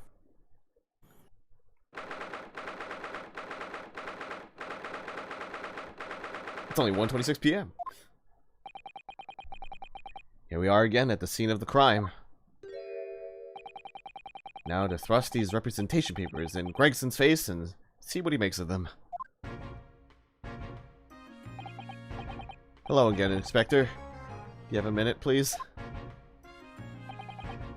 What is it now? You should go home and get some rest. Here you are, Gregsy. Here are the representation papers. Oh, your ladyship. Now how? I don't believe it. How the devil did you get that stubborn little ragabash to sign that? And I salute you. That is good work, that is. I can see you've been very busy here as well. How about some tea? It's a special blend designed to relieve fatigue. Man, I could really go for that tea, man. Go. Ah. Lovely. Well, let's see now. Yes. I hardly feel tired at all. I'm fit as a fiddle, your ladyship. Would it be alright if we investigated the scene of the crime then? Do as you please. You know where it happened? Through that door behind the counter. Yes! The storeroom. That's where I discovered Mr. Windybank and Gina. Right, well, I'll be getting back to business then. Will you be investigating in the storeroom as well, Inspector? If I'm perfectly honest, we need to wrap this up before long. Can't afford to spend too much time on it. But there are so many articles to go through, it's taking forever, even with the lads working around the clock. Which is a problem, because there's another case the yard needs to investigate urgently. That must be what Lord Strongheart meant by far more serious matters before. So what I'm saying is don't get out of my feet, sunshine. Come then, let us not waste any time. Alright. Let's go look around. And I'm gonna finally look at this darn blood stain on the wall that I'm pretty sure is where Windy got shot. Ah! Look here! Oh yes, a bullet hole. And I can see the bullet is still lodged in the wall. Presumably Mr. Windybank wasn't practicing with his revolver in his spare time. Ah, well. Mr. Sholmes likes to practice in his drawing room whenever he can. He's very patriotic like that. Sorry? It's all there in the adventures of Herlock Sholmes, you know. Isn't that right, Iris? Ah, did I write something like that? Partly in jest, perhaps. In jest? Well, he doesn't do it often. It is quite dangerous pastime. He doesn't do it often. He shouldn't even do it once. Forget that for now, Runo. Let's examine this bullet. What's that around the bullet hole? Is it blood? There's a suspicious red stain on the calendar. Aha! I may be very well able to help with that. What? There's nothing like the sight of blood to get the blood pumping, is there, Runo? I have a feeling I'm not as bloody-minded as you, Iris. I'm afraid the sight of blood makes my blood run cold. There you have it, you see? When it comes to blood, we're all different types. Yes. What a scientific observation. Oh, you need this. Oh no. What is that scary-looking thing? Hurley and I haven't actually come up with a name for it yet. But as soon as you see it in action, you'll understand what it does. Watch.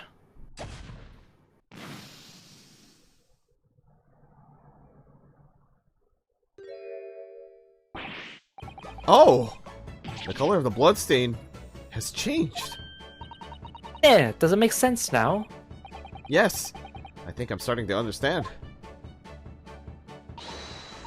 Good.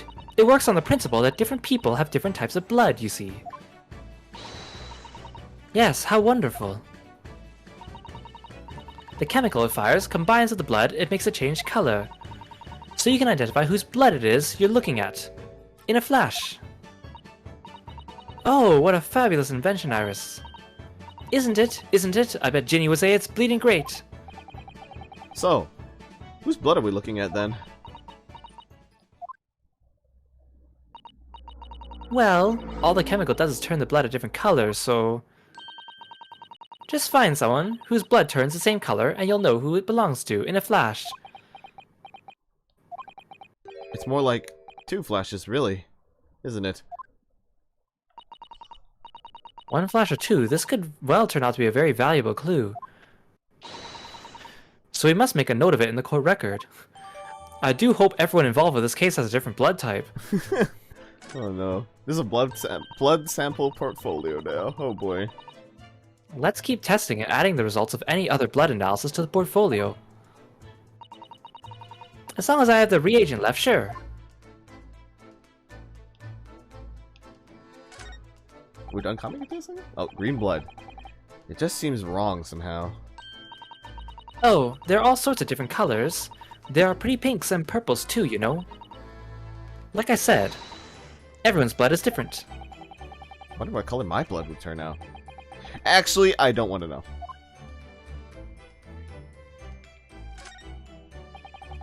This is that strange contraption that lets you see pictures of things as if they're right in front of your eyes. It makes you think. When Mr. Sholmes gleefully showed it to us yesterday, we were blissfully unaware that any of us was about to happen. And we have this thing that's oddly similarly like it. I'm fairly sure this contraption was here yesterday as well. Here we are, though I'm not confident I can get it closed again. Oh yes, that's a folding stereoscope. Really? This is a stereoscope? Mr. Sholmes showed us a picture yesterday that you were supposed to be able to see in 3 dimensions. But for that, he used the great big contraption over there. Ah, well, that's for use in public houses and places like that. It contains a carousel with all sorts of pictures inside. But this little thing is a much simpler device for use at home. There are special shops selling prints you can use in them. I have a little collection myself. I wonder if I could make money out of these in Japan. It would be keeping my toilet sparkling clean anyway. I don't know how that's related. Naruhodo. Okay, there's the music box. Any new details? That's a music box. Do you have them where you come from, Runo? Yes, but I've never seen one as large as this in Japan. Oh, well, this will be a treat. Shall we have a listen? Oh, we're listening to it again.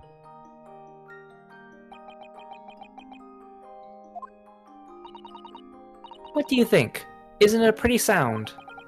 It's a beautiful sound, yes, but it's a little hard to enjoy when all the policemen in the room are giving you fierce looks.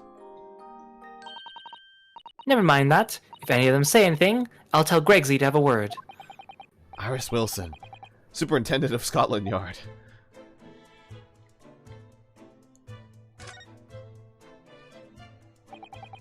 Oh, there's the cat. There's the article ledger here, and Mr. Windybank's notes, and... What's this? It looks as though someone has left a little photographic print behind.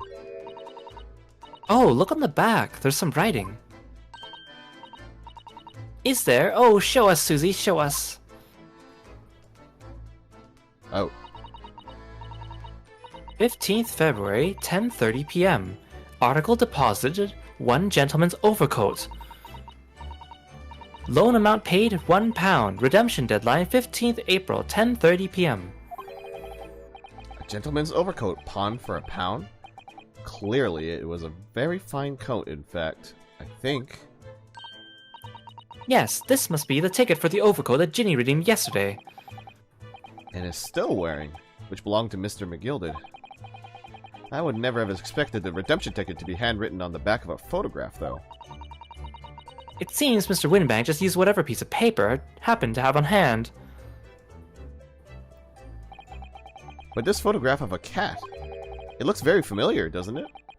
I'm sure I've seen this exact same picture somewhere else recently. Oh, yes, you're right. Very recently. It's the same as the one Ginny gave us earlier. Of course! I was forgetting that she gave us that print. Well, what are you waiting for, Mr. Naruhodo? Get it out. Alright, let the cogs turn. Yes, they are exactly the same. I'm crossing my eyes Are so you hard. trying to cross-eye? I'm trying to, and then, honestly, it's not coming out great. Well, if the one on the counter was used as a redemption ticket, perhaps the other photographs that Genius gave us has something written on the back too.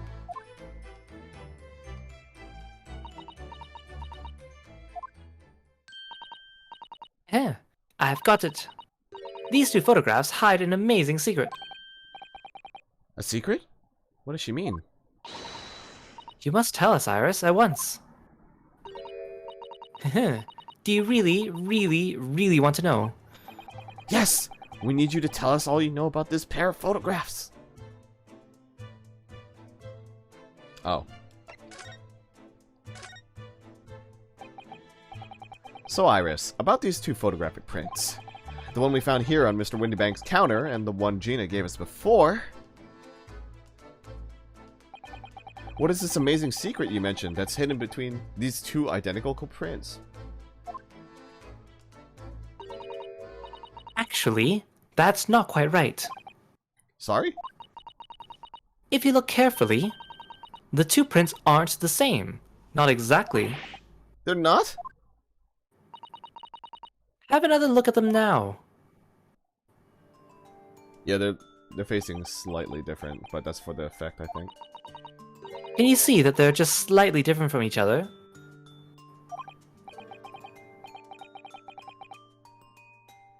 Yeah, if I have it in full screen, they're just far enough apart that I can't do the cross-eye. Just a slight bit more. I think so. It's very subtle, though. But what's the reason for the subtle difference between the 2 prints? Ah, well, it's because they're a set, you see. No, I don't. This pair of photographs is meant to be used in a stereoscope. Everyone in London is raving about them at the moment. Ah, a stereoscope. Why do I feel as though I've heard that word before recently? How's the story going? I know a lot has happened, and I'm lurking due to my farming dailies. No worries, no worries. It's going quite well. This is part 4? 4. Oh, yeah. oh God, I'm so sorry. It's Friday, but I know, but it's still pretty late for you. Oh yes, that's what Mr. Shomer showed us yesterday. Oh, right next to the creepy dolls. You see, there it is, just over there. Ah, yes, of course. That magical machine that makes pictures look almost real enough to touch. Well, actually, it's quite possible to see the same depth in pictures even without one of those contraptions. What? Really? Do you know how a pair of flat photographic prints can appear to have any depth in the first place? No, I have no idea. Oh, wonderful. Then I'll be able to tell you. She's over the balloon. She's over the moon. Bless her. Should we let her explain, though? We really need to carry on investigating the scene. I, for one, simply have to know. Oh boy. Alright. Have you ever considered, Runo, how our eyes see depth in the world around us? Well, I just opened them, and it works. But the reason it works is because we have two eyes. 2 eyes. Shocking. If you try closing just one eye at a time, I think you'll see straight away. What you see with your left eye, and what you see with your right eye, are ever so slightly different. You get a different view with each eye. Yes, the position of objects seems to shift slightly. Exactly, and in your head, your brain uses that shift to estimate depth as it merges the two views into one. That's how we can sense depth in everything you see. My brain really is amazing, isn't it? It does so much without telling me. Ah, I think I see. So the pair of photographs consists of a left eye view and a right eye view. Is that right? Oh, well done, Susie. You're so quick. So if you can persuade your brain to merge the two pictures together in your head, you'd be able to see depth in these prints. Yes, Runo. You're beginning to understand. And the stereoscope's function is to act as your brain and allow you to do just that? Yes, but as long as you have two images, two eyes, and one brain, you can actually do it yourself without needing a stereoscope at all. You can? Really?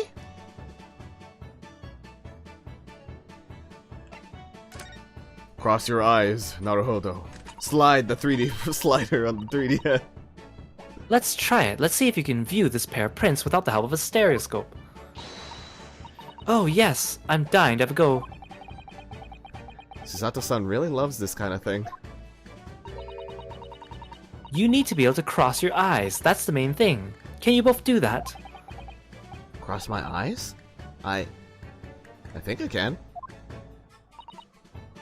Watch me and see if you can copy. Whoop! Make your eyes do this.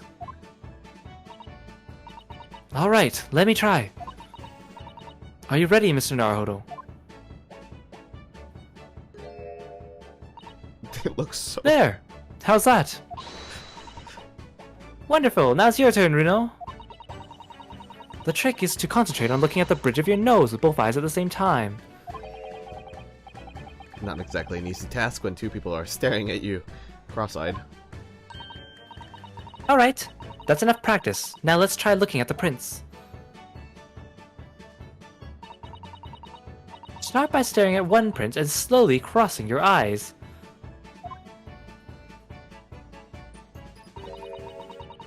You should see two overlapping images like this. You try it now, Runo. I'm just going to have to give it a try, I suppose.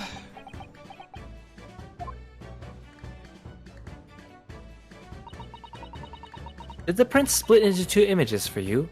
Now the next step I can't believe they're giving a full explanation of it. is to put the pair of prints side by side like this, and then to try crossing your eyes again. The prints should slowly merge together until Wow, that actually hurts my eyes to look at. they form a new single image in the center. Oh yes! Mr. Naruhodo, it works! I can see it in the middle now. It looks so real! Oh, I could look at it all day! I wouldn't advise that. Your eyes might start to hurt. Your turn, Runo. I was actually trying to cross my eyes on it, and then they merged the photo together and it hurt my eye. Pretend you're looking through the two pictures and slowly cross your eyes. Keep adjusting the position of your eyes until the two images overlap exactly in the middle. Like this, is it?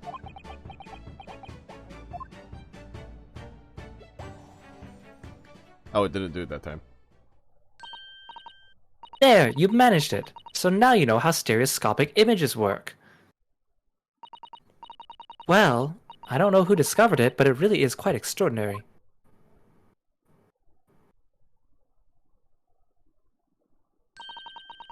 So, what do you think of these stereoscopic prints then, Runo? They're certainly amazing, but it isn't easy to get the knack of viewing them properly. No, some people find it easier than others. But that's why contraptions like this exist, for people who find it tricky. Oh, I recognize that. We saw one over there yesterday, didn't we? If I remember correctly, you press this little knob here. Then set the pair of photographs in the stand at the back, and...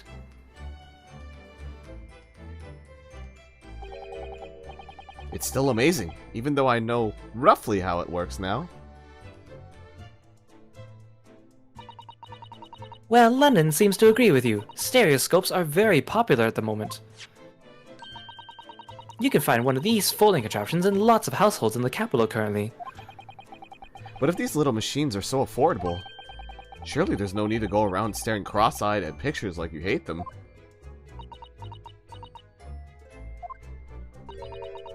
But it's much more satisfying to be able to see the effect with your own eyes. Well, I think so, in any case. Stereoscopic pictures. I never even heard of them until yesterday. We've certainly learned a lot about them.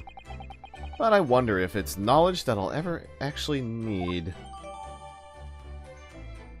Oh, the second white cat photograph has been added to the court record.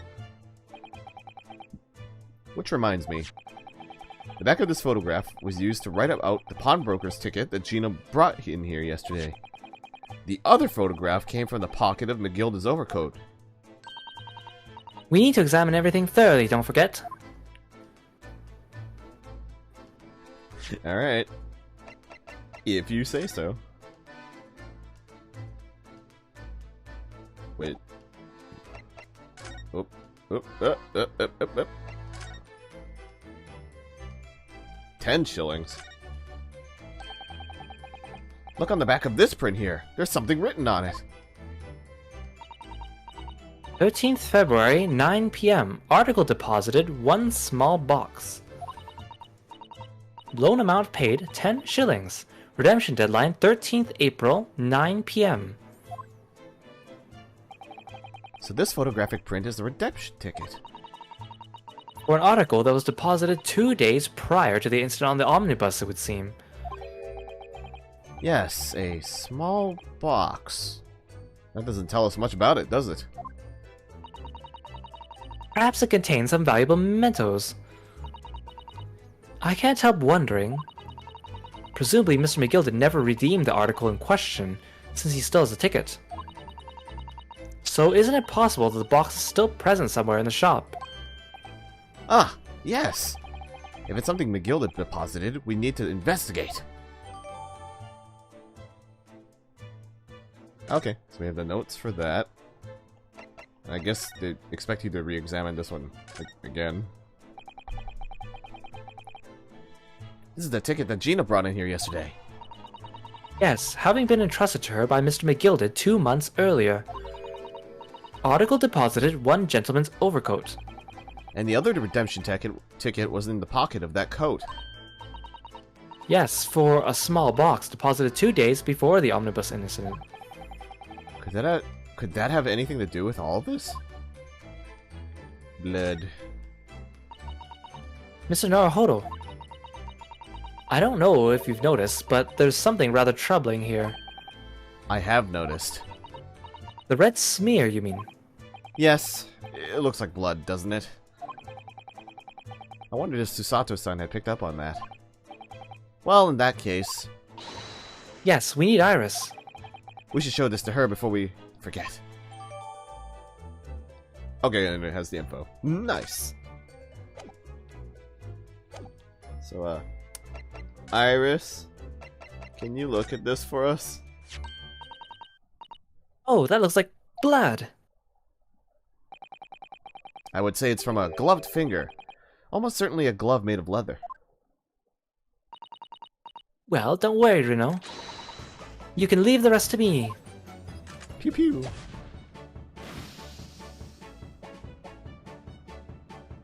Oh, it's purple. Look at that. Yes, that's a color we haven't seen before, isn't it? We simply must add it to the portfolio of blood samples. It could be an important clue. Although, it would be nice to find out whose blood these different colors correspond to at some point. Well, this particular stain of blood... Oh, you've had an idea, haven't you? Do you know whose blood this is? I don't...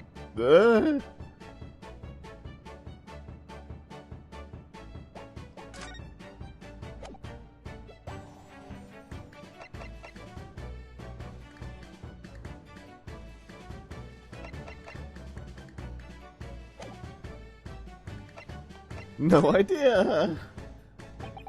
How could I? We don't have a known sample of the same color. Without that, it's impossible to know. Oh, how very vexing. I wasn't expecting her to ask. I wonder. What? Well, it's true that the color doesn't help us. But what about considering how the mark came to be in there in the first place? You might have an idea about that. Mightn't you, Runo? Now, if you keep staring at me like that, no? Let's try it again, shall we? Well, this particular stain of blood... Oh, you've had an idea, haven't you? Do you know whose blood this is? Apparently I do. Yes, I have an idea whose blood it is. Not from the color it turned, but with a little deduction. That's right. I think it's clear. Iris, you know as well. You first, Runo. Who do you think it belongs to? Alright, I believe that this is the blood of...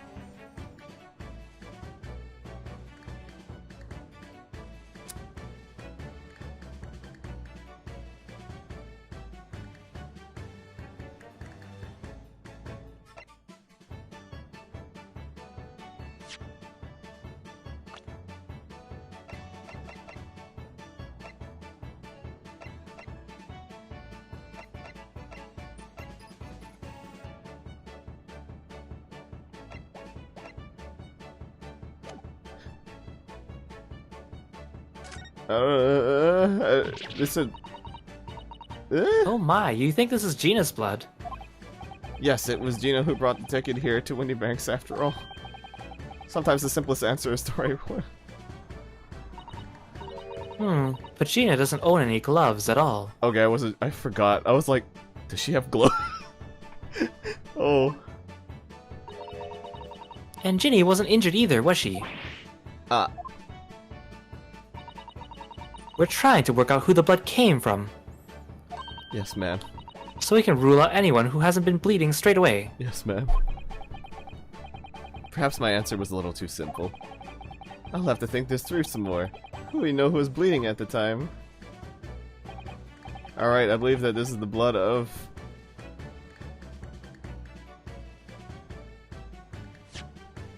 Wait, and this is the...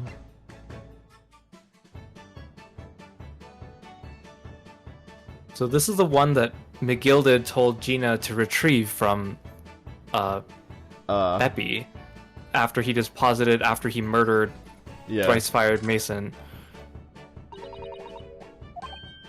Miss McGilded? Yes, after all, this redemption ticket belonged to him. Oh, you don't think... You mean that during the incident on the omnibus? Yes, I expect so. It's a very clear print and no small amount of blood. This must have resulted from a fairly serious accident, such as he might have sustained on the omnibus. Wait, but if I remember rightly, no sign of injury was found on Mr. McGilded at all. Okay, so they mean it's thrice We're fired. trying to work out who the blood came from, so we can rule out anyone who hadn't been bleeding straight away. Yes, I suppose we can. Okay, yeah, so it's Mason then, because of McGilded had gloves that had blood on them, and then stuff, and thrice fired Mason. You don't sound very sure of yourself the way you trailed off there. Well, it was 2 months ago now, that case. And of course I'd never met the victim, so I'm struggling to remember his name.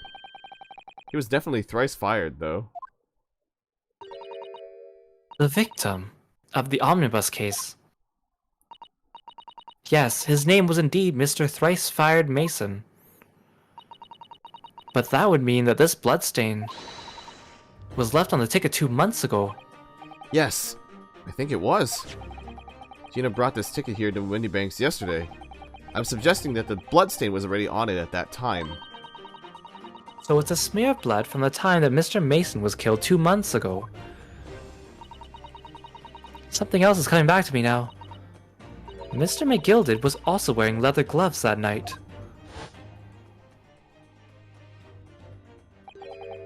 Now I ask yous, what good-hearted soul wouldn't rush to help a fellow bleeding from his stomach? I wasn't about to start worrying about me gloves now, was I? I reached out to give the man a hand. It certainly does look like a leather gloved thumbprint on this mark. Okay, yeah, right. But we know that Mr. McGilded had no injuries at the time anywhere on his body, from which we can conclude that any blood on the glove belonged to the victim, Mr. Mason. Mr. Naruhodo, you sound just like Mr. Sholmes. Minus the quirky slip-ups, I hope. Yes, I think you're right, Runo. Very well. Let's make a note of this. Alright. So we have Mason's blood. And we know it's purple.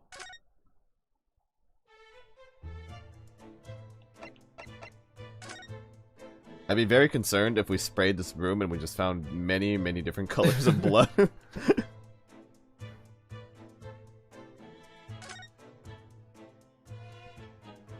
Well, his gun's not there anymore. That ledger that's open on the counter there really is enormous, isn't it? It must have an awful lot of work. Must be an awful lot of work to keep track of all these hundreds of items in pawn. It's too much to think about. Better to sell it all and have a clear head if you ask me.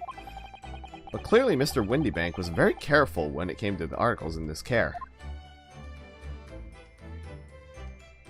Oh, okay. To the door! Behind that door is a storeroom, isn't it? That's what Gregsy said.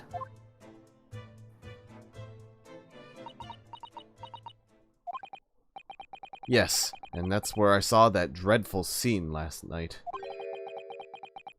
Through the little window in the door.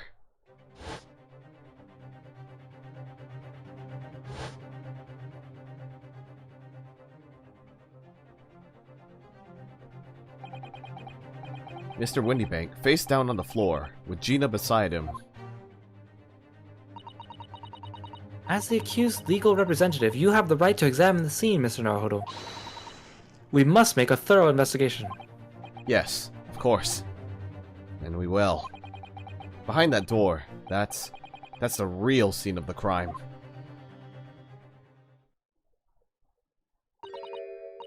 Don't worry, if there are clues in there, I'll find them. Can we move into it? Oh, yep, we sure can.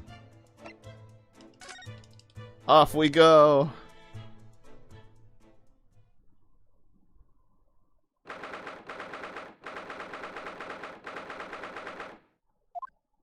Oh, the box is open too.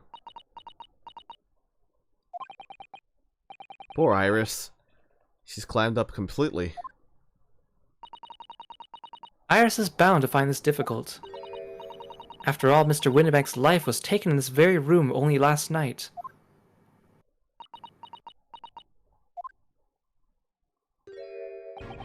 Oh, hi. Ah! Oh, he's gone. Wait, Inspector! What is it now, Sunshine? He took one look at me and he tried to run away. Now, you think a Scotland Yard inspector would run away from some jumped-up little defense lawyer, do ya?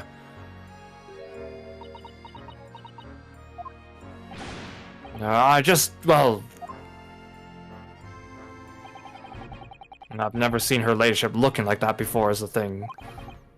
I don't know what to say to her. So you weren't running away from me. You were running away from a 10-year-old. I'm afraid this is all a little much for young Iris.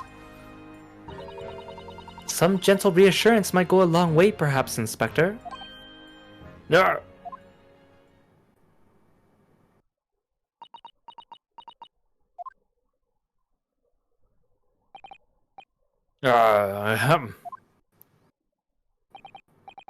Don't trouble yourself unduly, your ladyship. I mean, at least you're not dead, are you? I don't think that went very well. No, why? Oh, look, I'm in the middle of an investigation here, Sunshine. I told you not to get under my feet. And we have investigating to do ourselves. Yes. I'd like to hear more of what that socially inept inspector has to say. Oh, Hurley. And inquire into how Mr. Sholmes' operation is going.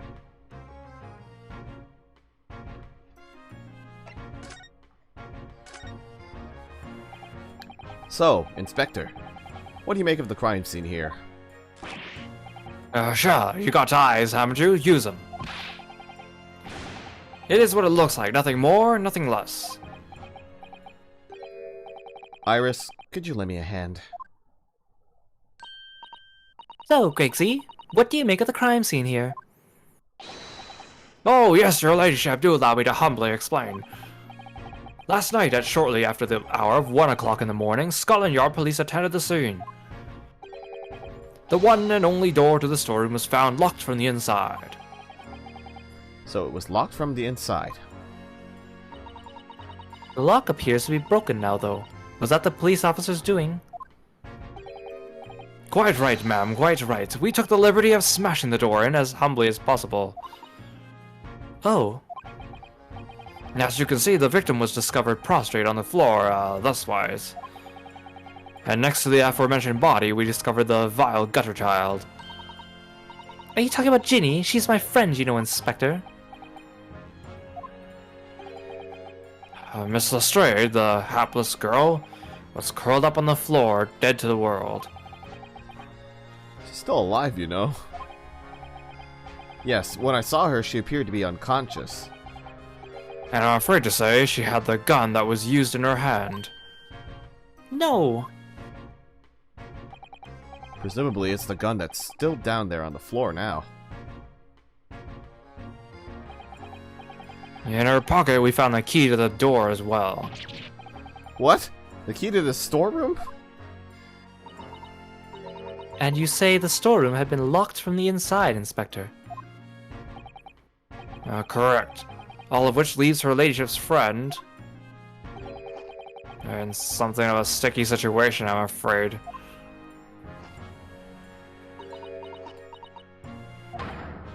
Now, obviously, my personal opinion is that it's all some sort of misunderstanding.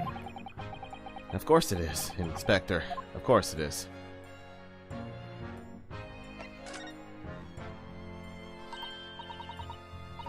Gregsy, do you know anything about Hurley? Is the operation finished?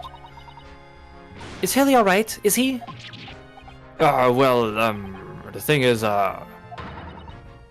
Don't mince your words, Inspector, please. You don't mean to say that Mr. Sholmes is... No. The operation's done and dusted.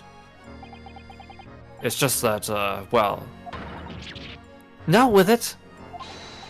Yes, ma'am. They use something called a general anesthetic. It's the latest thing, renders the whole body insensitive. The whole body? Anesthetized? Is that even possible? It means the operation can be completed while the patient is fast asleep.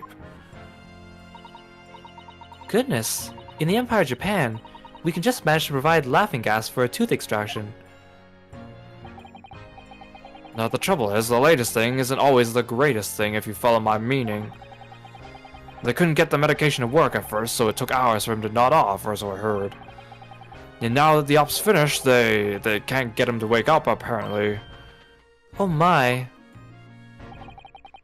No one knows if it's the anesthetic still in the system, or if the bloke's just plain exhausted. But anyway, all they can do is stand by and watch until he comes round again. Hurley. The moment he opens his eyes, your relationship, I swear I shall get to word to you. What a surprise. Even in matters of life and death, Mr. Sholmes has to do things his way. Oh, thank goodness I can investigate. Blood! Do it! The police have marked the position of the body with a chalk line.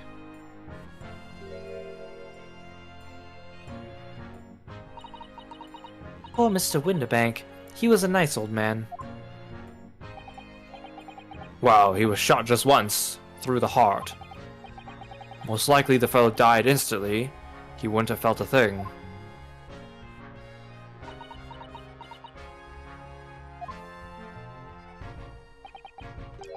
This must be his blood, then. Ah!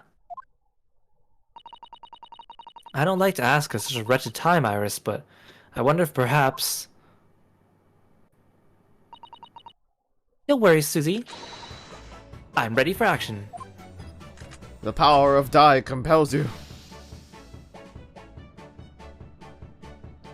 Oh, it's blue. Double D, double die.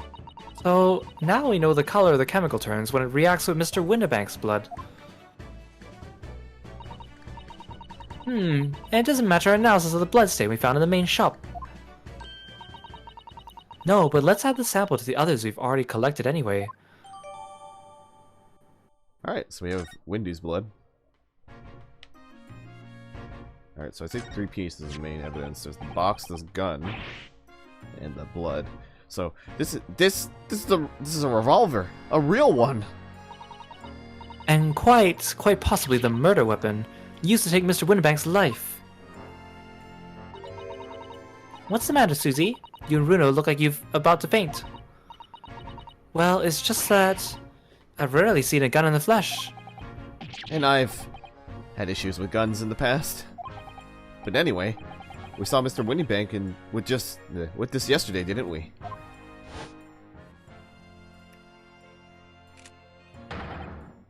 I shall have to take my own life. It must be the same gun. And last night, when I looked through the spy hole on the door to the storeroom here, that was the same gun I saw in Gina's hand. Mr. Winterbank told us that he only ever had a single bullet loaded in his revolver, didn't he? Well, it's empty now. The one and only bullet he had in his gun has been fired. So we can be fairly certain that only a single shot was fired from this revolver. Good info, good info. And of all the articles in this room, this is the only thing that shows any sign of being ransacked. Ah! What is it, Iris? That's the box file that my manuscript was being kept in. Oh! Iris's unpublished story. The Hound of the Baskervilles. Surely that's not what all this...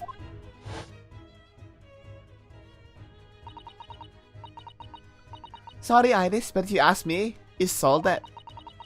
Without telling you. We must check inside the box. At once. Yes.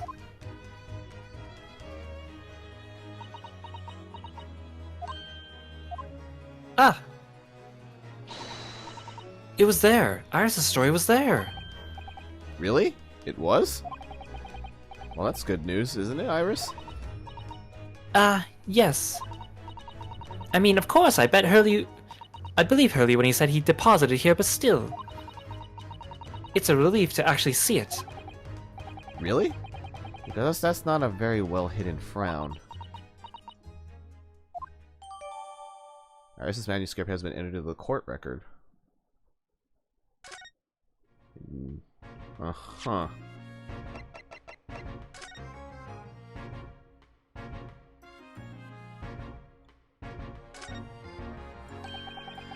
The Hound of the Baskervilles. How does this author know the exact title of this unpublished story? I suppose I'll just have to wait until she's ready to explain it to me. I'm sorry.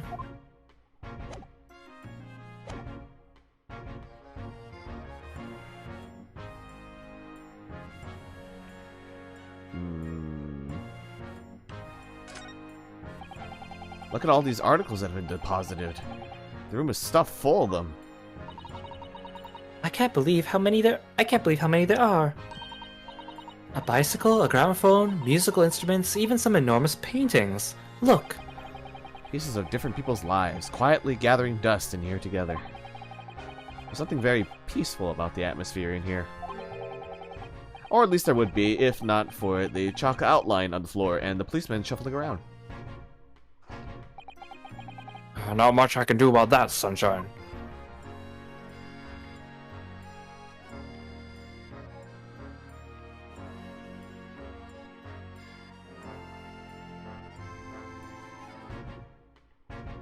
Oh.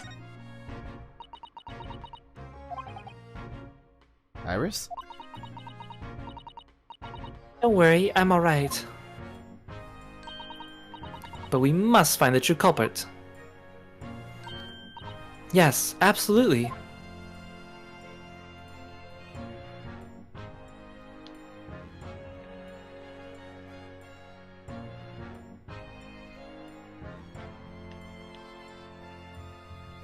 Huh. Yeah, there is quite a lot here.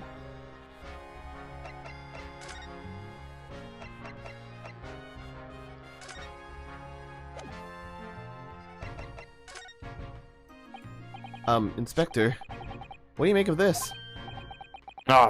Whatever here then. A redemption ticket for an article deposited here, is it? Now, it looks like someone ran out of the office stationery and wrote the ticket on whatever paper was to hand. Yes, this is the ticket for McGilded's overcoat. The one that little diver turned up with yesterday. Oh, actually, no, it's not. Really? Think you know better than me, do you? No, I didn't mean to. Runo's right, Gregsy. It isn't the same ticket. Of course it isn't, of course it isn't. I never doubted you, your ladyship.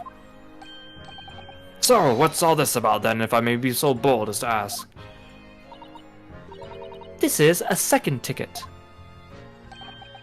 A second one? It seems that Mr. McGilded, in fact, had another article in storage here at at Windybanks. Is that right? I think we need to discuss this further with the inspector, Mr. Naruto. Oh, good. Because he's ever so easy to talk to.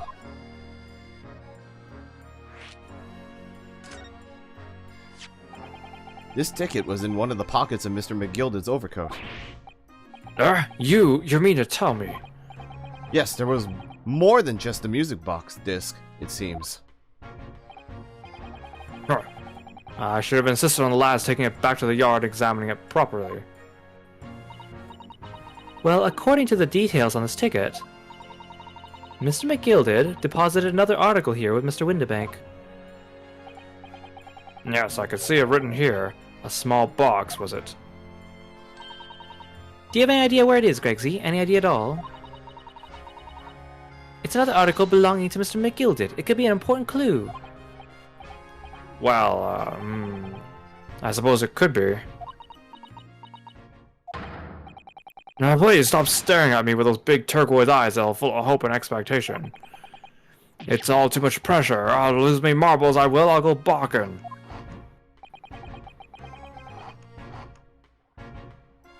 This is no time for dog impressions, Inspector. That's enough sauce from you, Sunshine. There's one thing that springs to mind. According to this ticket, the redemption deadline's already passed, hasn't it? Oh yes, of course. Article's only held for 2 months. So the small box will no longer be in here then. That's right. It's been forfeited. Which means it could be on the shelves in the front of the shop, where the forfeited items are offered for sale. Yes, the shelves in the front. We must search them at once. You're wasting your time. Oh, There are dozens of little boxes out there, hundreds even. We can't possibly know which one might have been McGilded's. That information's not written in ledger.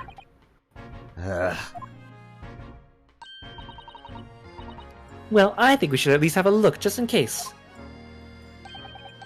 Of course, your ladyship, of course. Very sensible of you, I'm sure. This is getting old.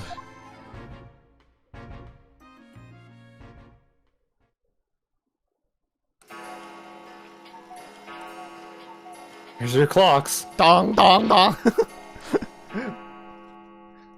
Ah!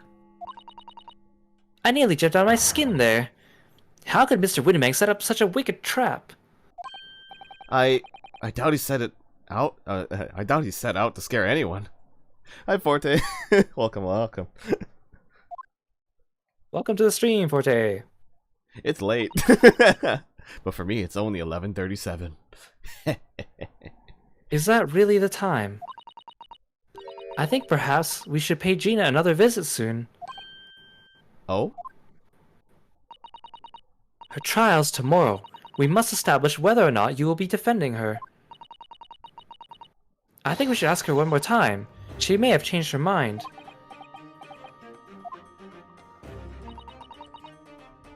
Don't you remember, Runo?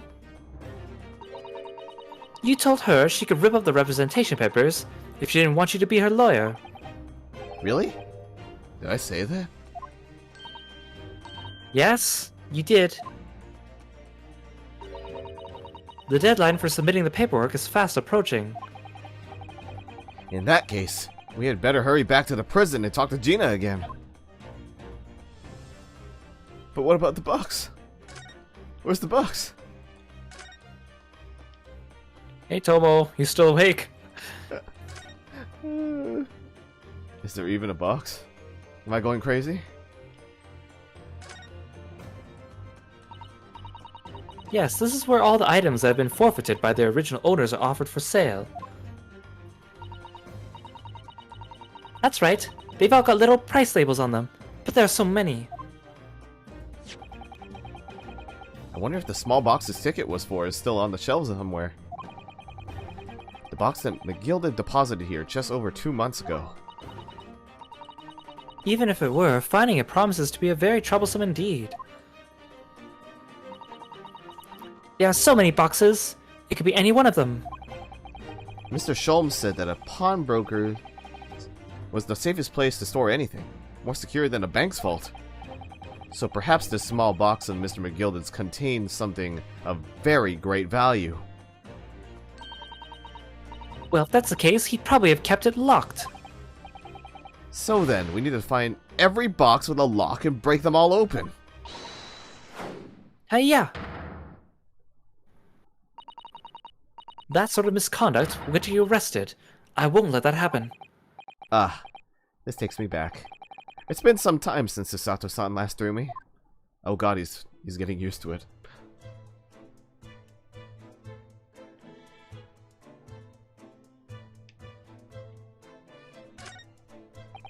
The police are scouring every inch of this place by the look of it. Instructions from the order to examine every article in the shop and every ledger and book of accounts. Every article? But that's a ridiculous amount of work, surely. We've been hard at it ever since the shop was declared a crime scene in the early hours. We're still sifting through all the shifts at least, but still. We'll be rocking through the night, that's for sure. And even then we'll barely have scratched the surface. A crime in a pawnbroker's. Must be every policeman's worst nightmare. It's every copper's worst nightmare, you know? A crime in a pawnbroker's. Thanks for adding that, sir.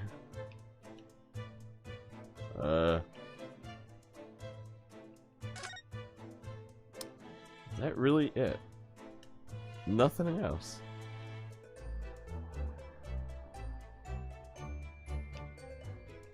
Well, I guess we'll go see Gina.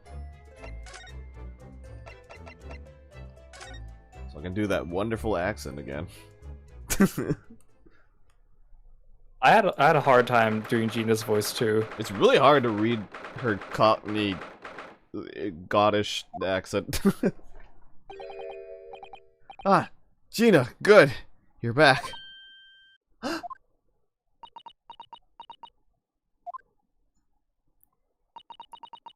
The police must have finished questioning her then. Oh, how was it, Ginny? Was it awful? Eh? Oh, didn't bother me. Thank you for the papers you signed before. I meant we were able to investigate at Windibanks. Oh, right.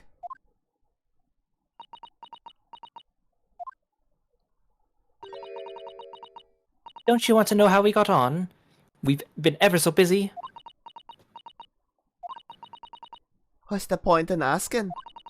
Won't change what everyone's saying. That I did it. That's not... Gina, we came to ask for your final decision Eh? What decision? about tomorrow's trial. Will you let me defend you or not? I must submit the paperwork now if you'd like Mr. Naruhodo to represent you. Right. I say. She's really lost her fight all of a sudden. But I know what that feels like. The worry is just so hard to bear.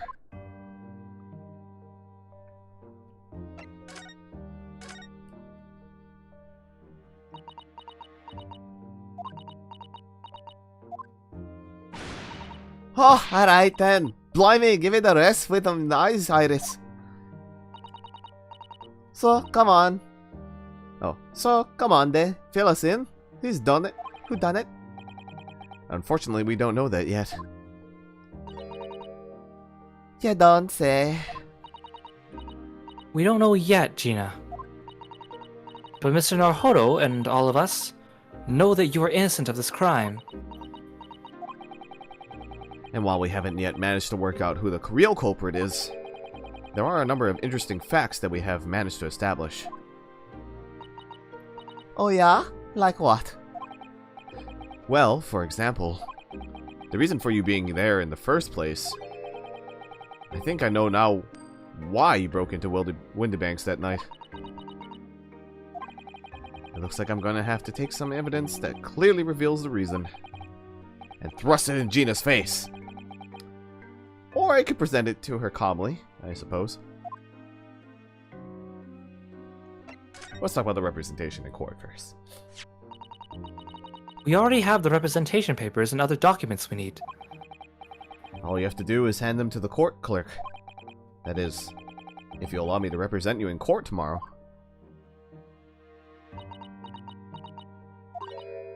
Nah, don't bother. Ginny, Rip 'em up. Chuck 'em, would ya? Them representation papers or whatever they're called. This cell ain't fancy enough to have been. So, what will you do in court tomorrow? I'll be fine on my own. I don't think you will be. Look, it don't matter. What's gonna happen is gonna happen. This is one stubborn pickpocket.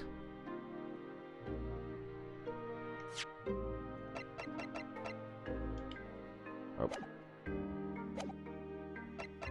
I don't understand why they don't just let us do the presenting from that menu instead of having to go through this present thing. We found this in Mr. Windibank's storeroom. The manuscript of Iris's latest story. Oh, right. Well, that's good then. Curiously, the storeroom at Windibank showed no sign of being ransacked for items or value or the like.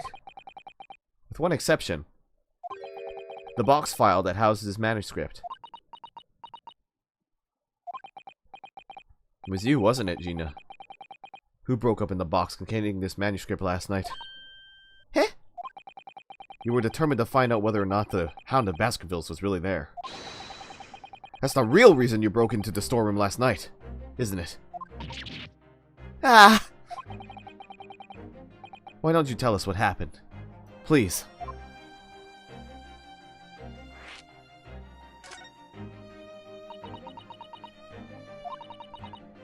Alright, yeah. The Baskerville story is the latest Sholmes adventure, right?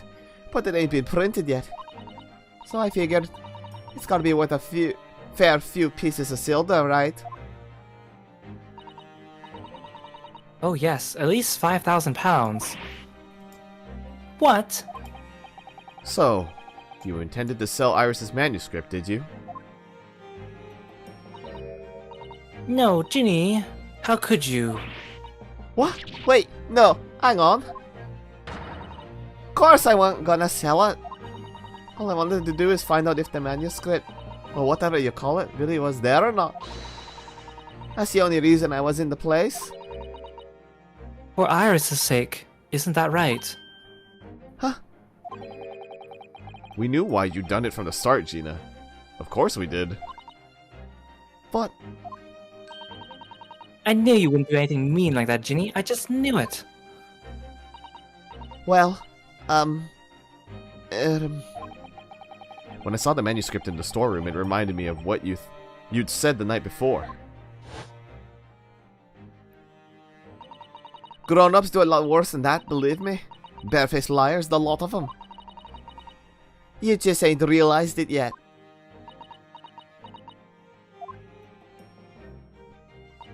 I'm telling ya, that manuscript ain't in Windibanks. You'd soon see if you had a look. If I'm honest, I have wondered if Hurley's telling me the truth sometimes. I mean that I sometimes wonder if he might have hidden my manuscript somewhere. Somewhere I don't know. Even though it's wrong of me to doubt him.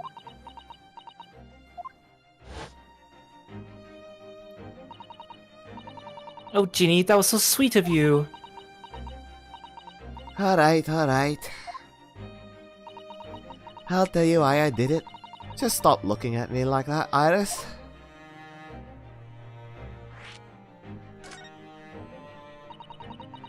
It weren't because of Iris, that's not why I did it. I just wanted to know the truth, that's all. You want to know if Mr. Sholmes was being honest. If he'd really deposited the manuscript at Windibanks. It's like I told you the night before. I never had a father. But Iris's lot ain't like mine.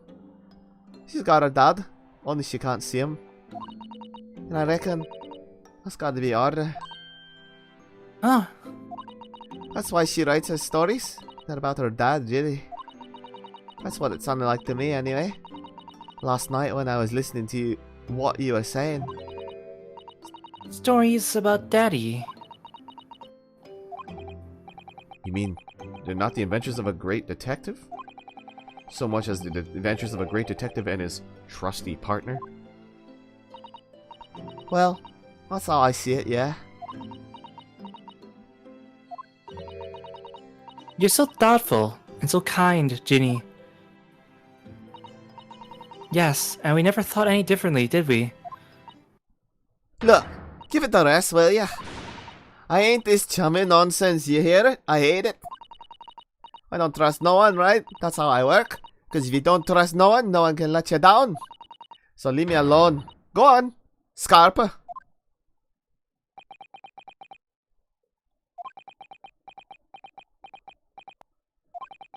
I hadn't noticed until now, but it's unmistakable. Right there on both sleeves of that overcoat are some very suspicious red stains. What? What are you looking at me like that? I think it might be worth presenting some of our other findings in that area to Ginny now. Or Gina, I mean. Whoop, I don't know why I said Ginny. Do.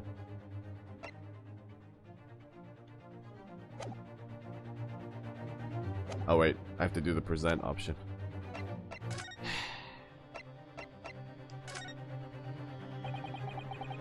Those stains on the sleeves of your new coat, Gina. They're blood, aren't they? Now that I know who's... Not that I know whose blood yet. What? Blood, Mr. Naruhodo. You don't appear to have any obvious wounds yourself, though. So, could it be blood that spattered from Mr. Windybank when he was shot last night? Let's not beat around the bush here. This trusty friend of mine will get results much faster than anything else. Shoot now, questions later. Eh? Take it easy, Iris. Don't move, Ginny. I'm going to shoot.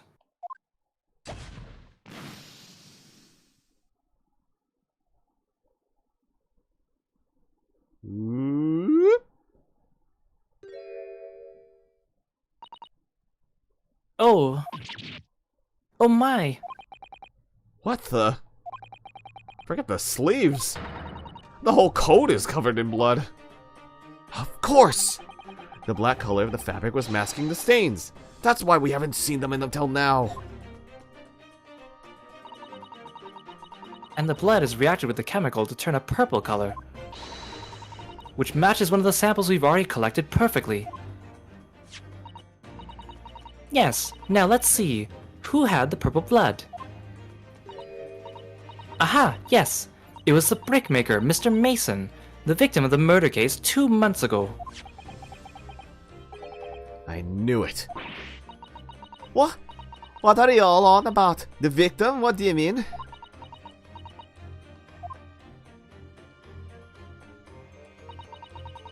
It's a rather uncomfortable situation, Mr. Naruhodo, but I think this makes things quite clear. It means the omnibus case is finally solved. The truth about who really murdered the brickmaker, Mr. Mason, is revealed. Oi! Would someone explain what's going on? Stop telling off a story.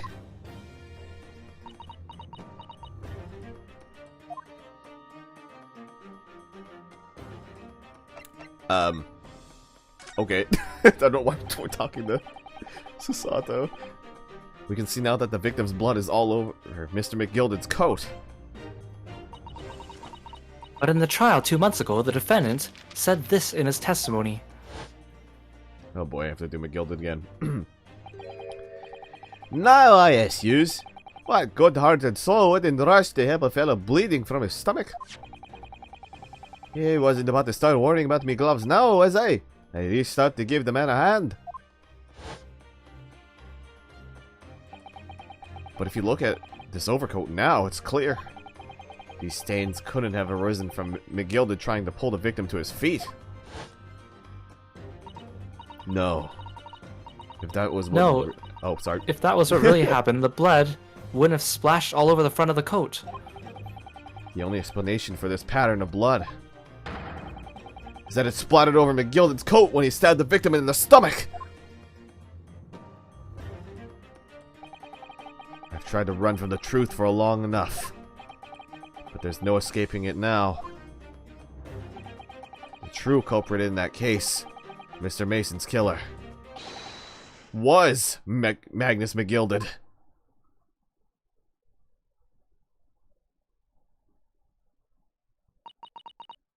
Mr. Naruhodo. That horrible case is solved at last, and I helped the man walk free from that trial. I used all that twisted testimony and all that sham evidence to prove his innocence. How could I have let that happen?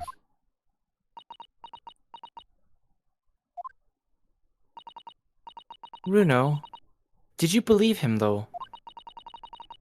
Did you believe Mr. McGilded was innocent?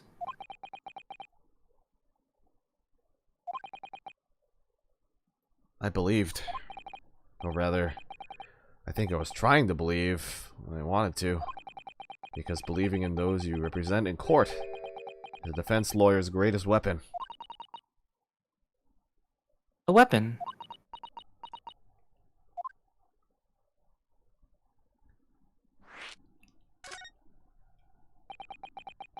Before we came to Great Britain, a great friend of mine taught me a very valuable lesson. You mean Kazuma-sama?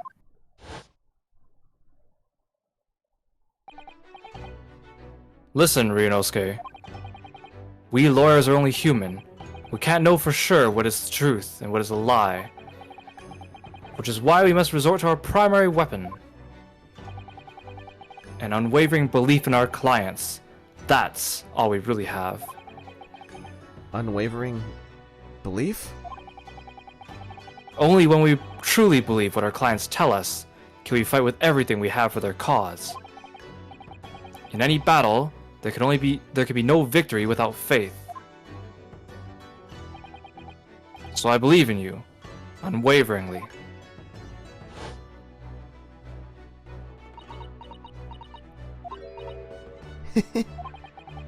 What's funny, Gina? Core?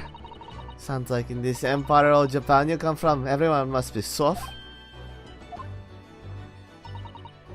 Well, come on. Look at the mess it's got you into, believing in that bug traitor. Yes. I inadvertently helped a murderer walk free. Well, at least you've learned your lesson now, eh? Believing in people's never worth it. Someone's always stabs you in the back in the end. Soon as you let your guard down, you've had it. Take a leaf out of my book. Believe no one. Get hurt by no one.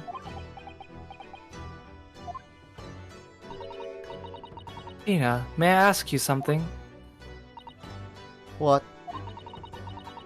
I'd just like to make absolutely sure. What would you like us to do with these representation papers for tomorrow's trial? How many times do I have to say it? Rip 'em up and chuck 'em away. Are you really sure that's what you want? I bet that's what he wants on and all now. Mr. I'm a believer lawyer over there. Don't forget it was me in that trial 2 months ago. I led everyone up the garden path, didn't I? And you're telling me you can't believe in me after that? Not likely. Well, Mr. Naruhodo, A lawyer's primary weapon is an unwavering belief in his clients. Ultimately, it comes down to whether or not I feel I can trust Gina after everything that's happened. I trust her. Man. Gina, let me say it again. Please allow me to represent you in tomorrow's trial. Heh? Are you half-baked? Not at all. You've not once admitted to committing the crime, have you? What's more, I believe that you're telling me the truth. Hell yeah, the theme kick in. Seriously, Mr. Naruhodo? Didn't you hear all of what I said before? I'm a born liar. Fibs just trip off my tongue. And I'm a diver, don't forget. I pulled the wool over your eyes 2 months ago and got you all into all sorts of trouble. Why would you ever trust me now? I just don't get it.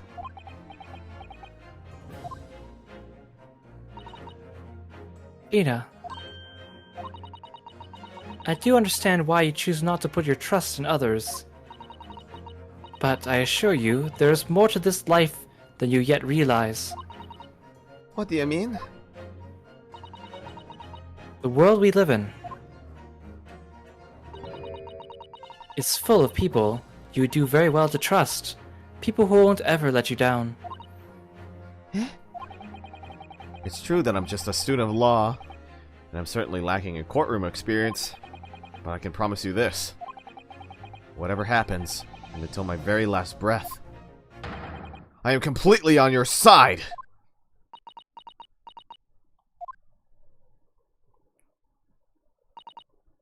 What? What do you expect me to say to that?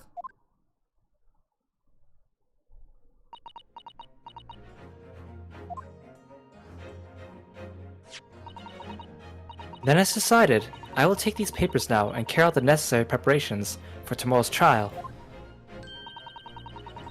It would be a shame to throw them away now after it's been penned with your name so beautifully. Do what you like. You Eastern lot are. I don't know what you are. I don't get you.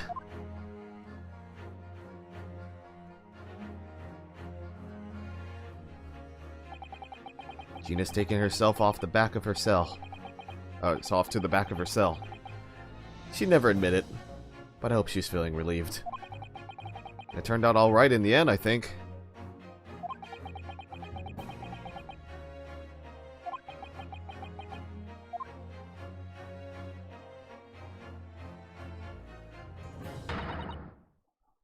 Whoever's hiding there, show yourself at once.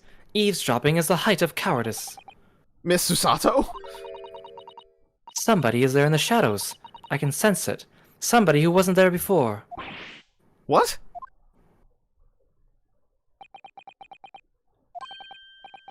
Blimey, you're sharp, eh? Oh, hey, buddy. I suppose you were using one of those mystic Japanese arts, like the art of stealth I've heard so much about. If anyone was being stealthy, it was you, Inspector.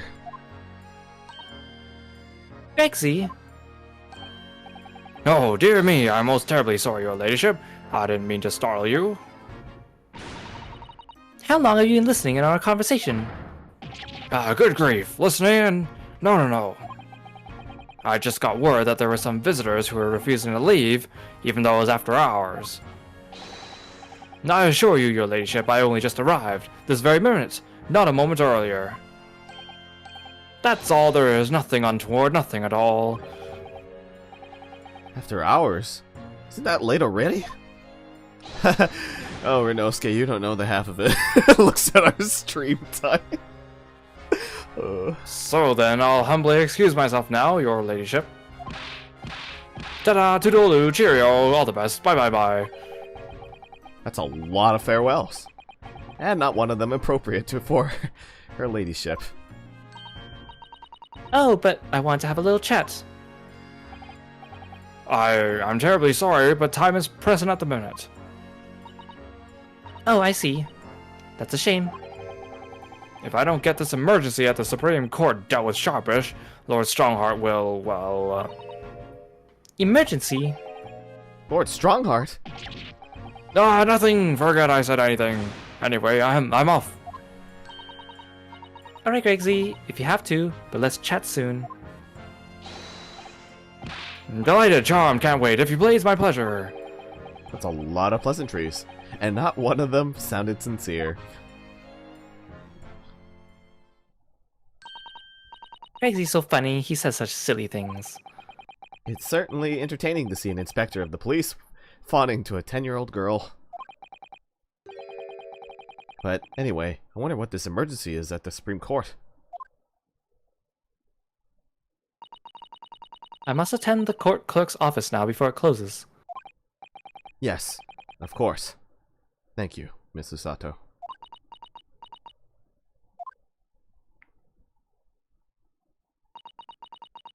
Finally escort Iris home now, Mr. Naruhodo.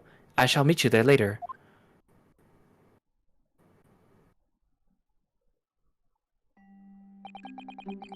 And so our investigation came to an end. Susato-san went to file the necessary papers for my defense of Gina the following day. And then it hit me.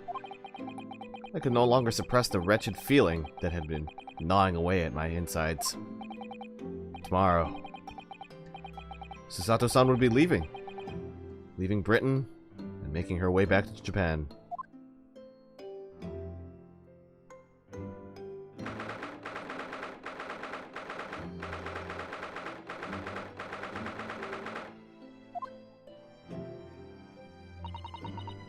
Naruhodo-san.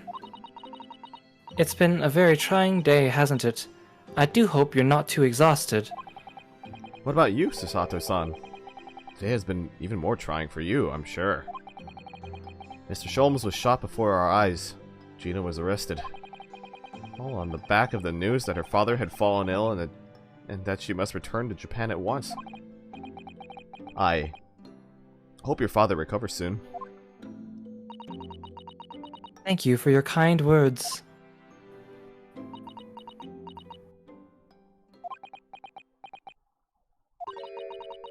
I wonder why it is that so many thoughts rage in my head like a storm, and yet I seem unable to find the words to express any of them. I know exactly what you mean. Anyway, I have one final task to complete as your judicial assistant. Once that is done, I shall make preparations for my departure tomorrow. One final task?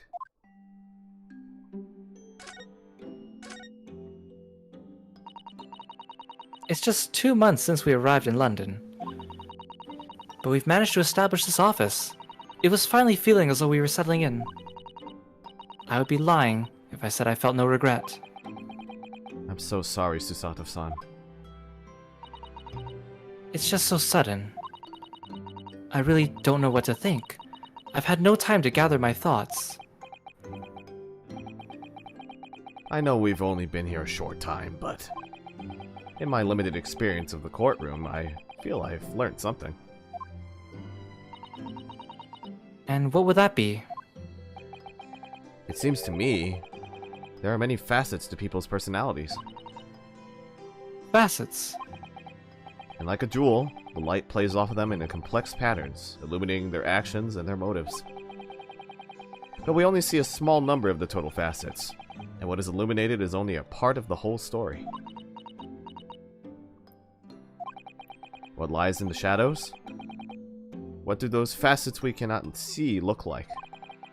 Perhaps there are some parts we'll never lay eyes on, for as long as we live. That's so true. Sometimes I feel as though I'm blind to so much. But I keep hoping that one day it will all become clear.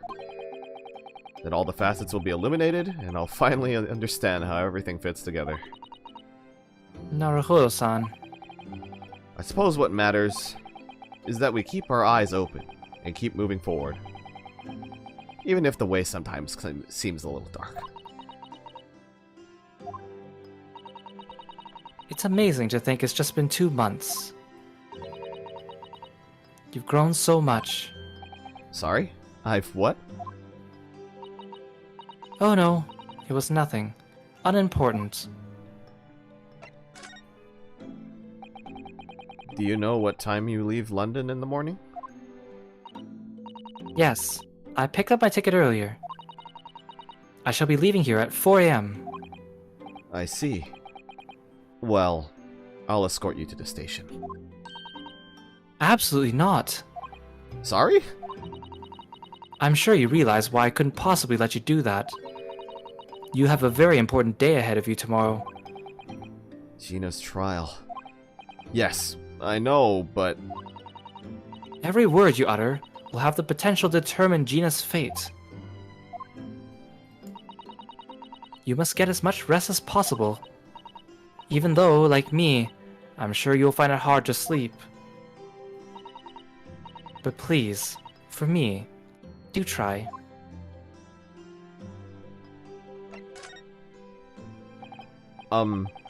You mentioned one final task a moment ago. What did you mean?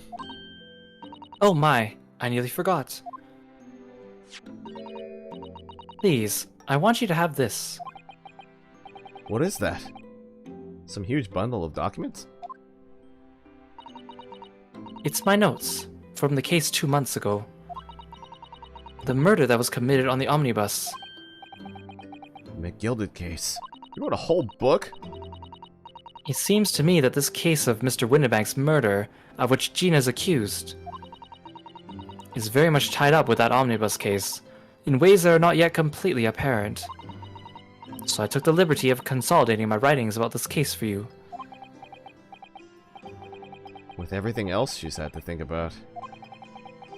Susato-san still managed to do this, and all neatly laid out for me in her beautiful handwriting. It was my pleasure. I can only hope that it will bolster your case tomorrow for Gina. Thank you so much, Susato-san. I will do my best to use it wisely. You really are the best judicial assistant in the world. She really is. Right? Like, Christ. Well, that's extremely flattering. But I'm sorry to say that I've been a complete failure. Sorry? I didn't quite catch what you said there. Oh, ignore me. I was just mumbling to myself.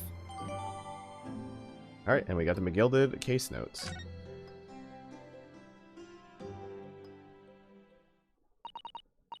Well, it's getting rather late. I think you should go to bed now, Naruhodo-san. I must finish packing up my things in my room. Susato-san, I wish you the very best of luck tomorrow. Good night. Wait! There's something I need to say. Hey-ya! Ow. What was that? A secret technique of mine, the Susato shutdown. Shut down?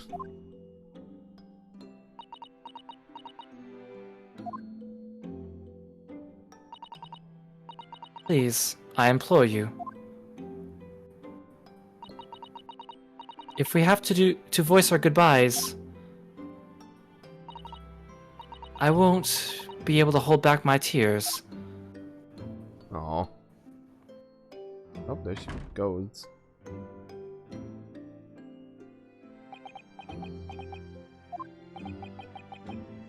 Susato-san.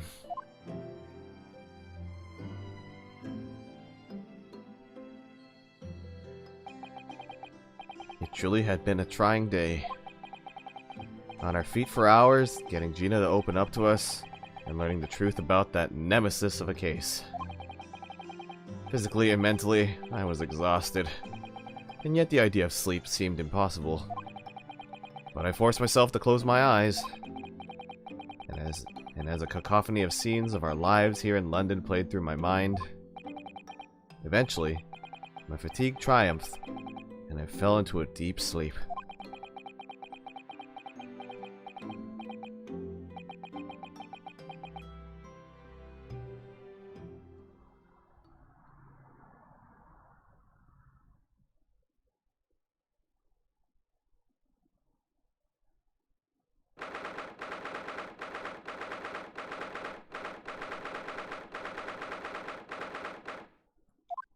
Oh boy, we're going to the hospital again.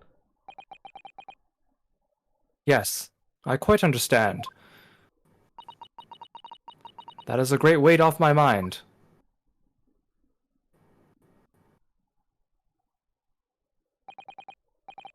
Rest assured, I shall put everything in place, exactly as we've discussed. Thank you so much. It has been an honor and a pleasure to be acquainted with you, Mr. Sholmes. On the contrary, the pleasure has been mine. I bid you farewell, and Godspeed.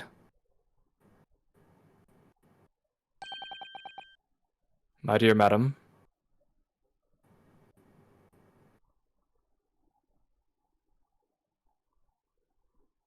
This whole section has just been a fake out of an ending to a fake out of an ending to a fake out of another ending to a fake out of another ending. It's so long, holy shit. So much character development. So much. Oh my god, I looked at the save and it said it's last saved at 10 and now it says 12:15 a.m.